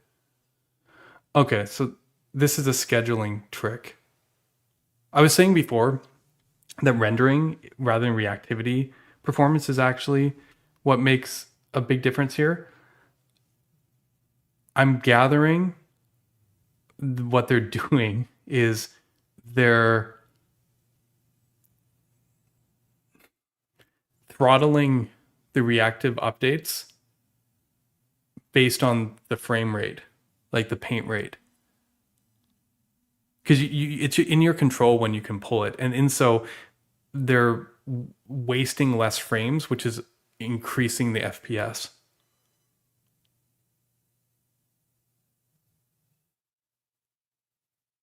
That's what my guess is anyways. It's funny.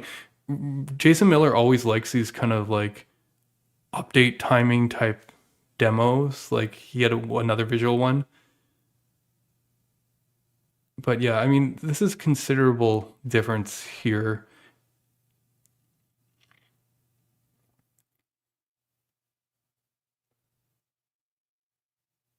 Yeah, okay. So basically the scheduler isn't being throttled by Q microtask, it's being throttled by what do you call it? The other one, request animation frame.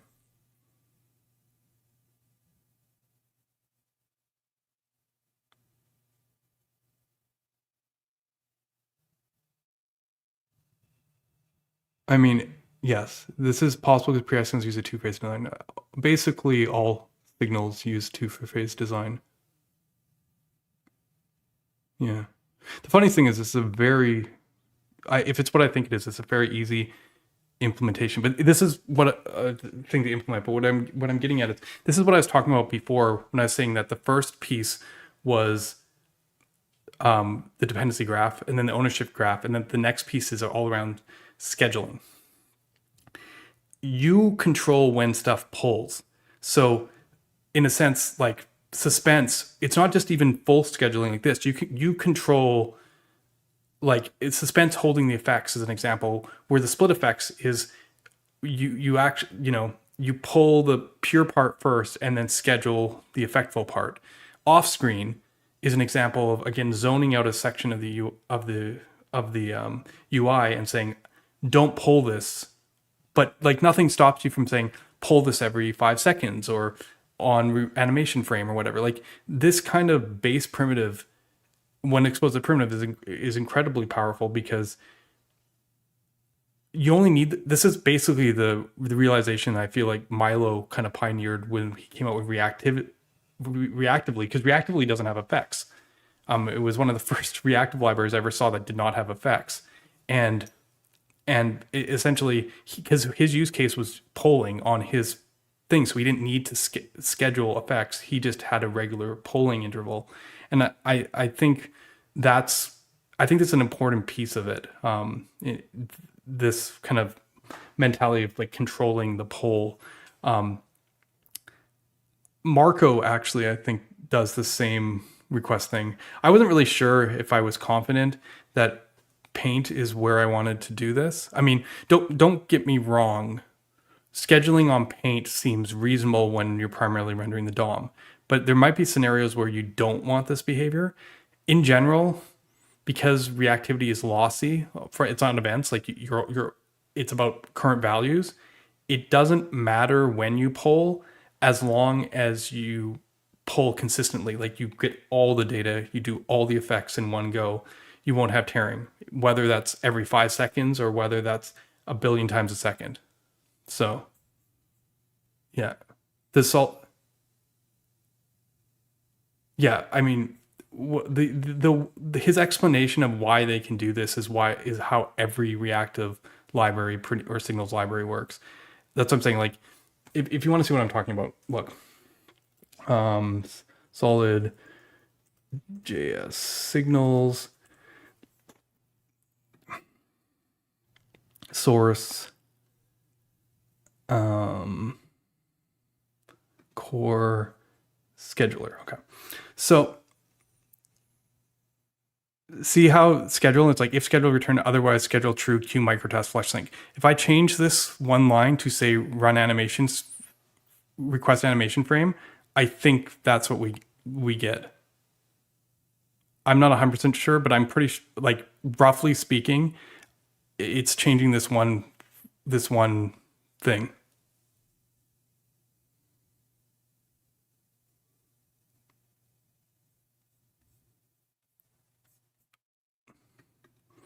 Okay. I mean, if it's not request animation frame, then it's probably some other mechanism. But like fundamentally, it's the same idea, because what ends up happening is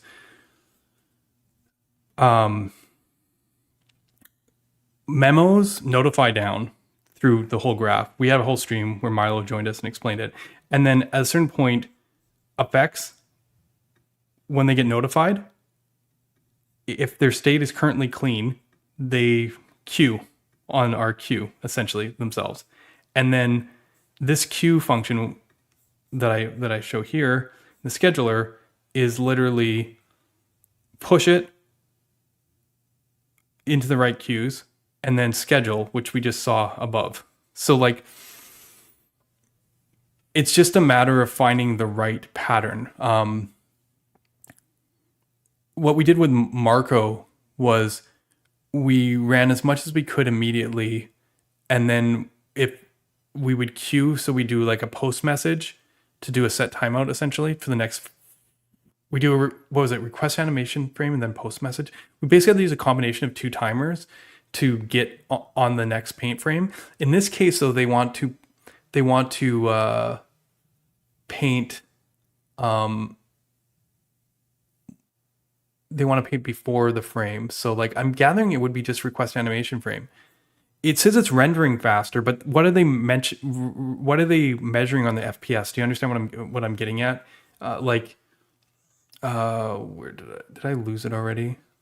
This is devs.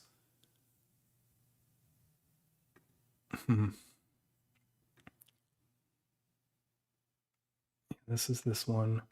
It's funny. I didn't think I closed it down. It doesn't really matter.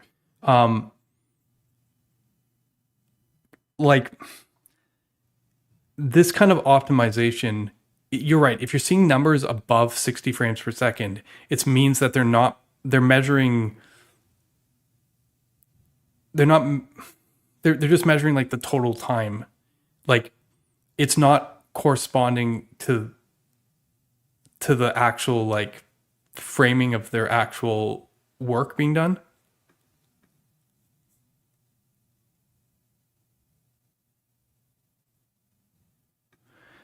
I mean, in this case, Preact does the same thing as Solid when it comes to text nodes. Like they have this one optimization where if it's a granular, I think, fine, I'll have to pull it up again. Oh no, it's right there. It's Blue Sky. That's why I'm like not looking at the right one. He said, since yeah, where does he say here? Blah, blah, blah. Yeah, I don't know if he's mentioning here. Signals rendered as text props effects only pull as fast as needed for render. Yeah, because basically Preact has a split mode where if you like bind directly in a very specific place, it works like solid fine grained. But then when it's structural or if you read something at a component level, it goes defaults back to the DOM. So basically in this example here, I imagine they're leveraging a place where they don't have to do the VDOM and they're just doing the granular update. It's not they don't have that capability with everything, but I imagine that's what they're showcasing here.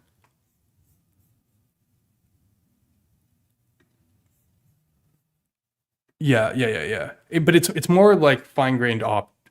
It's they call it fine-grained opt-out, but it's more because they actually don't have the granular control flow mechanisms, right? So it's like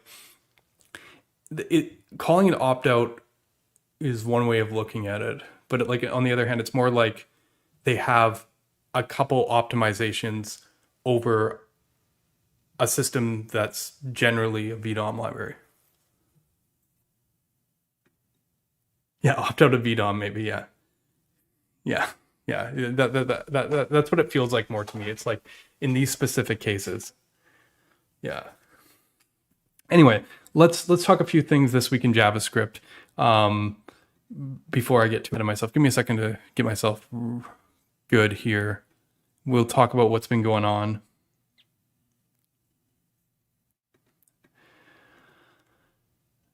I didn't do as much diagramming as I thought I would this stream. It's all just talking crap, I guess.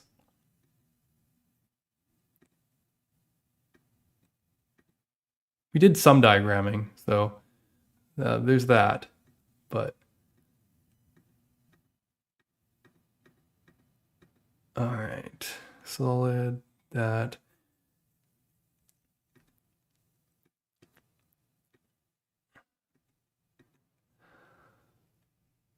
all right.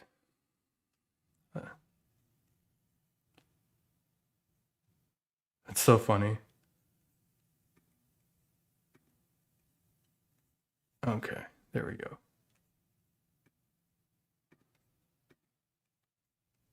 I guess it's been a while since I've done one of these, so I probably have a decent amount to catch up on. Yeah, December 13th. Yeah, it's literally right after I streamed that they did the State of JS survey. Okay. All right, well, let's talk about this week in JavaScript. If I'm smart, I have my banner. Bam. Okay, there we go. This week in JavaScript. But it's been more like a month almost. Had a good time off. I hope you all did as well this year in JavaScript.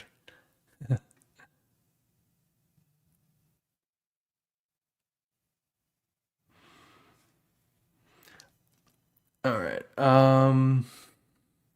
First of all, I think we already talked about this on stream, but JS survey came out. We went in detail. I was happy that Solid again was the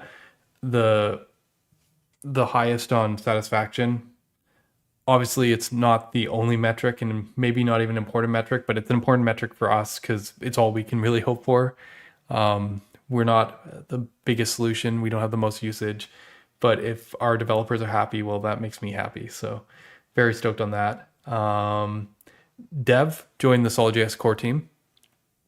The work he's been doing on WebSockets and server signals and a lot of different experimental technologies really interesting. We want to throw down on the support on that. Plus, he's just a great guy. So very, very cool stuff. Yeah. What else? Yeah, a lot of me stuff coming out here. This podcast, I go into detail about the stuff that we did in Solid Start. It's so funny because I don't think most people know about it. It's fine when Tanner releases the same stuff, in the coming months, it'll be headline news. But very, very cool stuff. Dev leaked all the secrets too of what's coming in 2.0. A lot of Solid news. Funnily, I guess been Solid on the brain. It's been a slow month. But yeah, we talked about this already. Fine-grained async. Currently, when someone reads from an async signal, everything being rendered under suspense is thrown away. Well, actually, that's not true in Solid 1.0, but you have to null check.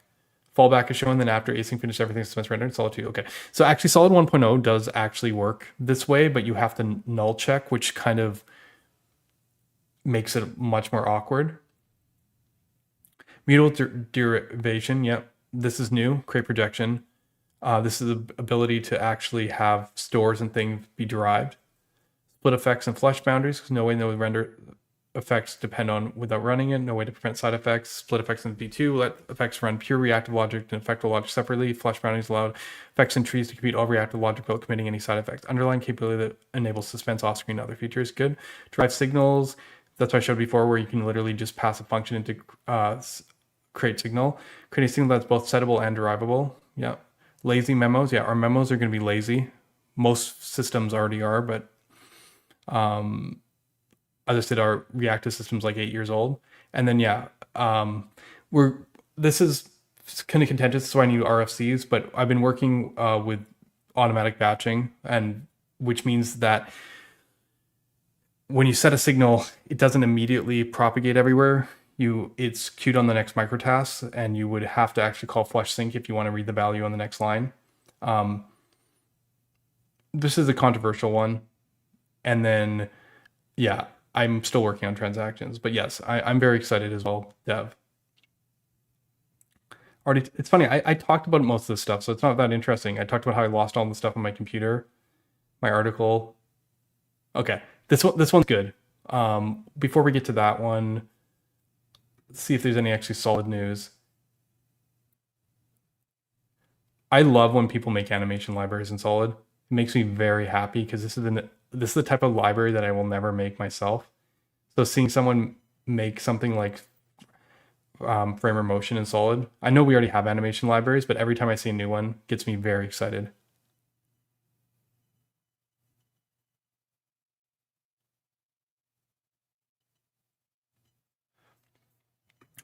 Yeah, I mean, this is an interesting one. Some of the imports change, which I think will be easily be able to handle. I The APIs for core stuff like create signal is fine. I think create effect is going to be the hardest one, and I don't know how to auto migrate that one. Yeah, it's an interesting question, and it's something that I want to open up as part of the discussion of what this is going to look like. Because I mean, it's one of the pieces that definitely is going to delay stuff on the release. It's just, yeah, this is going to be a little bit to think about. I have a list that I haven't published. Of course, I'm not signed in. Signing with GitHub. Yeah. God, I'm just.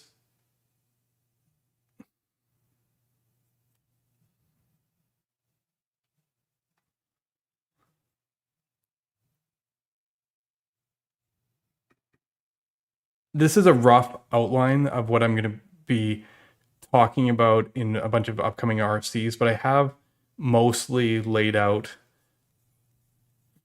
the changes and stuff for 2.0, and I think each one of these will require its own strategy in terms of migration.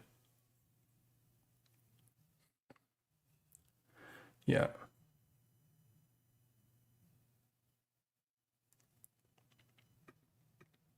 Simple effects are easy, but like I found this even with myself, it's a little bit tricky. Because like what you end up doing is having a bunch of like signals read in multiple places, and then you end up turning them almost into an array of signals, and then you know what I mean. Like the code change on, I know this because I had to rewrite the compiler, right? For these parts, the code change on the effect itself and what it's doing is identical. That part's easy. Yeah, I guess you're right. It's actually not that hard. You go through and you look for all the function calls or property accesses, and then you put them into the front half in an array, and then you keep you keep the effect code in the second effect, and then you just pass that in as the first argument and reference the change variables. Yeah, okay, it's doable. Thanks. Yeah.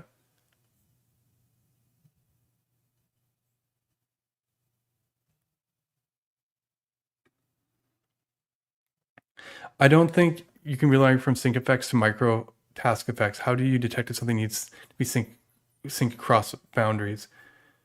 Well, yeah, and then this is kind of what you're kind of get to, because it's like people relied on that behavior even though they shouldn't. Like from a principle standpoint, they shouldn't have been doing that, so to speak, but people did.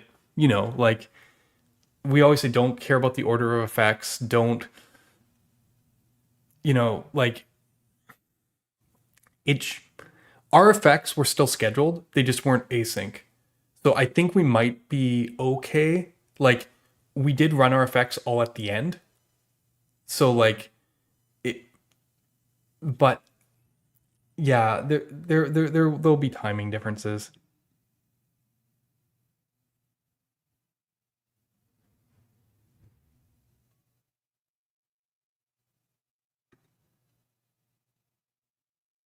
I don't think so.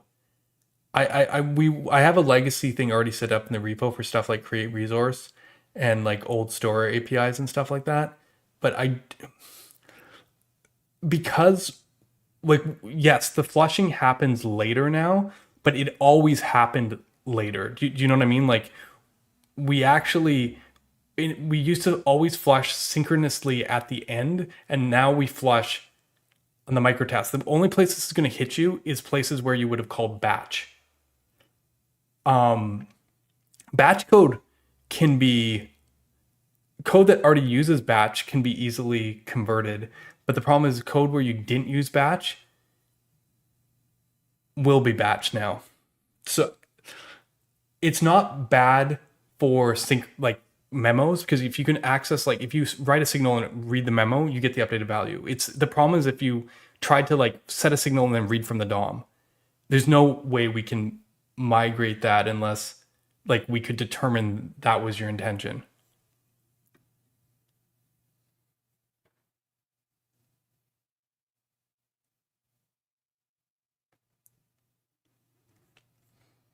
But anyways, I have yeah. I wonder how lazy will look into. So far, lazy looks the same. I just replaced create resource with create async. We'll see if it actually works, but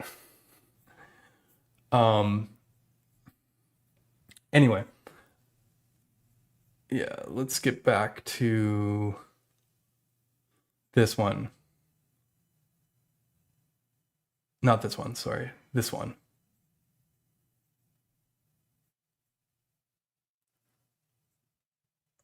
What was I even talking about?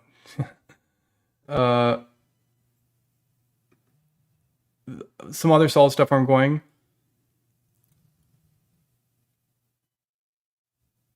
Basically, Ariakit being pushed into solid, or being sort of ported into solid. So it's a project that definitely has interest. It's come up a few times in the past. Danny's heading the cause here, so like hopefully people will come help check it out. I don't know. He's right. We probably will need to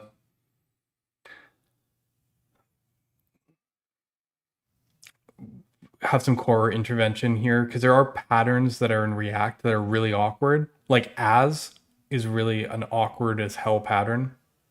As a component might be fine, but like stuff that requires introspection, often in component libraries, is really odd, and it's a very big reactism.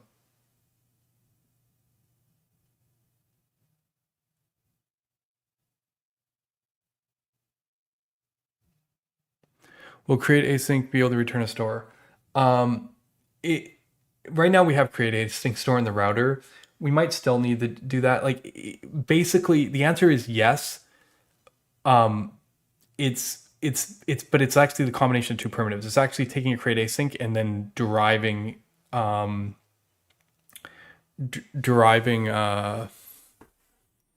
projection from it. I'll show people how to do that in the future. Basically, now that we have derived stores, you can take something that's like a memo and then derive it out to a store. Like so you can take something that's like an async signal and then turn it into a store.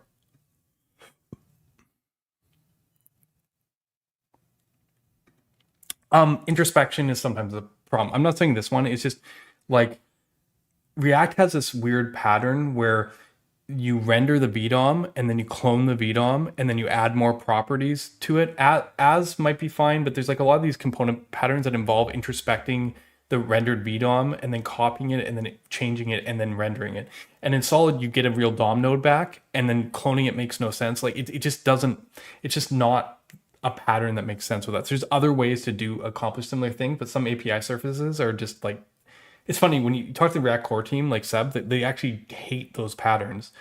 A couple points he was like lamenting that he couldn't do any optimizations because of children introspection. We're like in a slightly better boat, but it's still like kind of unfortunate. Yeah, yeah. This is also doable. Yeah, yeah. You basically this saying that every time I this isn't quite right, but conceptually it's the right thing. It's like every time create the async data updates, diff it with the current data in the place, and then fine grained push it out. So if your data updates, you automatically get fine grained updates. Yeah, that's conceptually it. Okay. Yeah, there's a few patterns. Anything that uses like React's clone element is one that doesn't make sense in Solid.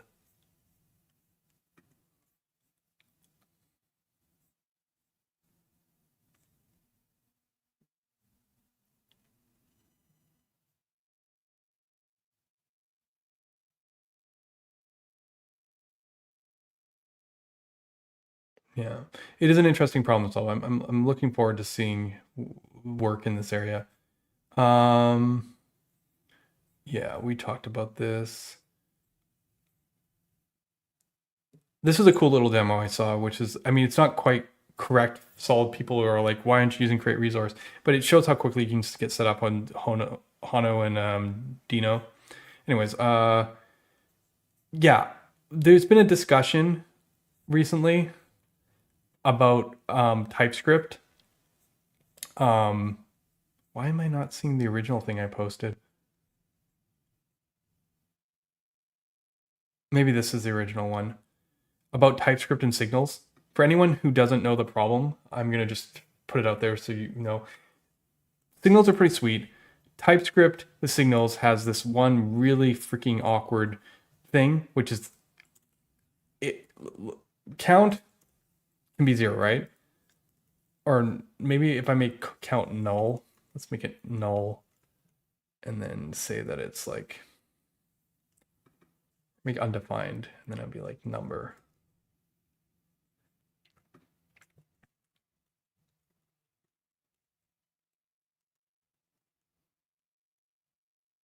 Yeah, I'm trying to think of the best way to show this.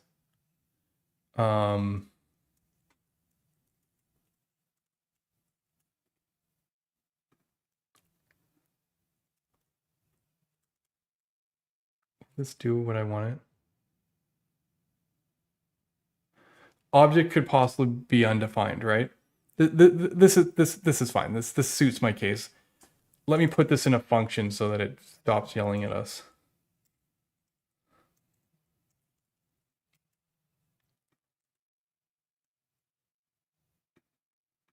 There we go. We're in a function format. Count is possibly undefined. Basically, the problem is, even though we checked if count existed, it's telling us it could be possibly undefined. And that's because each invocation of count sees it as a fresh thing. There's no type narrowing. And I did a whole stream about this a while ago, about signals in TypeScript. I think it was about a year and a half ago.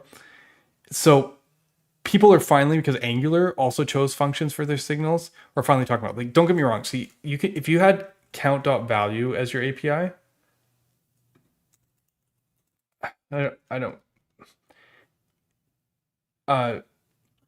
this doesn't exist, so it's not going to work here. But generally speaking, like, this doesn't have the same problem, even though it's a getter and it could return a random number. Count.value, like you find in Vue and Preact, will treat the narrowing properly. Probably. Yeah, I mean, one of the reasons. The problem is that, like, how should I put it? Getters is the wrong solution. Like, it's fine that Svelte went with classes, but that's like bringing a machine gun to it. Like, the problem is that, like, it doesn't matter the shape of your reactivity, whether you use .count, whether you have ruins, whatever. Eventually, someone can do this, and reactivity will still work. Const d equals whatever. This will be reactive regardless of this, and you will have the same problem. Functions are the fundamental piece of composition. If you force people into wrappers, you force people into computers, you're just creating extra nodes. This has different implications. The worst thing is if you had APIs that expect signals, and now you're like, oh, I don't have a signal. I need to wrap it in something just to make it play along. Of course, you could then have the choice with your API to go take a signal or not a signal. But you see where you're going. You lose this. Like, everything I built in Solid was to try and make this part transparent. So you treated everything as reactive on the inside. You don't want to get into is signal land. You don't want to get it. It is my opinion that in JavaScript, functions are the right way. It's almost non-negotiable. We've had whole streams about this, and it's very unfortunate that it doesn't work with TypeScript. Yeah, I mean, and this is people ask, but the problem is we use it in templating. So here's a beautiful one.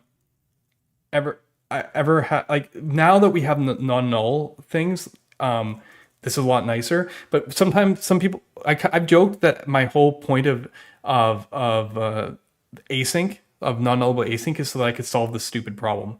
Because like what I'm getting at is, picture if you had to do this: user, then user dot name. Like, you don't always, everything in JSX or any templating language for that matter generally is an expression, which means that it's very awkward to try and pull out the thing. Like, you could hoist it, but you could do this in any scope. You start writing code, this becomes awkward because everything has to be like, obviously you can wrap it in a function. When you wrap stuff in a function, you can like declare it, but like a lot of places you don't get to.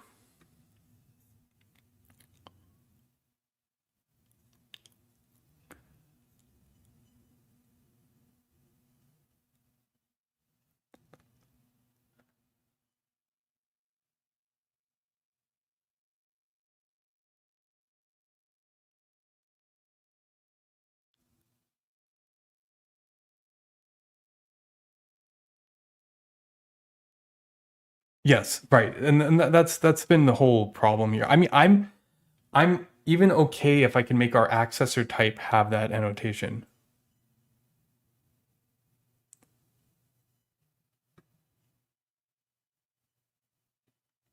Yeah, I'm not worried about show. See, the problem is show, we already do that kind of like a certain amount of narrowing, because like we pass the function form out, right? You can go like show, show when and then pass a function callback. The problem is like, even if you try and be clever for any type of narrowing, like is it a string, is it a value? Like it just doesn't, even within the show condition, you can't do it. Like it's actually really frustrating.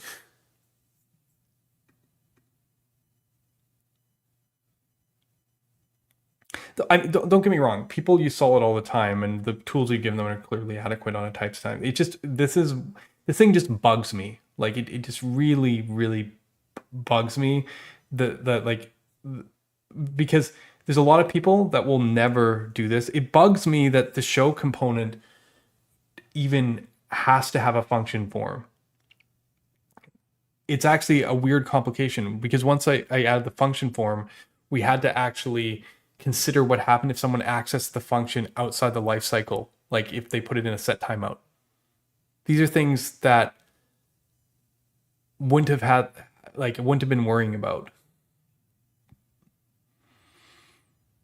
The problem is, if you provide the variable that way, you're kind of guaranteeing that it's true, because it would only call it if it was truthy.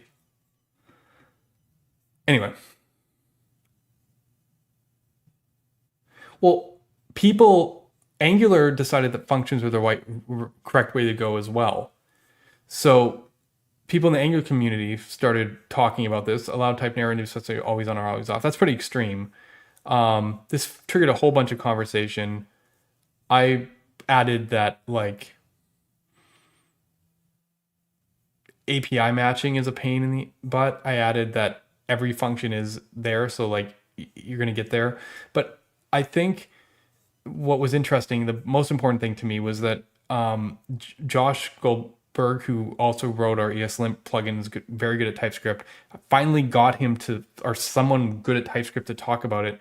And he understood with our conversation what we're asking for, because it's not about purity, it's not about idempotency, it's like a specific other characteristic. So what he did was he opened up a different TypeScript issue that apparently it's still an annotation, but at least it's basically trying to, yeah, what do you call it, identity. So maybe it's like potency. It's basically trying to come up with a way that we can classify this kind of thing so it acts like prop.value. I don't know if this will go anywhere. There's a whole bunch of descriptions. But at least the right people are talking about. We have Alex from Angular here.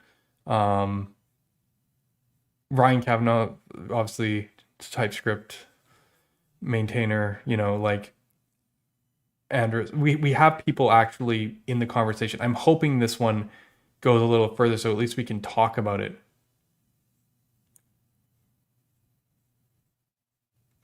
Yeah, Fabio. Yeah, so like, yeah, this is in the works at least. That's my hope.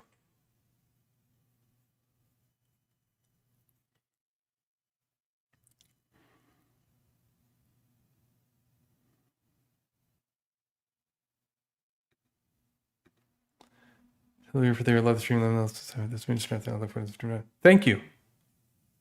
Thanks for joining.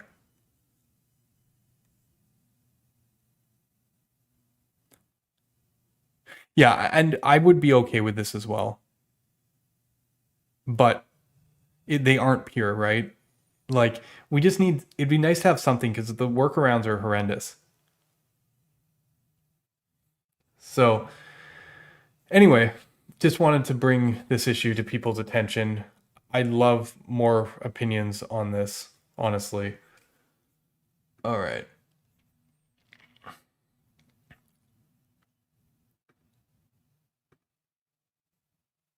Okay, so what do I got left? View, it's so funny. When I saw this, I was literally thinking about how to do view transitions in Solid. It's cool that they're thinking about how to use view transition. In a sense, I wonder if this API design is almost similar to the old, this is for React. Oh, they already merged it. Huh. That's cool. Similar to the old, like they used to have like a React transition group. It's like the idea of using this wrapping component. Once you have something like suspense, and you have like this ability to denote when things are coming in and out. See, I was thinking uh, playing around with the timing of in our transitions, like you could await a transition and then have the await after the await, like have that moment before actually render does the effects, but when it's knows that it's fine from a pure standpoint, that you could take your snapshot at that point, like and basically give end users a hook so they can set up view transitions however they want, based on transitions. There's a few different API ideas. I'm going to check this one on more detail. I do think it's I think it's interesting that we're finally getting to a point because view transitions in these kind of scheduled frameworks are something you have to play with because you don't want to just wrap the whole async things because view transitions can be blocking. What you want to do is have the framework do the async work, be ready to render because it knows like suspense is done or transition is done. And at that point in time, take your snapshot, render the page, and then do the transition. But you want to wait until all the async work's done. And the only way you can do that is if you can actually hook into the internals of the framework or they expose a hook to it. So cool API. I'm gonna definitely double look at this, but it's good that this is where we're getting to, because if we can get native solutions like this, it just saves us from needing to do much in user space.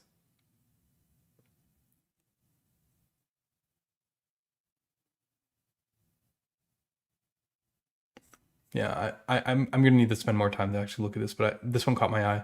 What else is interesting?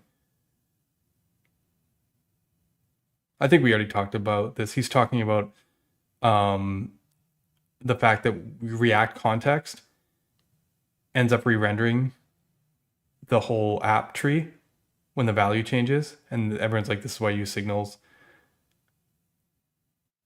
Okay,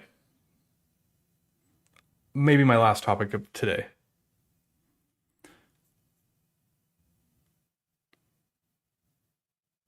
Yeah, having an API where you call the get and set. The only problem is you have to get the get and set from somewhere, which I think with something like Jotai isn't bad because you're using like React. So like you're defining them generally. My understanding is you're defining them at top level of the component, like almost like hooks. I mean the set is fine, set always works, but like the get is the key one. Whereas I mean it's fine. There are some reactive libraries that have that API with the get, but picture like literally littering it all over your template in like every single spot because you where you access it matters because if you're inside this expression, well, then only that expression runs. It gets a lot clunkier. There are frameworks that do that though, like they'll have just like a dollar sign or something.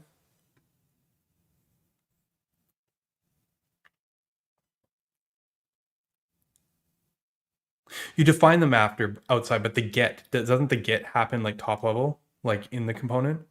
Like you're saying, hey, component, subscribe basically to this value. Whereas like, well, I mean, you see it when you use signals, you end up like putting it'd be like your template would be like 50% gets. Or use Atom, okay. Proxies are fine, but you not for primitive values.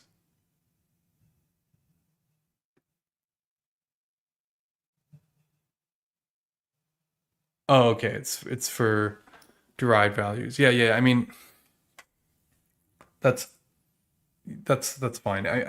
I'm mostly thinking about like templating concerns. Yeah, pretty much. It's funny when I originally designed Solid, I thought everyone would only not use primitive values, and then signals became the hot thing. Okay,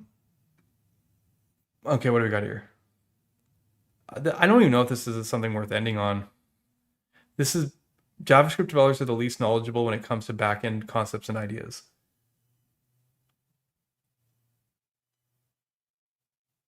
I mean, front-end developers are probably the least knowledgeable when it comes to back-end concepts and ideas in general. But are back-end developers the least knowledgeable when it comes to front-end concepts and ideas? I don't know. This is bait. People get mad, but Spire really did hamper knowledge of a lot of traditional web dev, and that's relevant again, which is fine. The Spire is awesome. Education will catch up. Conference talk on this very topic. Oh, there you go. I don't know. What did...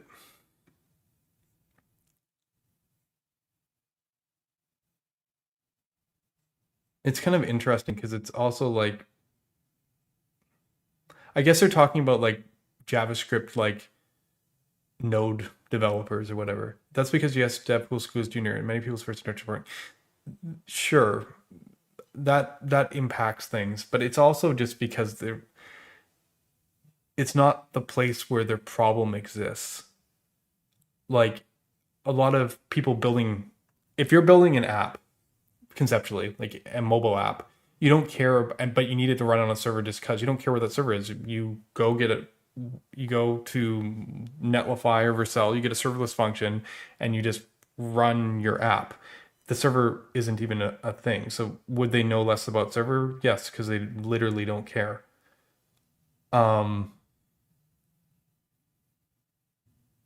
Yeah, I changed my mind on this one. I actually don't think this is an interesting topic at all. Never mind. Yeah, exactly. Let me see. Did I have anything else on Blue Sky that was worth talking about? Yes. Good. We actually have something good to talk about. Okay, last topic of the day. I got some spaghetti or yeah, aglio olio waiting. I have seen this issue. I didn't even look at it to know exactly what issue this is. Google Translate's use of the font for text replacement breaks React. This issue's been open since like 2014, if I remember. Oh no, this is 2018, and everyone discovers it for the first time later.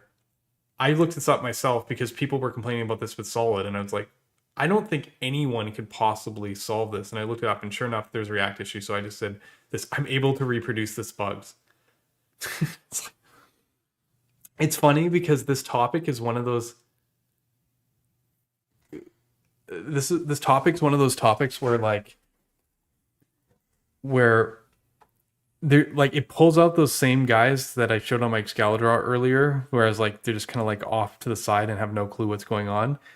They're like, this is why JavaScript frameworks are terrible or whatever. And it's like, you guys understand that this would literally break anything. Like Dan goes, as each next unfortunate soul discovers issue, at some point it seems like there may be a plan to get it fixed on the translate side using Shadow DOM or something. Is this still on the radar? He asks Adi Asmani, do we know official word yet? I think large extent of library space is consolidated. Yes, the component libraries are expected to have control of the DOM they produce. And no, it's not expected to do random things in your page arbitrarily replace a single node. Yeah. this is just one of those things. My response was it breaks more than React. This issue isn't some weird Reactism. It's any declarative UI that manages elements needs to know where they are at all times. It owns that part of the DOM. If something outside the library moves them around or inserts things in between, things will go wrong. And Eric's like, doesn't literally any extension that alters the DOM do this? And I'm like, yep. Right. A lot of them mess with the head, so it's outside of our responsibility. Some add stuff at the end of the page, so that can go unnoticed. But things that inline structurally change HTML are going to be a problem. Sometimes things get by, but the cases that don't. Google Translate, Search Highlight are probably the more content sites where hydration doesn't make much sense. And I think this is a common misconception. That's why I want to talk about this. This isn't an SSR problem.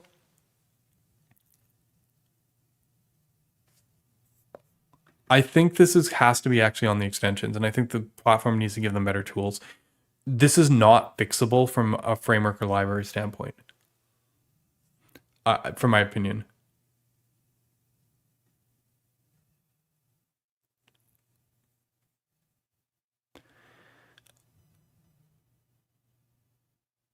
Yeah, like I don't know if browsers can fix it directly, but they need to give them the tools for it.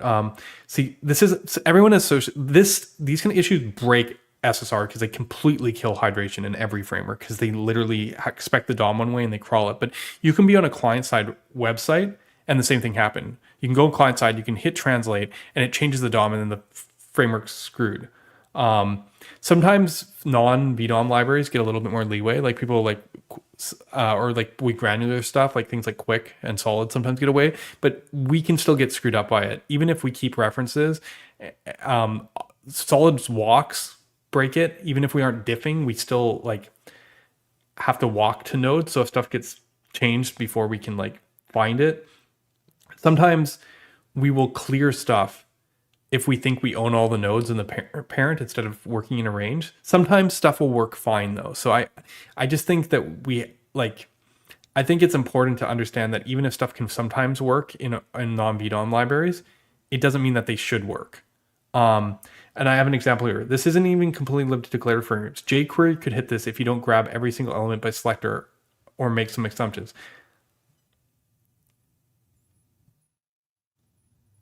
Like if you assume your sibling elements, like if you assume some sibling element that you inserted is what you think it is, or maybe your element is a direct parent of some text and now it isn't. These sort of things wreak havoc in general. Like the truth of the matter is, like if you were using jQuery and you selected an element and you expect that whenever a user does something, you put some text in it, and then Google puts a font element in it's like, it's not, you know what I mean? Like it's not the same thing. It breaks your walks. It doesn't matter how small the scale is. If you're controlling an element and Google goes and changes on you, you're not going to know about it. If Translate does. I shouldn't say Google specifically. Obviously, content sites have less dynamicism and interactive, so they don't hit this as much.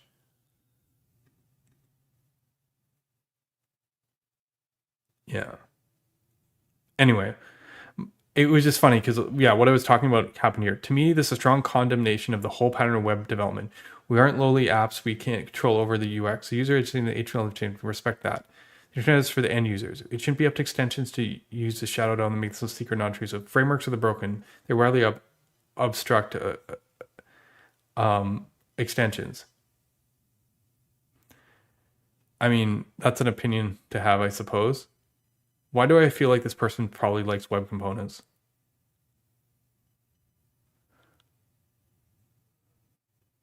Anyway.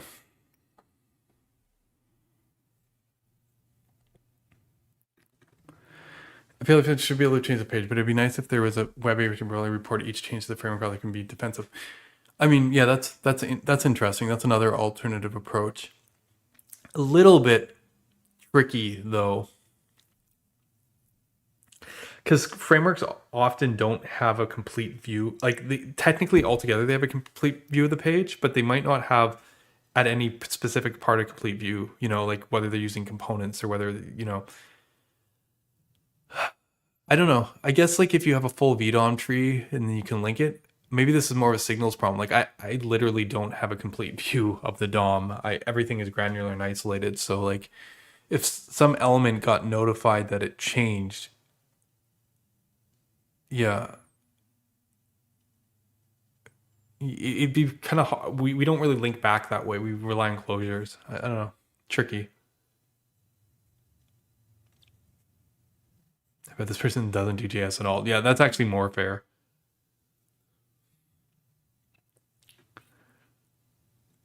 Mutation observer. Yeah. Anyway, that's all I got for today. Today's stream got into some of the topics I wanted to.